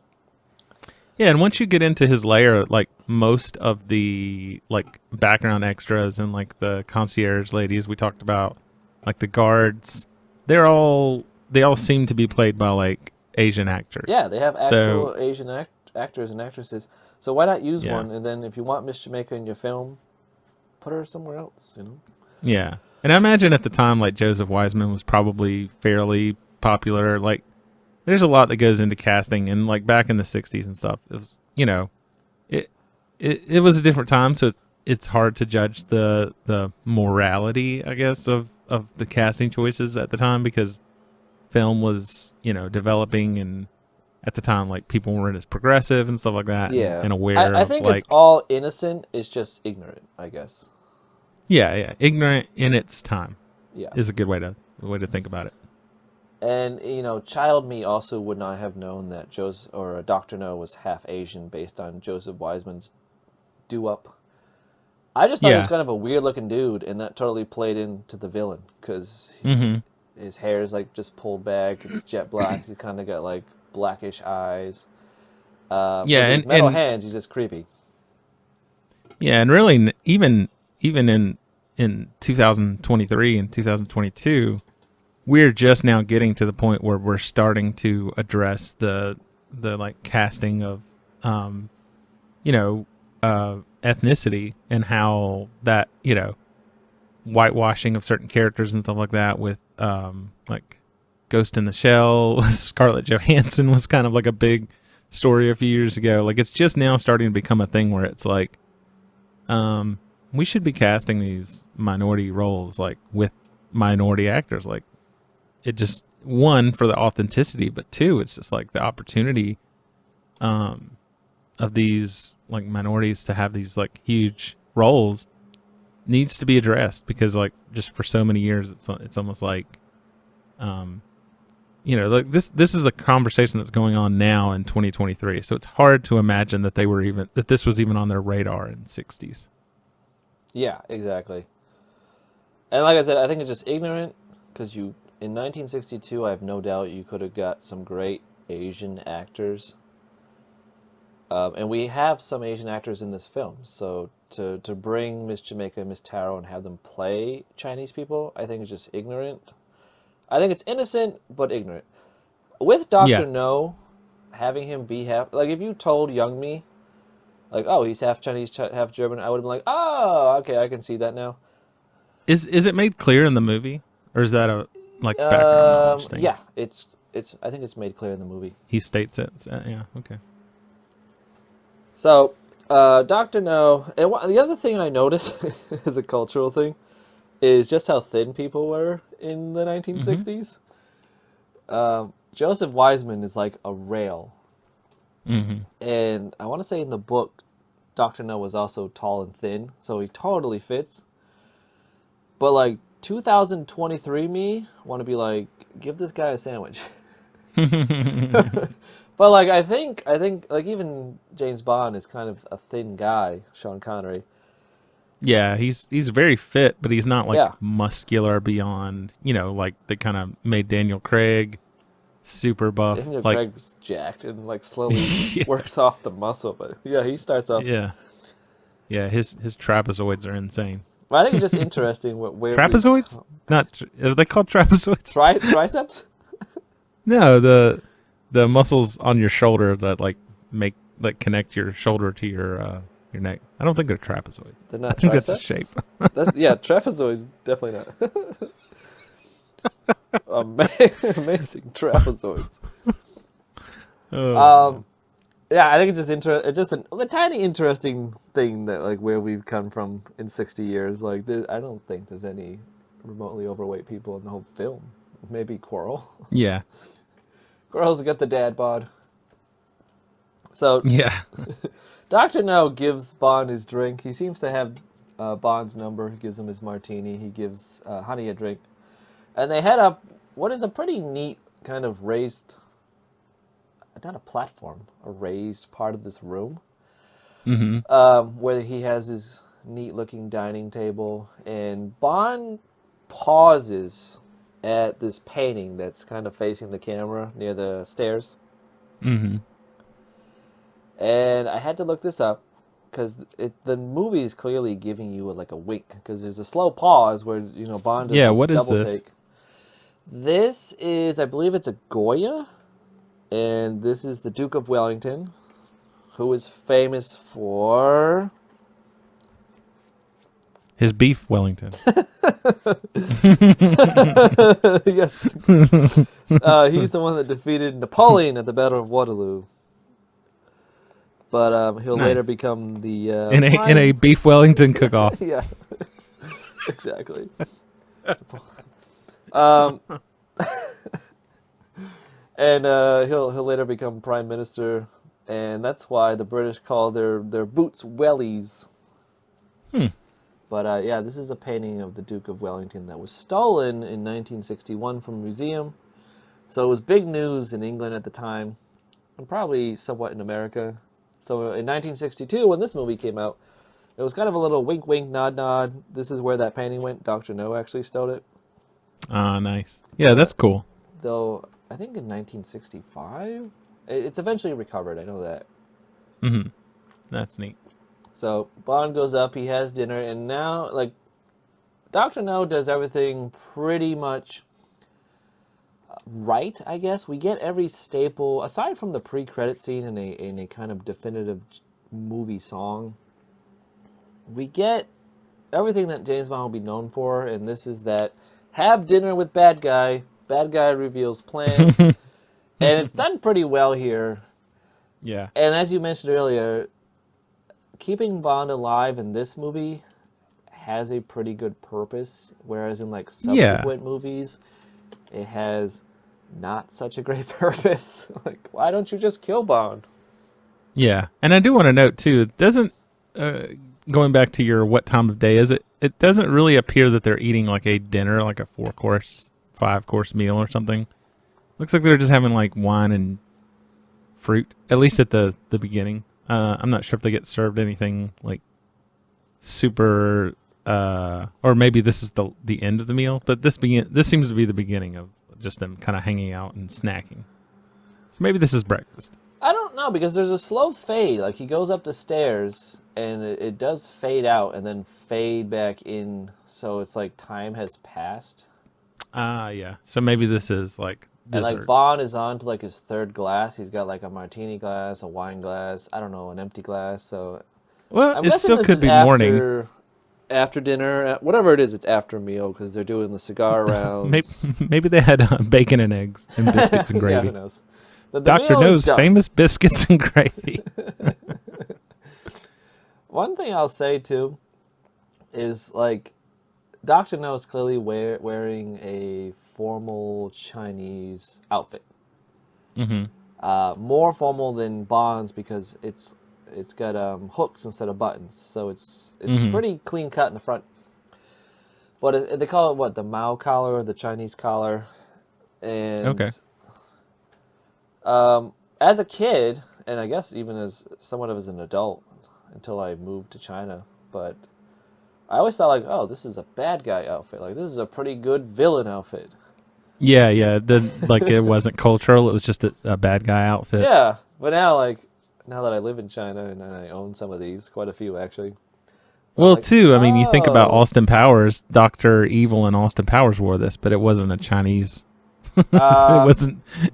We'll get Or to he, that. or he, He wore something similar, maybe not exactly, but it was like the white lab coat looking thing, like tightened up. Dr. No wears gray, I think. Oh, yeah. But Dr. No's a spoof on Blofeld, who will also have kind of the same collar. I want to say his jacket has, like, there's a couple of Blofelds, and they all have similar outfits, but they all have the same collar. Like, some outfits have pockets and whatnot. But this Mao, or Chinese collar. And I like Dr. No's because it has this white trim that's kind of fixed to it that almost looks like he has a raised undershirt. Yeah. But I think they're sewn together as one piece. But it's I don't know, it just makes for a really good villain outfit too. Like this very clean front. And it's interesting he'll wear a light colored outfit because usually bad guys have like dark colors. Yeah. He looks really good. Like I see why they cast him. Like he has the look of like kind of nobility, but almost robotic. Like he looks really cool as the villain. Now, I wanted to ask you, is the suit, is this a suit that Bond is wearing? Is this in the running for best suit of the movie, or is it a I don't think so. Okay. I like it. I like his look here. He looks really cool. It's a linen, so this is something you could buy here pretty easily. It's just a linen Mao suit, Mao jacket. He has no layers to it or anything. It's got pretty broad buttons. The only thing about it is, I would say it's Western tailored because you would have what they call Chinese knots that do up. And you'll notice the Chinese knots on the cheap house the girls are wearing, but for whatever reason, his has buttons. So it's kind of a mix. But the whole like button up all the way to the top and have this kind of raised collar is very formal Chinese in the past. Yeah. But the buttons are a little unusual. So in the book, Dr. No also has like black eyes to go with his pincer hands. And I think we finally also get a good look of Dr. No's kind of robot hands. Like they actually look with the white suit background, which is a good contrast, I think. We kind of get a sense now that they are robotic. Because they're not like bending naturally. Like when the way he's holding the cigar is like kind of awkward. Like they're very stilted. His fingers are very, very stiff. I think I kind of feel like it's just a product of its time where if they had better cameras or something to really catch. Because I think the contrast of black metal on his light suit is pretty good. It's hard to make out that like he has these jointed metal hands. Yeah. But we'll get. But he does display it here in a second. Yeah. Yeah. The strength of his hands. Bond is kind of like, all right, why am I here? Why do you have a girl? Or why do you want to kidnap Honey Rider with me? Let her go. Let you and I do business. And I really like the arrogance that Dr. No has. And Bond kind of makes a scene when they kind of are slightly rough with Honey. And he gets up, he grabs a bottle of champagne. And Dr. No says, oh, that's a Dom Perignon 55. That would be a shame to just break that. And I want to say that is a nod to something. I don't know what it was. Something in 1955. There's a reason why they chose that. Don't know. I forgot, but I once knew. But during the scuffle, Bond has taken a butter knife-ish that he was playing with and kind of like tucked it up his sleeve that you, the audience, would not know, but Dr. No has caught it. And like he's being very arrogant. He's like, you kind of offend me. You put the knife back.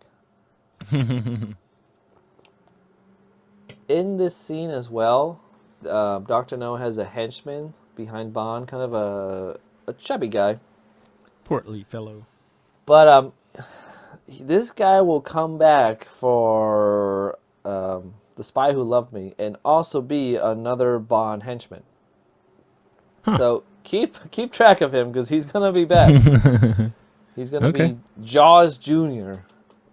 Oh wow. Yeah. So there's a couple of characters that like come back for minor parts over and over again in these Bond films. It's kind of interesting to keep track of them all. But he's our first. Yeah. So during the scene, Bond kind of says like, why don't you come work for us? You're clearly a bit of a genius.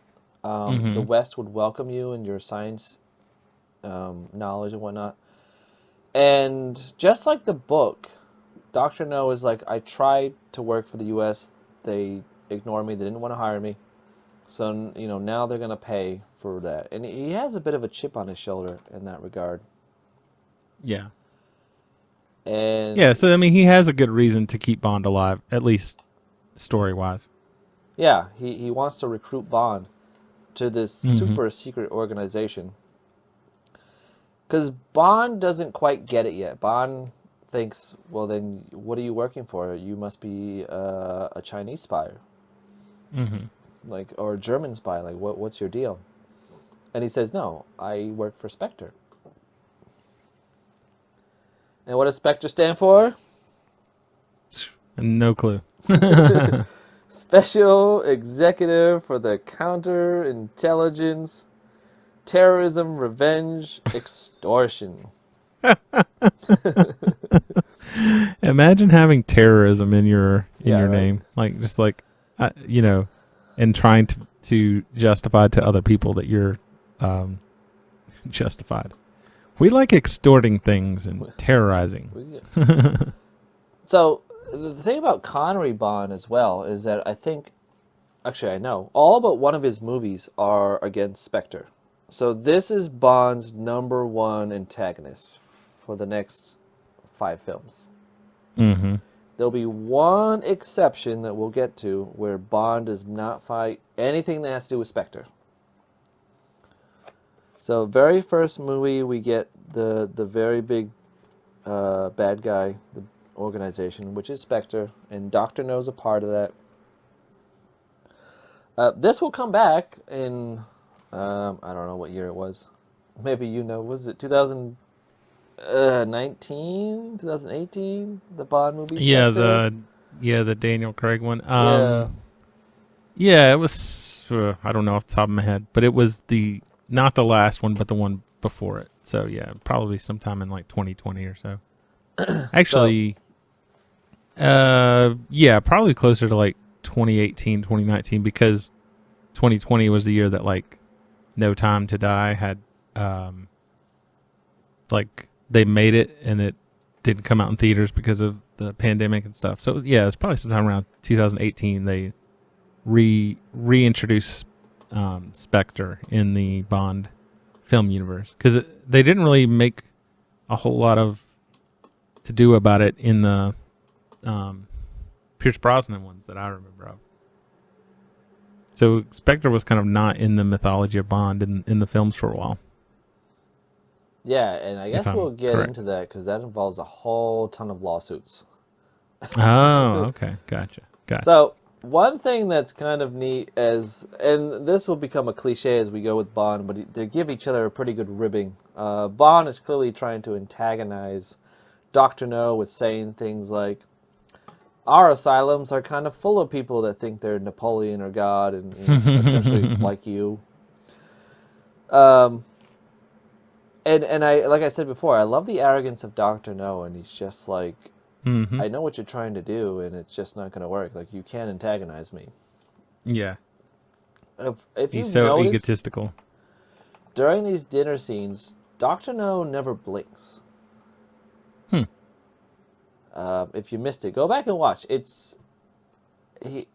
gives Bond just solid stare downs every time he's on screen. So like, I really like what Joseph Wiseman does with the character, because it it is intimidating. Even in 2023, I'm still like, I don't like this guy. I would not like to have dinner with this guy. Yeah, he's very intimidating presence. Yeah, and he just doesn't. And- He doesn't blink. It's weird. Yeah. So let me ask you this: we Okay. are nearly finished with this movie. What is Doctor No's plot? What is his? What is he doing? Oh, What's his plan? that's a good question. At this point, it seems like all he wants is to recruit Bond, but up until this, I don't know what his whole, like why he's doing all this stuff, like why he's killing MI6 members, why he's worried about them. I have no clue. No clue. So, I think this is another thing. Like, as a kid, I was like, okay, he's bad guy. Bond must defeat bad guy. Because that's, Yeah, like, it's that's very what you simple. need to do. But as I get older, I'm like, God, what is the problem here? Like, why do we want to defeat? Is it because he killed, like, spies? That can't be just it, right? So I actually had to go look this up because I don't know. Even modern me, not even kidding me, even modern me, I'm like, I don't understand. Yeah, what modern they're me doing. too. Like, they're gonna have all these computers and technology and rockets and stuff. What are they doing? So, Dr. No is using nuclear power, these reactors that he has, I think one in particular, to send off, and see, even I'm not going to get it right. As you're reading it, it doesn't Yeah. even make sense. I'm not reading anything. I'm just trying to remember. But like, I think it's going to send off some kind of waves that will disrupt Project Mercury, which is being launched from Florida. So What I gathered is that he's trying to boil water for his ramen. And so he's putting these radioactive blocks into water and making an entire soup for his ramen noodle. you know what? That sounds pretty much logical to me as well. He just wants to make ramen in Jamaica. So, I don't know. I feel like in 1962, this is probably an interesting plot, or in 1958 when the book was written. But, like, in the 90s when I was watching this, I don't know, I never really thought about it. And then in, like, 2023, I'm like, huh, who cares? Like, Yeah, you kind of just boil it down to like he's a bad guy. Yeah. He's killed people like, and he tried to kill Bond, and we I- love Bond. I By this boiled- point in the movie, we love Bond. Like Bond is very quickly, like I don't know. This movie establishes like he's not a good person. You know what I mean? Like he's clearly a killer. He's a womanizer to some degree. He's not a what you would probably consider in the 60s like an upstanding Christian man, you know. However, he's totally endearing to the audience and you root for him not because of his purity, but because of his I think for two reasons. I think one, he is clearly in opposition to evil, like true evil. mhm. And then the second thing I think is that all of the people in the movie kind of idolize him. So it kind of like, you know, he goes in and the first scene with Moneypenny and M and stuff, they're very clearly impressed with his prowess and his abilities and stuff like that. So like, and the women are clearly impressed with his, you know, looks and stuff like that. So he is very clearly positioned very early as like a morally dubious character that you kind of root for, who can break the rules in order to get to dispose of evil. And while he's at it, why not have a few lovers encounters? You know, why not? So I say all this just to say, like, you root for him no matter who he's against and no matter what the plot is. It's just like you don't really care for what Dr. No is doing. You just know that Bond is against it, so you don't really have to think about it that much. Yeah, I think that's true. And to elaborate on one point is like Bond is the man's man. Like if you're a dude at home, you want to be him. You want to be able to put on something and just look that good in it. You want everything to like just look like it's tailored to you, you know. You want to be just slightly ahead of your opponent. You want to be, you know, quick-witted with the ladies. You want those one-line zingers. Like, you know, he's just everyone or everything that, like, guys want. And another thing about this is like, he's so good that even the villain likes him. You know what I mean? Like, even the villain is like, man, I got to have this guy on my team. Like, that's how endearing he is. Yeah, that's true. So Dr. No is essentially like, you know, because Bond is just ribbing him and calling him insane, and Dr. No is like, well, you offend me. I was going to put you in Spectre. And then I love Bond's line where he's like, well, I would like the revenge department. But, you know, Dr. No is all serious business, and he is not... not having it. And Bond was even like, you know, if I was in the revenge department, I would find who killed Quarrel in strange ways, and that would be my revenge. Yeah. So, Dr. No, I love how he says stupid, too. He's like, stupid. But he essentially just says, you know, you're stupid. Time, dinner is done. Or lunch, or whatever meal they're having. But he's essentially like, our That's the meeting big is... mystery of the movie is who killed Strangeways and what meal are they eating? What time of day is it? What are they having? What time is it? I guess we'd have to go back and see when they launch Project Mercury rockets. Yeah. So, Dr. No stands up. He concludes the dinner, and Bond gets kind of whacked over the head by the Dr. No's henchman, and we get cut to the next scene. So, in the next scene, we get Bond in a prison cell.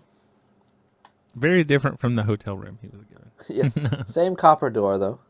Yeah, I was going to say, still very nice copper door. So it makes me think, you know, earlier when you were talking about the doors not making sense, like maybe Bond's room was the only one that was that big and the rest of them are just like cells like this. So maybe the other ones make sense and that's the only room that doesn't quite make sense. I don't know. But I'll say I love the addition. If you look carefully on the back wall, all these handprints and like smudged fingerprints. It looks like people were kind of almost tortured or trying to get out of the cell. I never noticed that. That's interesting. Yeah, I don't think I ever noticed until I watched it on DVD or 1080. But Bond does something that nobody would ever think of, and that is to like use your shoes to like get out of this human-sized air conditioner. It's right above your bed. Conveniently human-sized vent. Yeah. So right above Bond's, I don't know, makeshift cot, there is a huge vent. Copper, Huge of course. Yeah. But Bond first tries to grab it. It's electrified. So Bond does something... Kudos to Dr. No for actually, you know, realizing that this vent is comically large. Yeah. It's Die Hard large. All Bond needs is a lighter to crawl through. It's way bigger than the Die Hard one. It's just like, he has room to like stand up crawl. Like he could may even be able to I hunt. guess I have to go back and look, but Bruce Willis's vents are pretty big too in that movie. Yeah, they're also pretty big. But he comes up with an idea that no prisoner ever thought of, and that was to bang the mesh grid down with your shoe. So one step ahead of the game, Bond always is. Yeah, he's good spying there. And he goes through, like, it's not quite a typical air duct. It's like big red pipes. Which I think later we discover maybe this is for water, like radioactive water or something at some point. Like, yeah, because doesn't he get flushed out here by water? He does. So once he starts going through, the pipes are very hot, and he'll have to rip off pieces of his clothing to put on his hands. Mm-hmm. And he'll have to brace himself against there's like some ribbing joints on the pipe, and the water will rush through.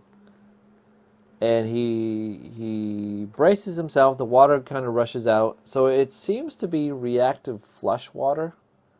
Yeah.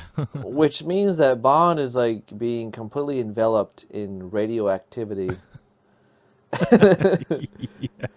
And I never thought about this, but like at the end of the movie when they come and rescue them, it's like, shouldn't you want to like decontaminate real quick before you decide to start like He's having really sex in the boat? radioactive. He also like when he takes off his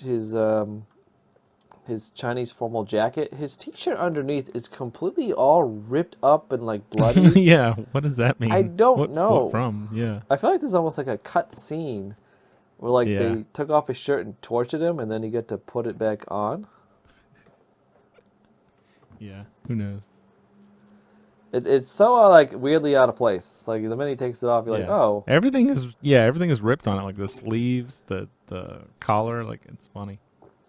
I know that For when no like real when you reason. got dressed with honey, like everything was all good and it was all well treated. Why are you wearing this ripped up T-shirt? Yeah, and it's not like he wasn't wearing this when he arrived. Like this isn't part of the like blue, No. baby blue, powder blue ensemble he was wearing earlier. So it's weird. So these scenes here are kind of a fill-in for parts that were in the books, where Dr. No actually puts Bond through an obstacle course. And like people from Spectre and the organization are like watching him through these giant bubbles, kind of like a Portal, I guess, if there were people in the rooms watching you. But like he fights giant spiders, he has like really hot areas he has to go through, and it all ends with him like fighting a giant squid. Mm-hmm. Which in the book, I kind of wish that part was in the movie. That's awesome. But I don't know. This doesn't quite make sense because all this flesh water, Bond still like comes out of a wall grate, and I feel like wouldn't water have come out of that grate? Yeah. But conveniently, he comes out into Evil layer architecture. whatever. He's all bloodied up. He's all ripped up. It's all He's like a ruined. cut on his chest, and we don't know where that's from. I mean, Nope. And Bond does the next stereotypical Bond thing, which is some guy walks by wearing clothing Bond wants. Bond kind of strangles him Yeah. and changes into his clothes. So License to Kill. Bond, he puts on these, I don't know what to call them. I guess they're supposed to be radioactive suits, Yeah. which is similar to what the people were wearing that picked him up in the Dragon. Mm-hmm. But he takes them off the guy he strangles when he pops out of the vent grate, and then in the next scene he's wearing them and he enters into Dr. No's giant radioactive core lair.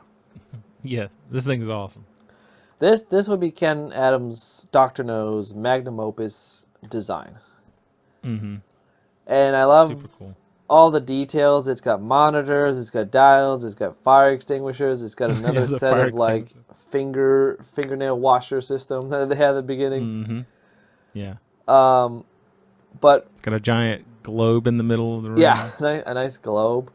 For 1962, this is pretty amazing, pretty massive. And that's also why I do not understand IMDb's trivia fact number 2, which is like all furniture was made slightly smaller so Bond could look bigger. Everyone in this set looks minute. Yeah. And Bond kind of walks up, he grabs, I think, a clipboard, and he's like pretending to look through. like I'm just watching. Then we see the radioactive block where they're boiling the ramen. While in the ramen. It's like suspended above this like tower type thing where there's like an elevator like lowering it into the thing. Into the water. Yeah, and if you don't understand what they're doing, you just know it's all bad. Yeah, bad stuff is happening. Because they're talking about radiation, they're bringing up the control rod levels.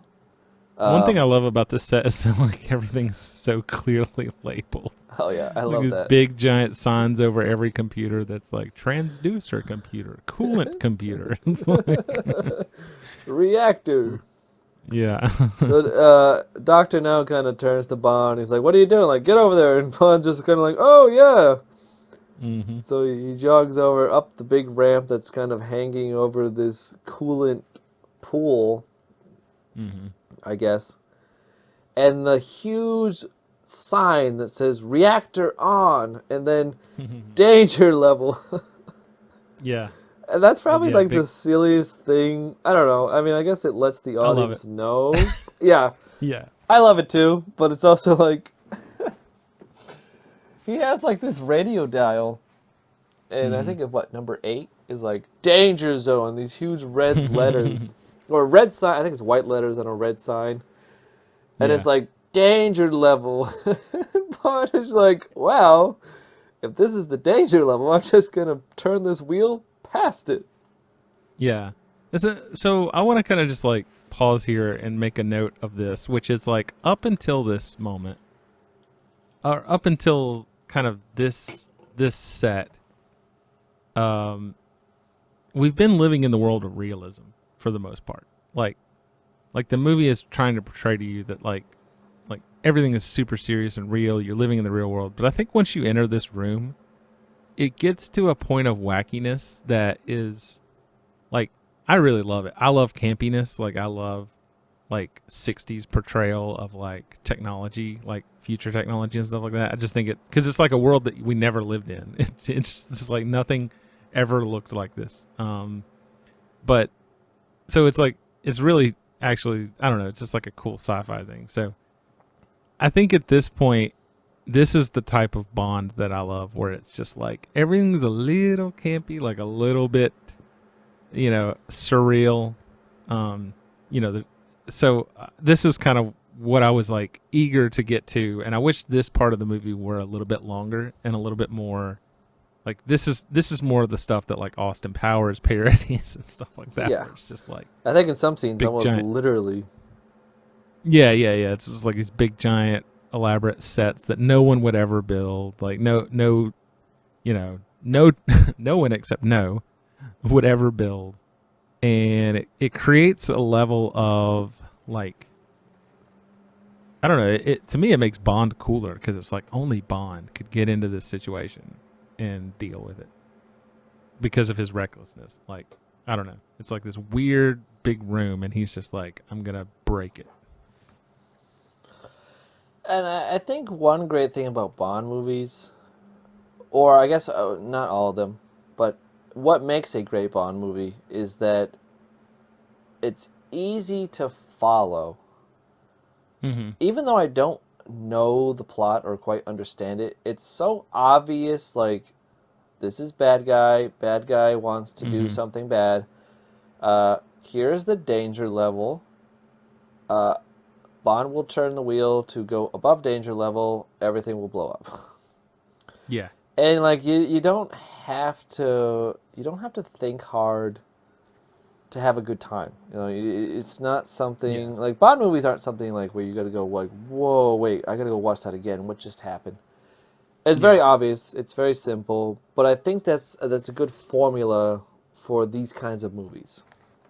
Yeah. Yeah, I agree. I don't want like an Inception level Bond movie.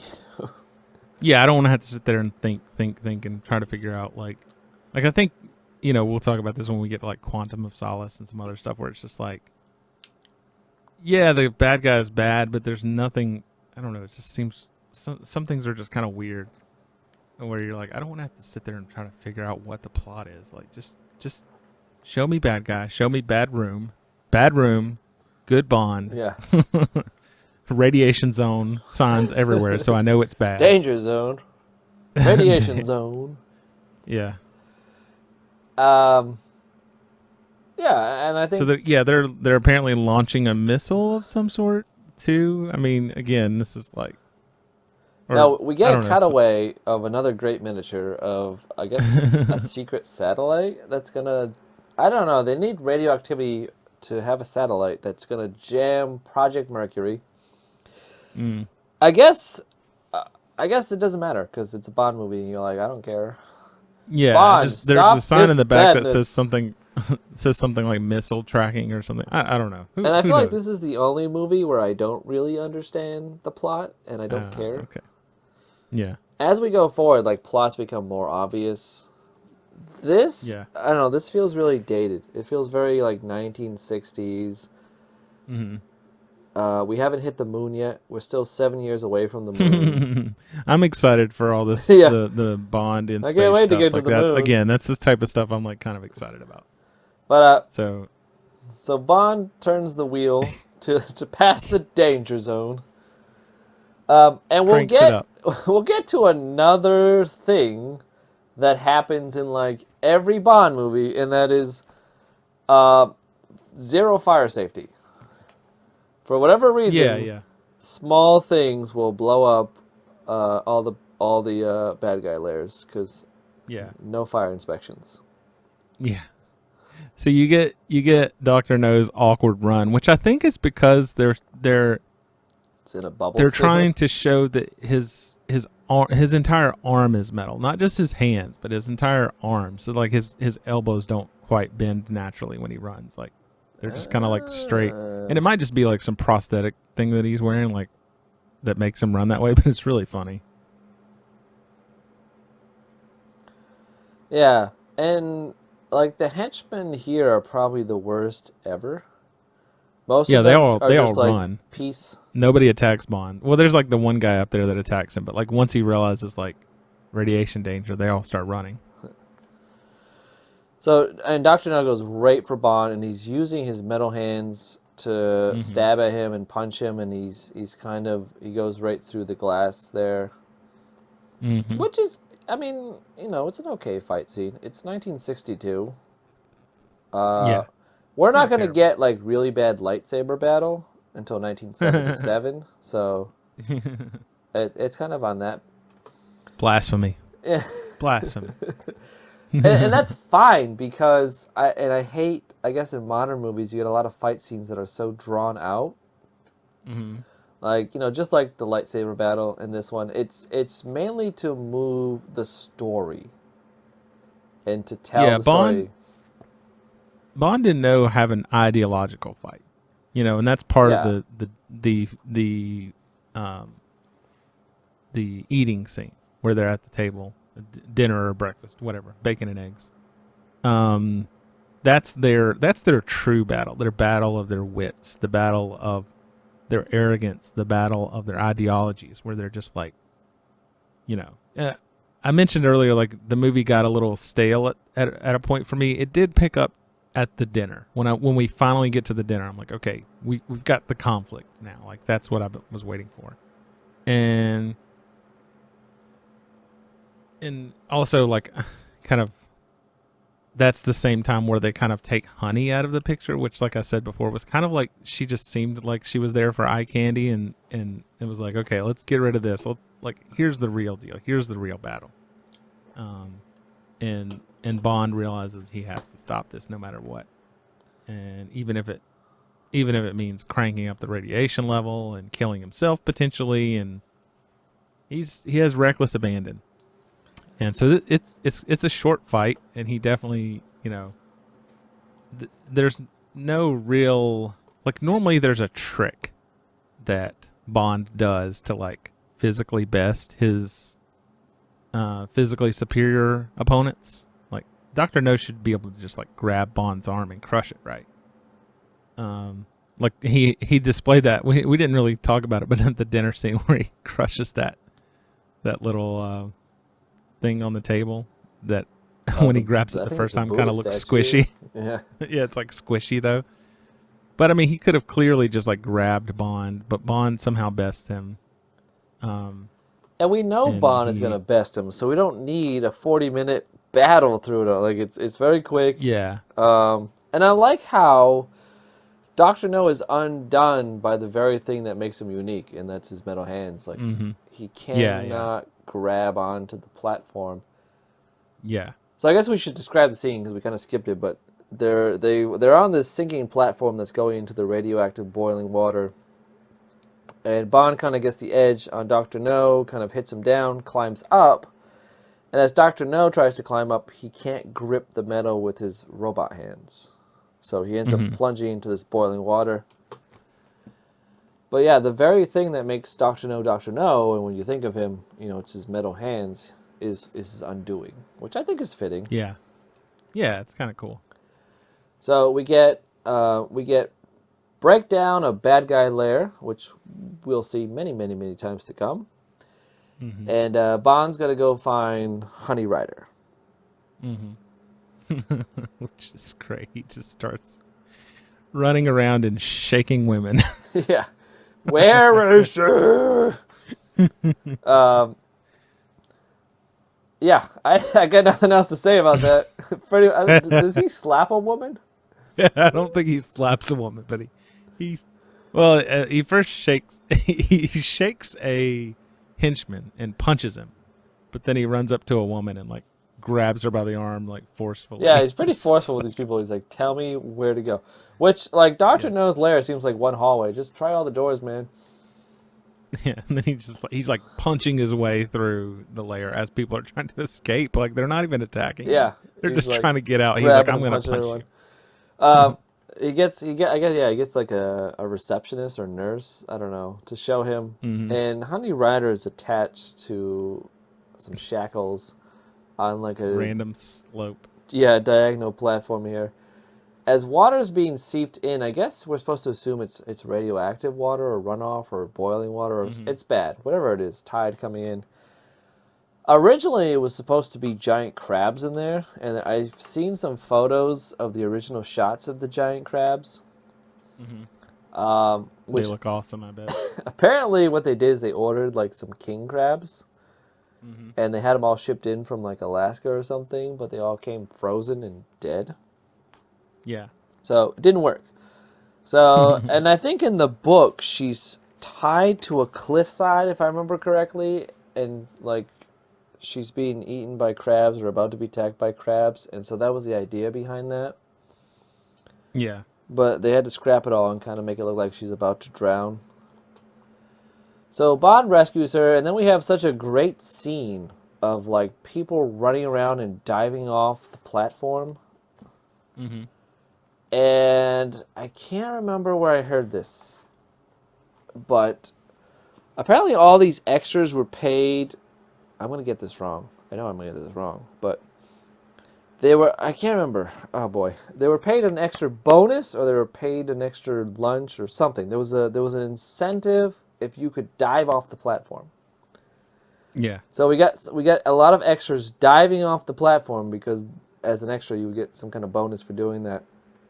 Nice. And I guess probably like in that time it was like $2. I can't remember. But describe how Bond kind of commandeers this boat that he goes to. Yeah, I love it. Like it is kind of funny. Like everybody's running around. There are clearly boats, which it seems to be that there are more boats than there are like normally in the outside shots and whatever. But I'm curious to know, like, are these stunt people? Because he basically just like him and Honey both. I think they have to be stunt people, but they clearly like have some acrobatics climbing down the rails of this thing. It's pretty impressive. And Bond just like smacks the heck out of some people and throws them overboard. It's like, not all these people are bad, right? Like some of them just have to be like scientists or workers. He's just like punching everyone no matter what. Yeah, he climbs into his fun. boat and just like punches the crap out of these people and throws them in the water. Then why not just go with them? Yeah. I mean, yeah, like I said, like surely not everybody is bad. But yeah. And then Dr. No's base explodes. yeah, And I the feel like- miniature set. There's got to be a lot of radioactive fallout. Like, why not just go with them? Yeah. Like, why not just go with them? Yeah. And then Dr. No's base explodes. And I feel like there's got to be a lot of radioactive fallout. Like, Yeah, is it sure. now the ocean contaminated? I don't know. Yeah, I would think so. Whatever. It's fine. It's fine. So he and Honey are on boat. I think they run out of gas, and we have Felix Leiter showing up to give him a tow. Yep. So Bond throws Felix his rope, and I don't know. I guess this is the first of many, many endings of Bond in a boat. Especially Yeah, Sean Connery and- Bond And Bond with a woman in a boat. in a boat. Yeah. So it's kind of, this is a little cheeky scene where they like sink down into the boat and they start kissing, and it's like, finally, he gets the girl of the movie, and he starts kind of coyly, is that a word? Why not? Coyishly? I don't know. Coyishly In a coy manner. uncoiling. In a coy manner, he uncoils the boat line and just, I guess, accepts the fate of the boat just drifting away forever. And, as long as he gets to have sex with Honey, he's okay with dying.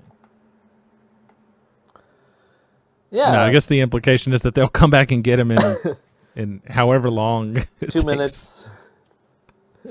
Yeah, could be 2 minutes. I'd imagine after all that, anyways.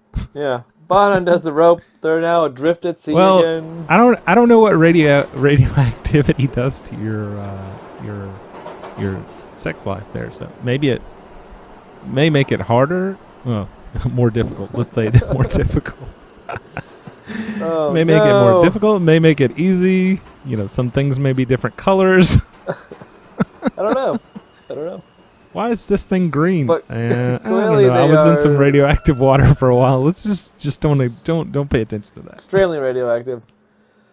Yeah, so and that's the end of the movie. We need to keep track of how many times, because I've never done this before. I guess this will be the exciting factor of our series. But like, how many times is Sean Connery Bond going to end in a boat Okay. or a sure. raft? So this is time number 1. All right. Check off this one. So, and that ends our film. Yeah, I liked it. There's definitely parts of it where, like I said, it kind of slows down.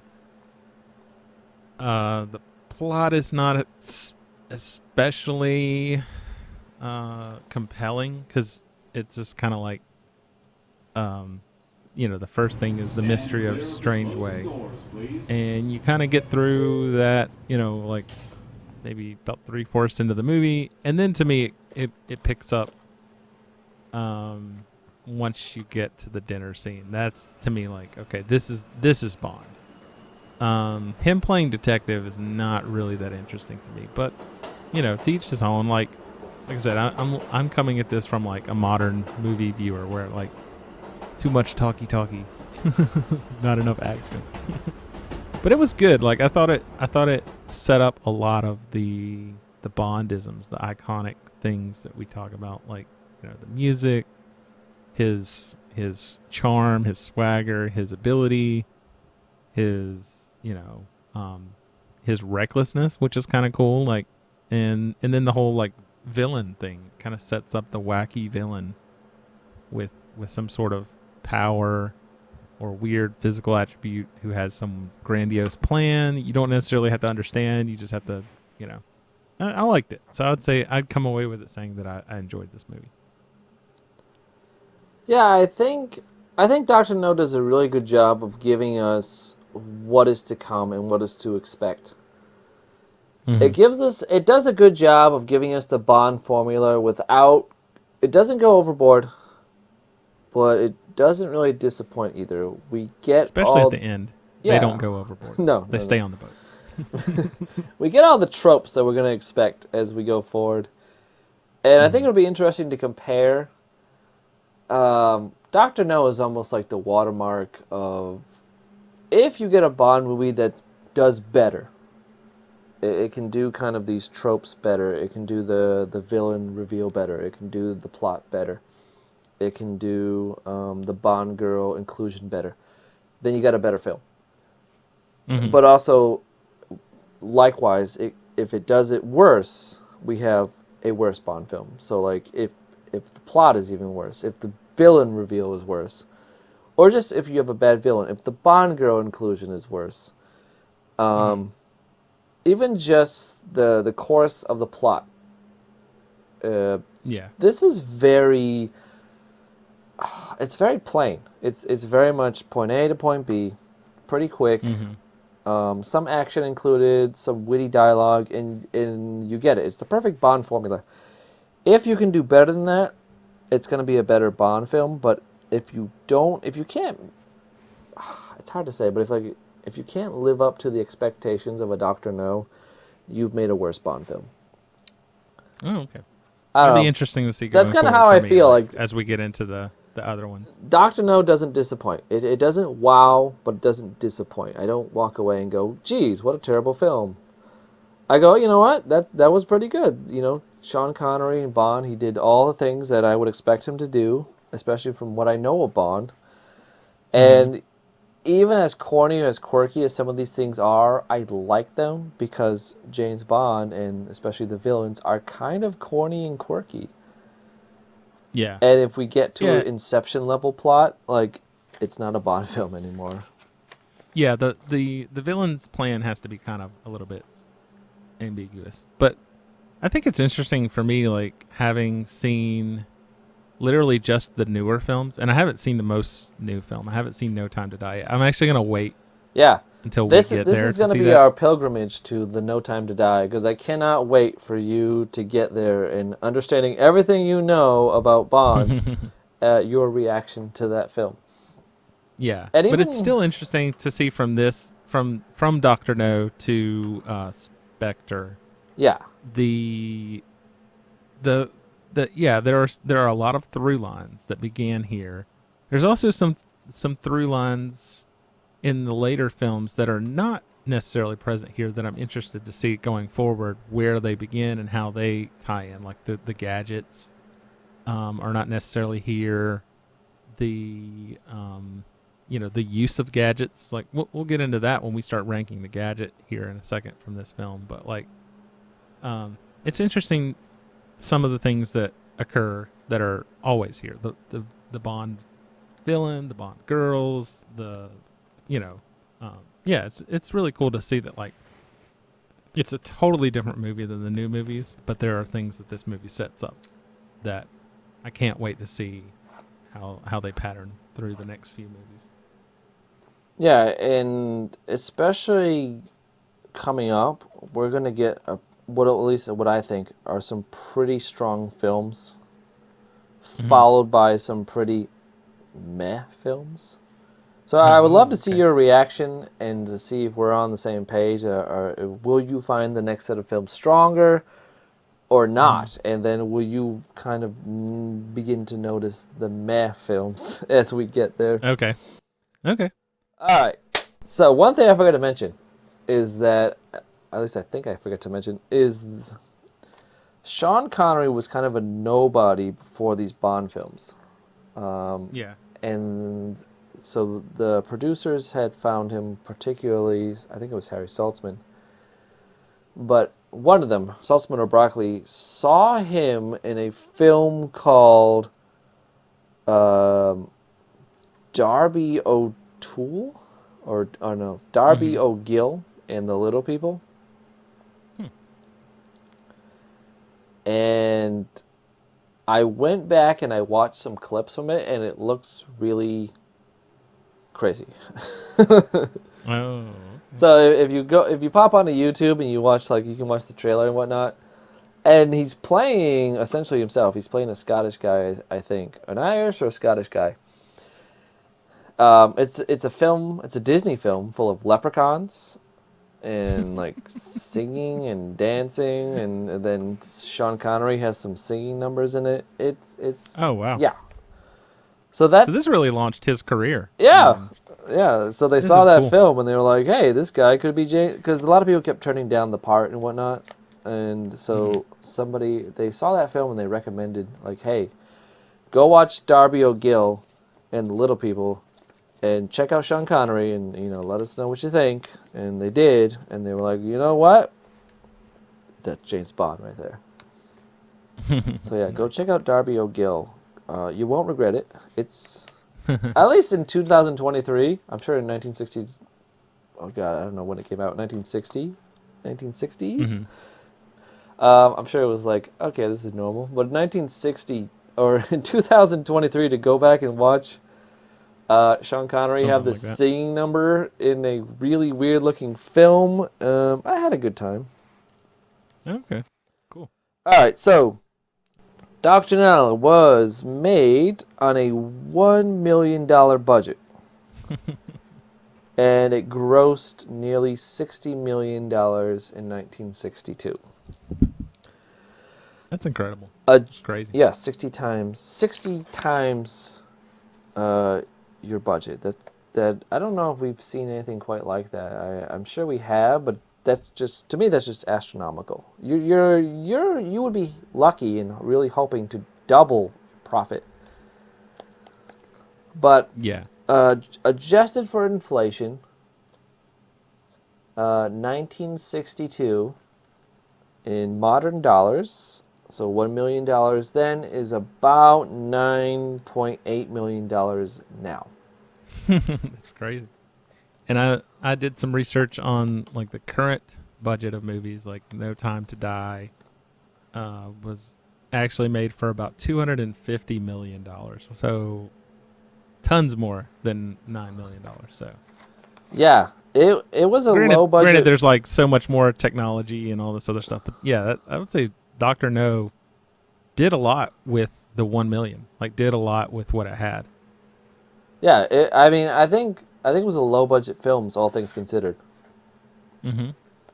Yeah, so that kind of actually like lends itself to the cheesiness. Like the sets are great, but they're a little corny because they're like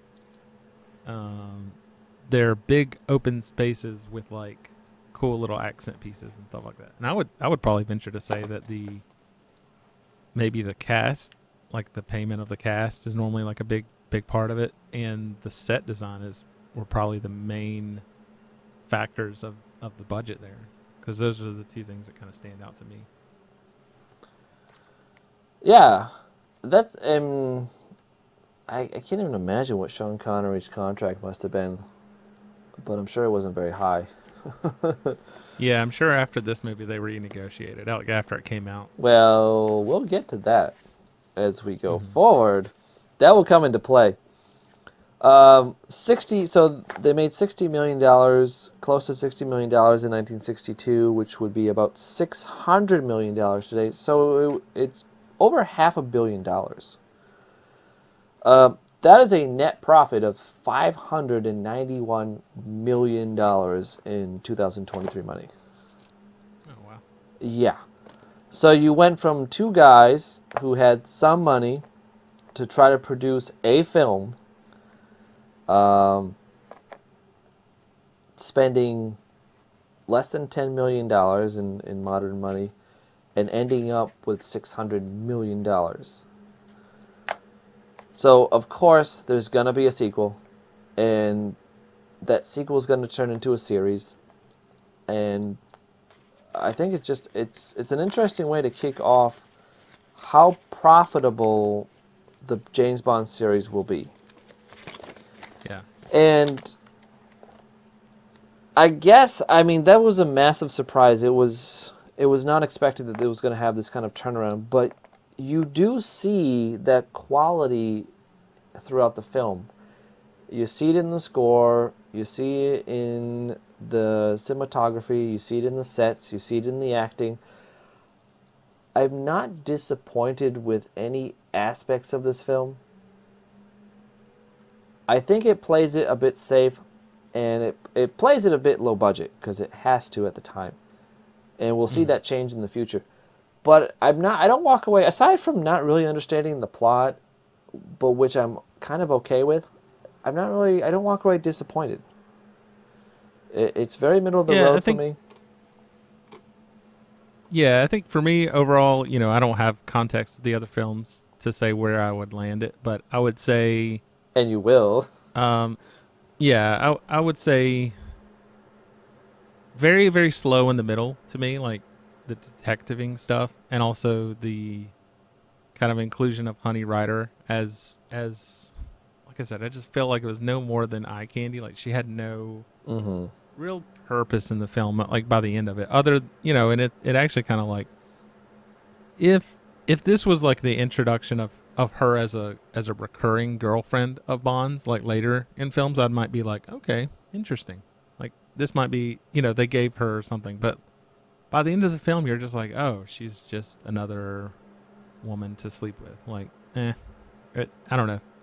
Which that may just be me viewing these movies from a modern progressive mind, but at the same time, from a film perspective, it seemed like her character was lacking a lot, and I would much rather her just either not be in the film or have been in the film earlier. And that was my only real criticism, and it kind of slowed the film down to just bring her in for the bikini scene and then try to act like she had some relevance, like as they were getting, to the main layer and stuff like that. But other than that, I would say pretty good movie.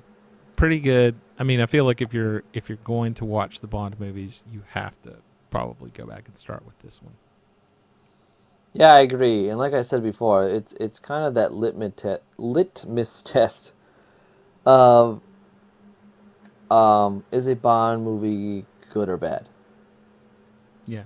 And like Doctor No is that perfect amount of enjoyment where you don't have to think so hard, you don't have to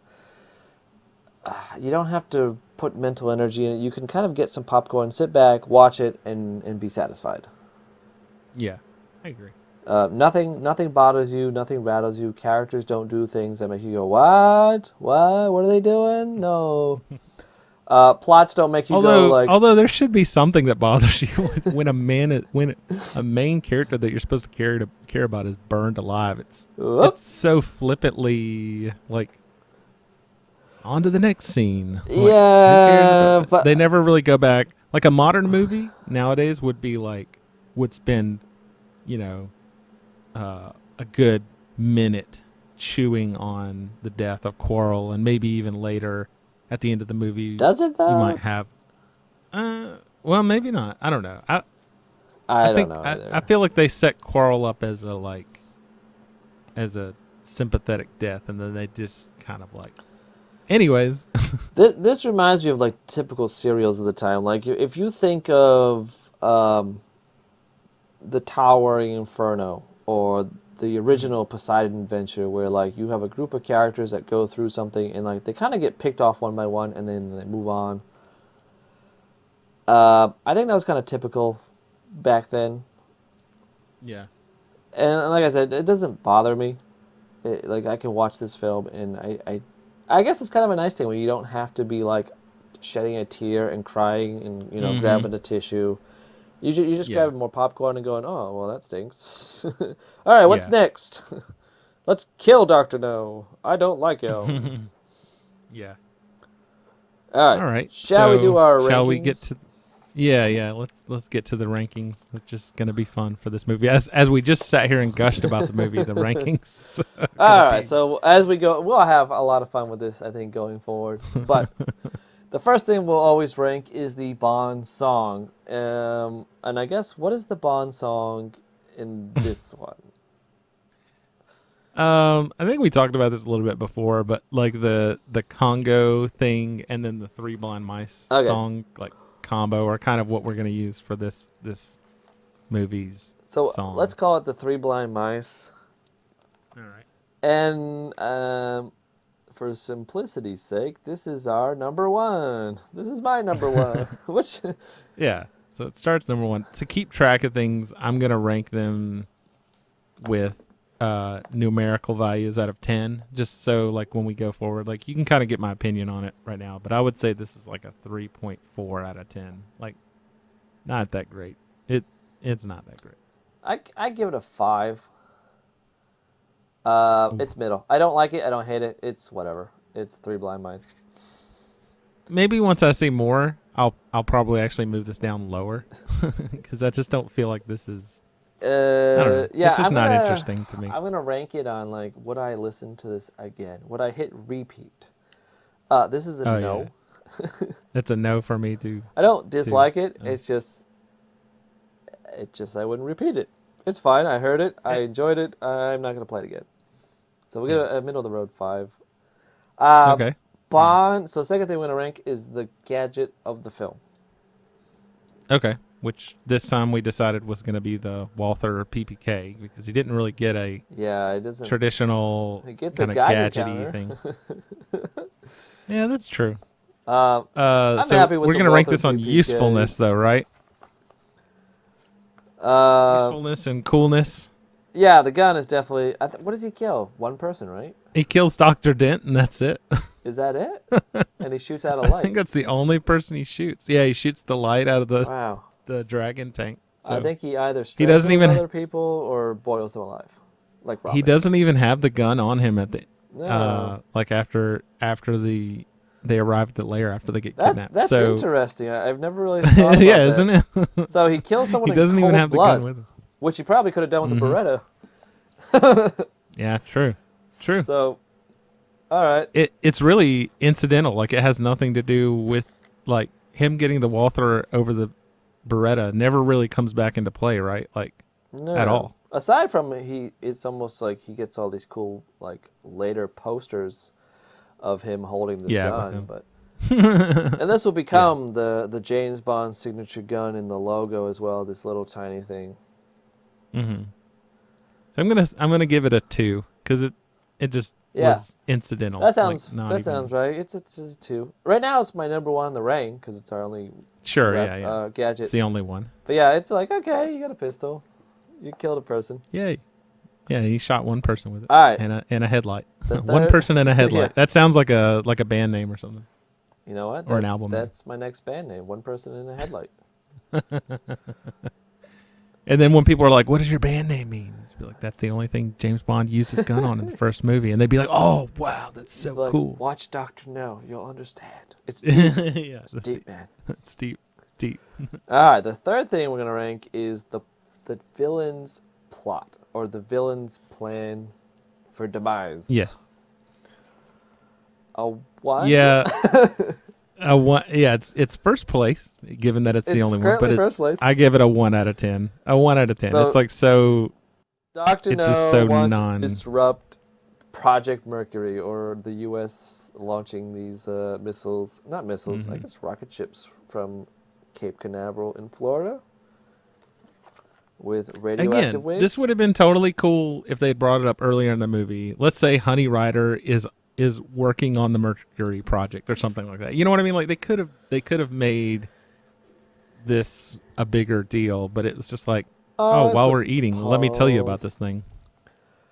Oh, one thing I forgot before we rank our final thing is in the book, Dr. No gets crushed by a ton of guano and kind of drowns in bird crap.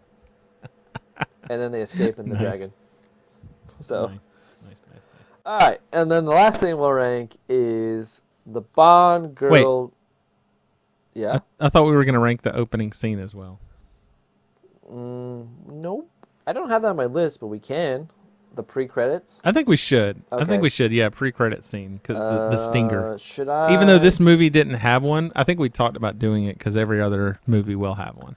All right, so let Which I guess we me can. make that number 5. Do you want to talk about that when we get to the next film, or do you I want to do. start it? I do. here? Okay. I'm game for that. I'm excited for that. Okay. Okay. I'll put that down as number 5. And right now we don't have a pre-credit sequence, except I assume if there was one, you would have the murder of Strange Ways in his secretary. I feel like Yeah, when that's they what I pull w- out the files, that would be a good cut, like the Dr. No Crab Key Mhm. files, and then it would cut to the weird song. Yep. I guess you couldn't do 3 blind mice. Just be all congos. Yeah. Yeah, it would cut to the credits. In a perfect Bond and then world. The congas. Yeah. That would be it, and then there would be like a Dr. No song or something. Yeah. So, I don't know. Dr. No's fake pre-credits, I give it a 3. Yeah, I think 3.6. Like, it does set up the mystery of the first half of the movie pretty good. Yeah. You It's know not something's especially up. exciting, There's but been 2 murders. It kind of feels more like television-ish, at the beginning of a TV yeah. show where they set up the murder and you're like, all right, solve this murder. So, yeah, you I know, can see that. it's not terrible. Yeah. All right, so, and then rank the Bond girl name, in which we have And we- Honey Rider. Yeah, which I think is pretty good. Like, it's just, I think it's kind of got some innuendo in it, you know, honey and rider. I mean, but it's not overt. You know, I couldn't really see somebody in the real world having this name, but I think it's a good Bond name. It's like cheesy, kind of cheesy, which again, that's the kind of stuff I like about these movies, is a little bit of the cheesiness. Yeah, and I guess that goes back to like Dr. No is that middle of the road. Everything's just right. Like it's a name you remember, but it's not like, oh my god, I can't believe it's Pussy Galore. Oh, I can't believe it's like it's not on the nose like that. Like, you know, it's not. Yeah. It's not. Whoa! It's not bad. It's very middle of the road. Like you remember it. Yeah, one is Jane Doe and 10 is Pussy Galore. Probably. So. Which that's not actually Bond, right? That's isn't that Austin Powers? No, that's gonna be a Bond girl name. It sounds so Yes. much like a Yes. like a parody. Nope. Nope. Oh, I think James Bond is Lotta Vagina or something like that. No, Or Austin Powers. Yeah. That's Austin Powers. It's a Lotta Vagina. Yes. So that's 10. 10 That's is a a 10. Lotta Vagina. Okay. Yeah. So I say this is like an 8.7 out of 10. Wow, meter. okay. I give it a pretty high. I like it. Honey I Rider. think it's great. I'm gonna give it a 6. Mm-hmm. It doesn't. I don't go whoa, and I don't go ew. It's just. It's kind of. It's memorable. Not quite. You know, middle of the road. Memorable. So I'll give it a 6. Yeah. Okay. I like it. It's also a control option in Goldeneye. I Yep. wish I could go back. I want to go back now and look through because I think they're all named after the Bond women. But which Yeah, they one are. They are. used most? I tried to play this the other day, and it because it just came out on the Nintendo Switch again, and I had so much trouble with the controls. Like it's weird. I couldn't figure it out. I couldn't get the Switch controller to do what I wanted it to do. You can I do gave it. Yeah, I want to go mean, back we and figured it out somehow. because I know I had a set that I loved and worked for me, and I wish I could remember who it was, which Bond woman it was. Yeah. All right. Well, next time. Am I forgetting anything before we wrap up? No, I think we're about to reach our destination here, so it's about time for us to wrap up and get off the subway. It's been a long ride. Yeah. This is a long ride this time. It's a heck of a ride. I have a feeling we'll be meeting again soon on the subway, and we'll be talking about From Russia with Love. Yes. Which, spoiler alert, I've already started watching a little bit. I watched the opening scene like literally yesterday, and I'm very interested to talk about that movie. I'm excited to watch it. I cannot wait. I'll watch it this week. I will watch it this week, and on our subway ride next week, we'll deep dive into it as well. All right, so this has been a review to a kill, and it has been a pleasure riding the subway with you. Same to you, buddy. Stand clear See of the you closing next week. doors, please.